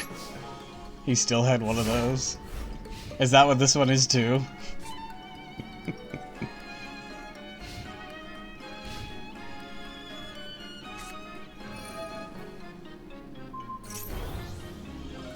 Alright, can he win with that Max C? That's the question.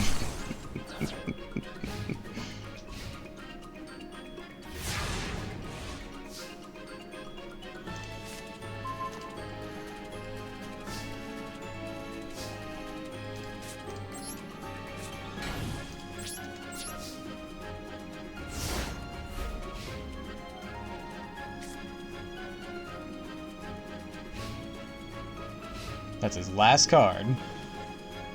What has he got for me?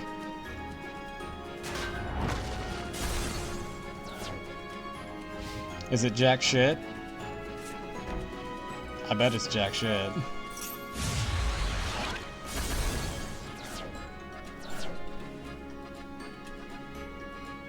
He had Heavy Storm as well. Christ.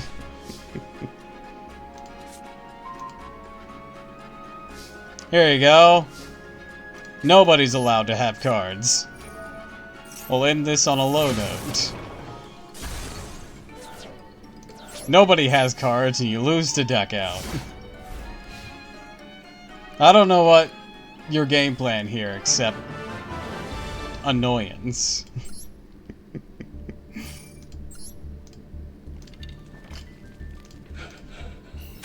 Alright. I have to step away again. Gotta feed the kitties.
Alright, I'm back. Sorry for the wait.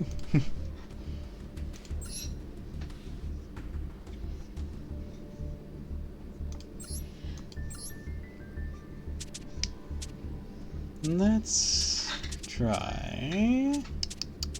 Can we get a win with Fleur today? Wouldn't that be bonkers?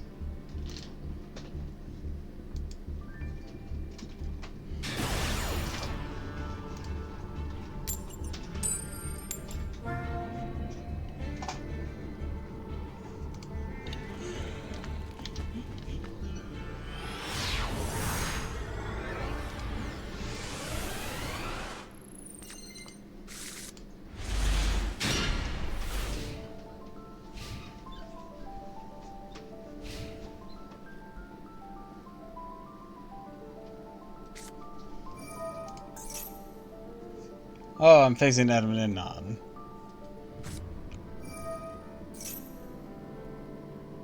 No, it's fine. It's fine. Another draw deck.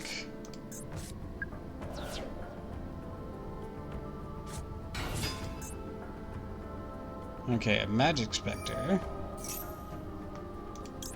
I'm going to negate you. Oh wait, Quill Hearts are Earth Machines. I didn't realize they were Earth. I never really gave it much thought.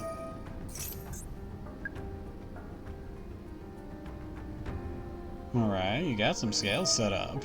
Wait, are you gonna do anything with it?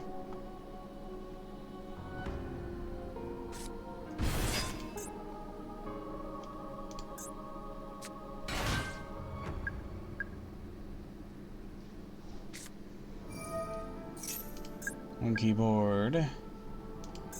Getting all these spell counters. Stopping monster effects.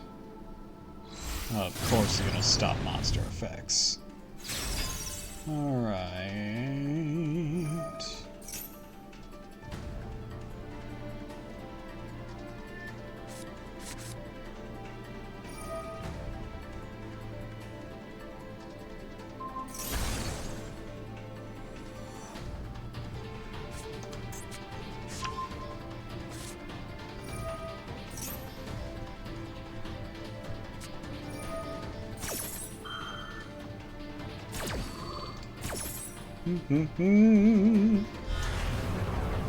Astrograph. What's the game plan here? Another monkey board.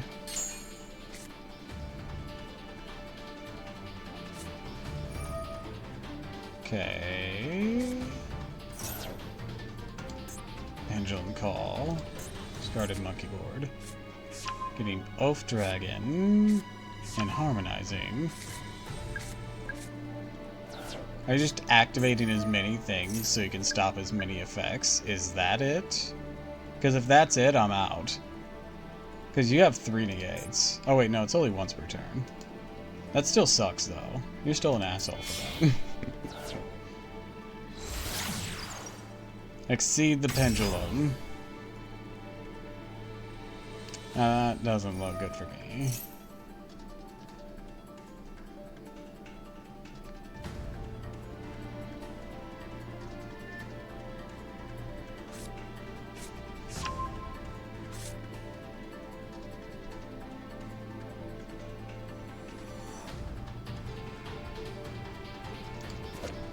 You're pretty sick looking.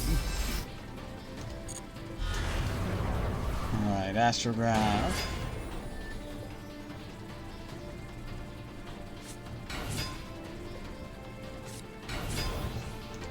Two harmonizing.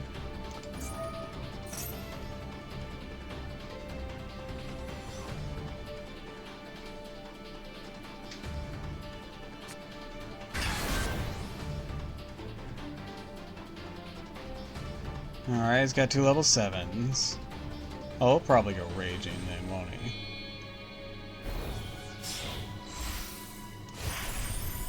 Oh, absolute. Ina! Hi, Ina! Welcome to the stream. Thanks for the raid. How you doing? Oh boy, who's he summoning now? Time Star. A wild bunny raid draws near.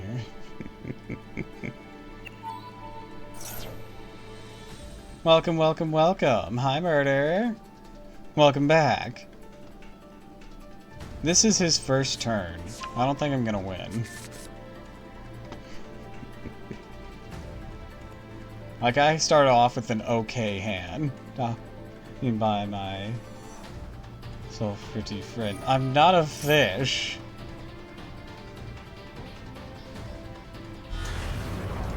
Christ.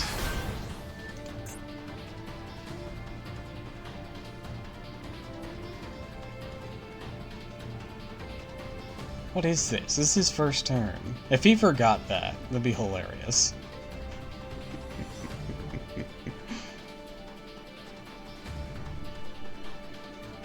And I'm not cute. Yes, you are.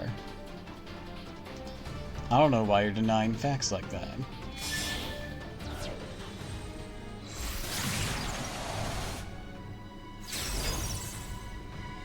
Oh, goody. More negates. Man, I might just dip. Oh yeah, I'm just gonna dip. Okay, no. He's got it. Fuck this.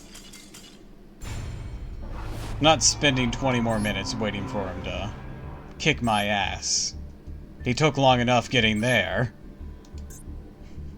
I know I'm using Fleur, but this is ridiculous.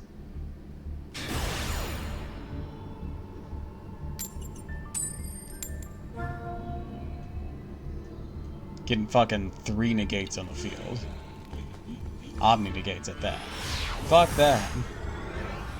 Or 2 Omnis and 1 monster only. That could be replenished. No? No? No? The fuck is this? Unless I top deck Shield Bearer, I'm out. No to this. Oh, I'm going first. Hell no.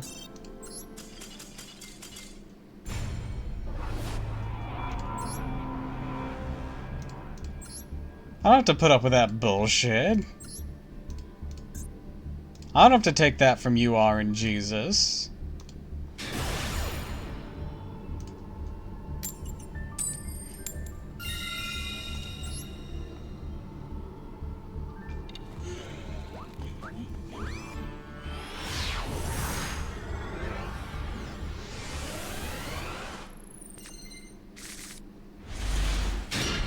See, it's a little bit more reasonable. Alright, I'll start with this. Heritage of the Chalice. I can't wait to get Ash Blossomed. Ah, it's Max C. Gotcha. That sucks too.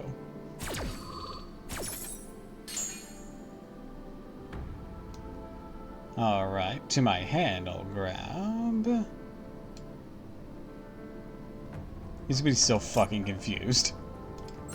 Noble Knight Shield Bearer.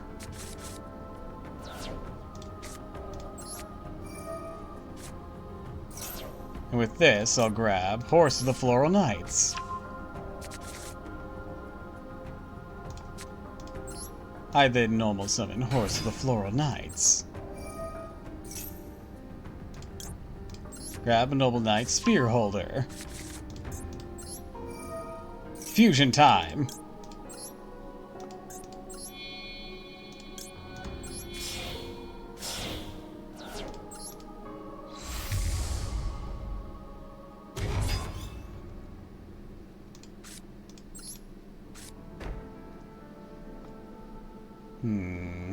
I don't like this at all. Centaur Mina. Summon back Noble Knight Spear Holder. Spear Holder's effect.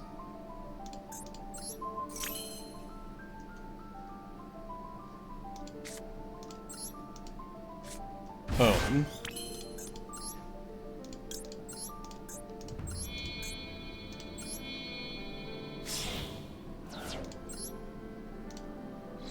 Chevalier de Fleur.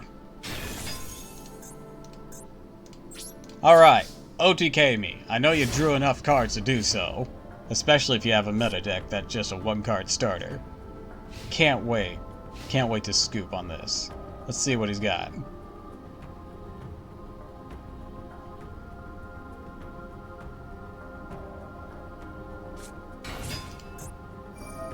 Lantern Shark. You can take that back to the pits of hell.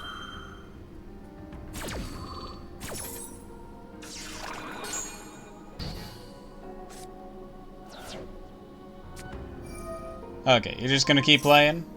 Okay. What I did didn't matter? Okay.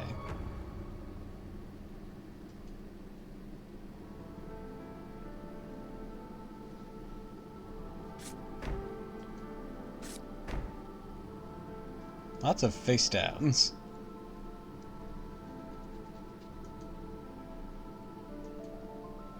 He's already playing face downs? Kind of weird. Oh, I guess what I did matter. Hooray!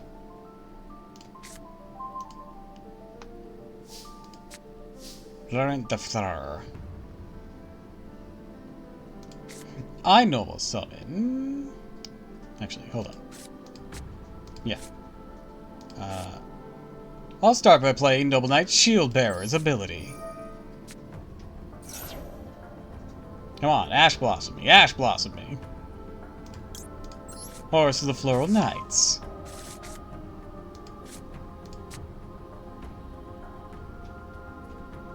Not dead yet. Weird.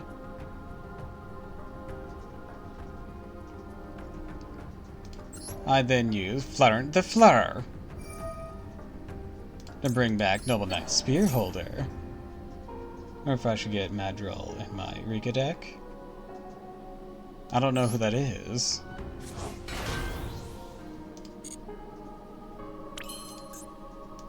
I use Centaur Mina. Special summon Fleur Synchron.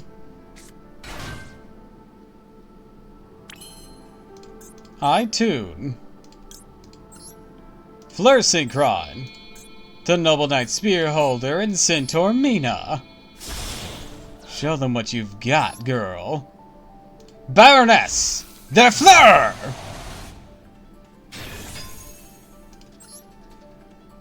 Flaunt the Fleur's ability. Centaur Mina's ability. She's a generator. Ah, I see, I see.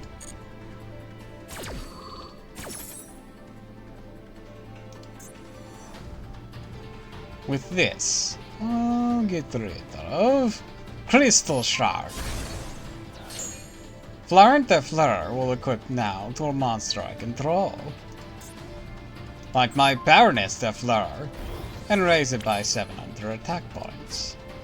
Next I summon Horse of the Floral Knights. Horse of the Floral Knights will then search my deck for a light Noble Knight. Thanks for the hydrate and welcome to the stream. I'm grabbing Noble Knight Spearholder. I'm a fishy lady. I'm not a fish.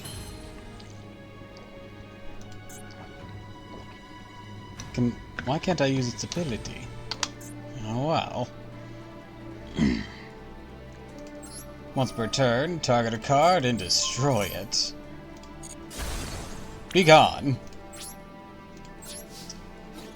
Now, Chevalier de Fleur, or Chevalier de Fleur, attack. Baroness de Fleur. What makes you think I'll let you? During damage calculation, if you do take.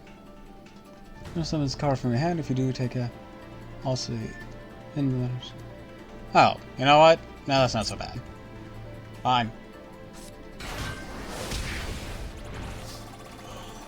Am I late for today's lesson on how to steal someone's soul via children trading card game? Nah, you're not that late. Bear on the floor.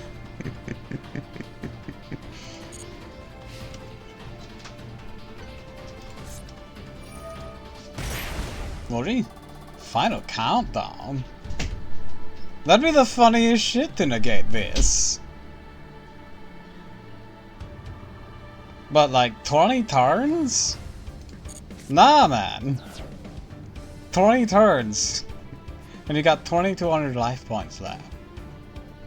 I have 2 monsters that can negate your abilities. Now that I will be stopping once one of these monsters on the field. I'll be negating one of your cards.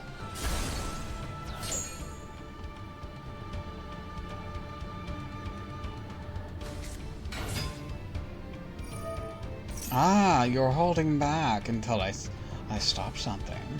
Well, I guess it would have ended up the same.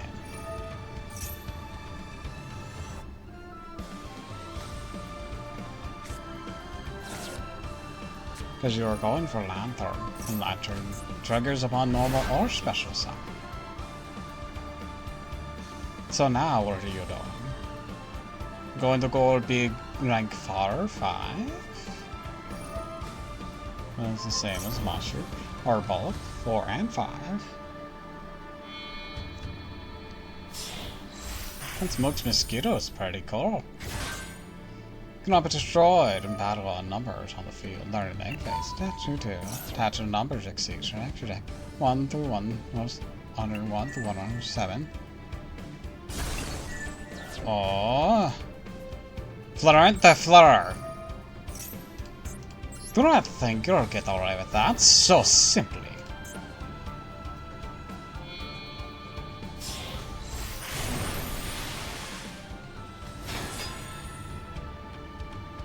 Oh, it looks like he will. Because he's just going to destroy her now, isn't she?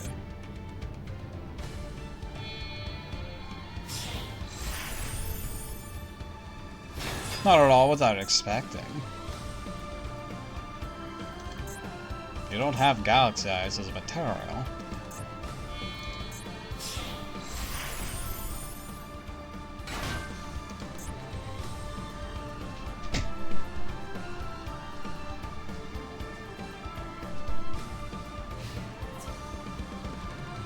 But it is big.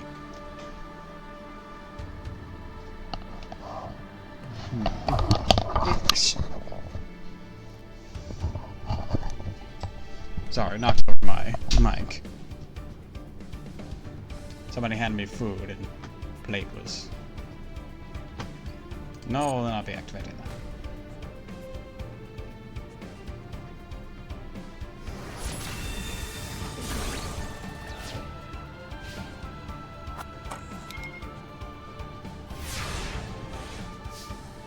Alright, it's my turn. White Steed. Oh, I don't have another Centaur Mina, that's the issue. Okay then. Switch you to defense. Normal summon Spear Holder. Spear Holder's ability. Change you into a tuner.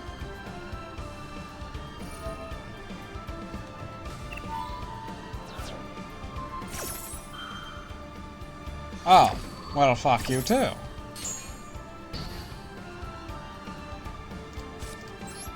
I'll special summon this. Tribute this. Try to go for Florent the Fleur. Ooh, okay. Despite its ability seeming very similar to Florent the Fleur's side effects, it was in fact was not. Now I special summon Flower Synchron.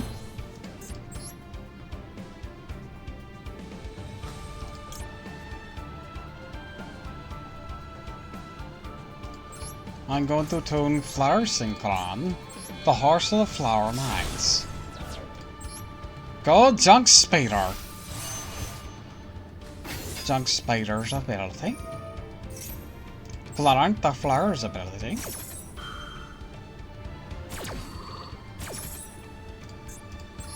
I'm equipping it to Junk Spider. And Florent the Fleur. Or special summon Necro Synchron, Quick Draw Synchron, and Junk Synchron.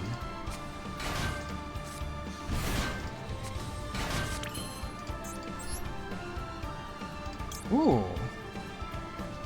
This'll be a good maneuver. Maybe.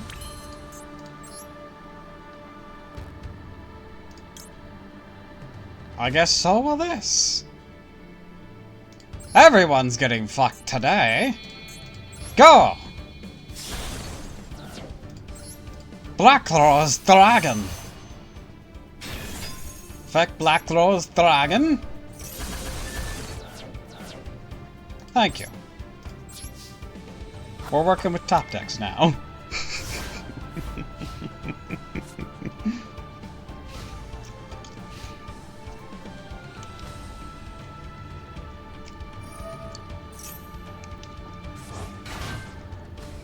Oh, you had something else. Okay.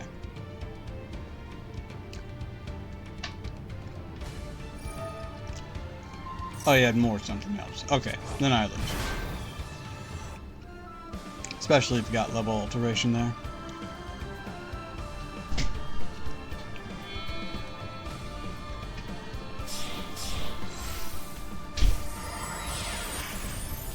Ah, Crooked Cook. Gotcha.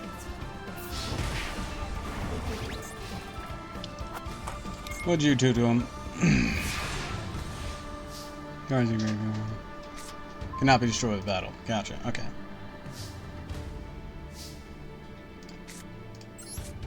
Effective shield bearer. Got my horsey. I lose. That was a bad top deck.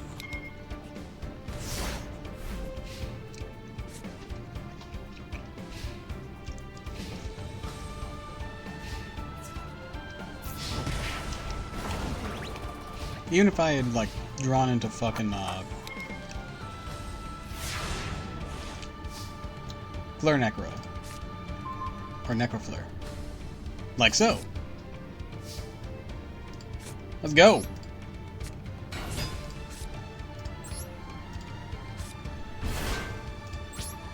Boom.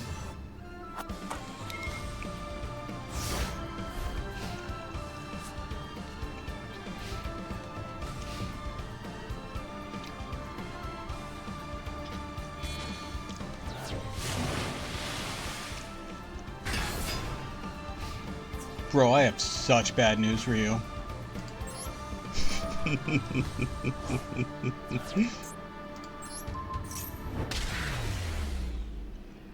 Why didn't I get to destroy that?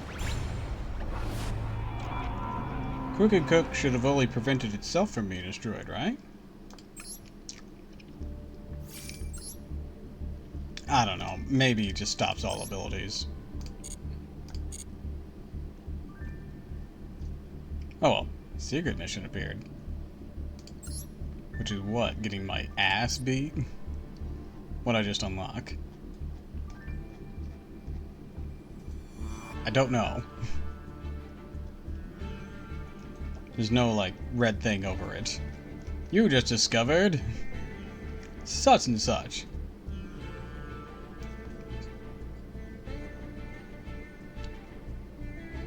Oh, here it is. Win by decking out the opponent. Oh yeah, because I don't run anything like that.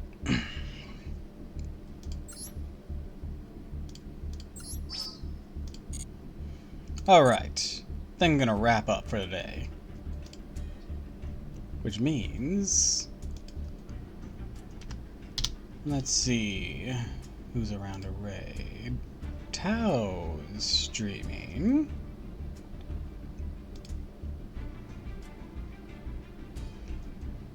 Yeah, let's see if we can raid Tao.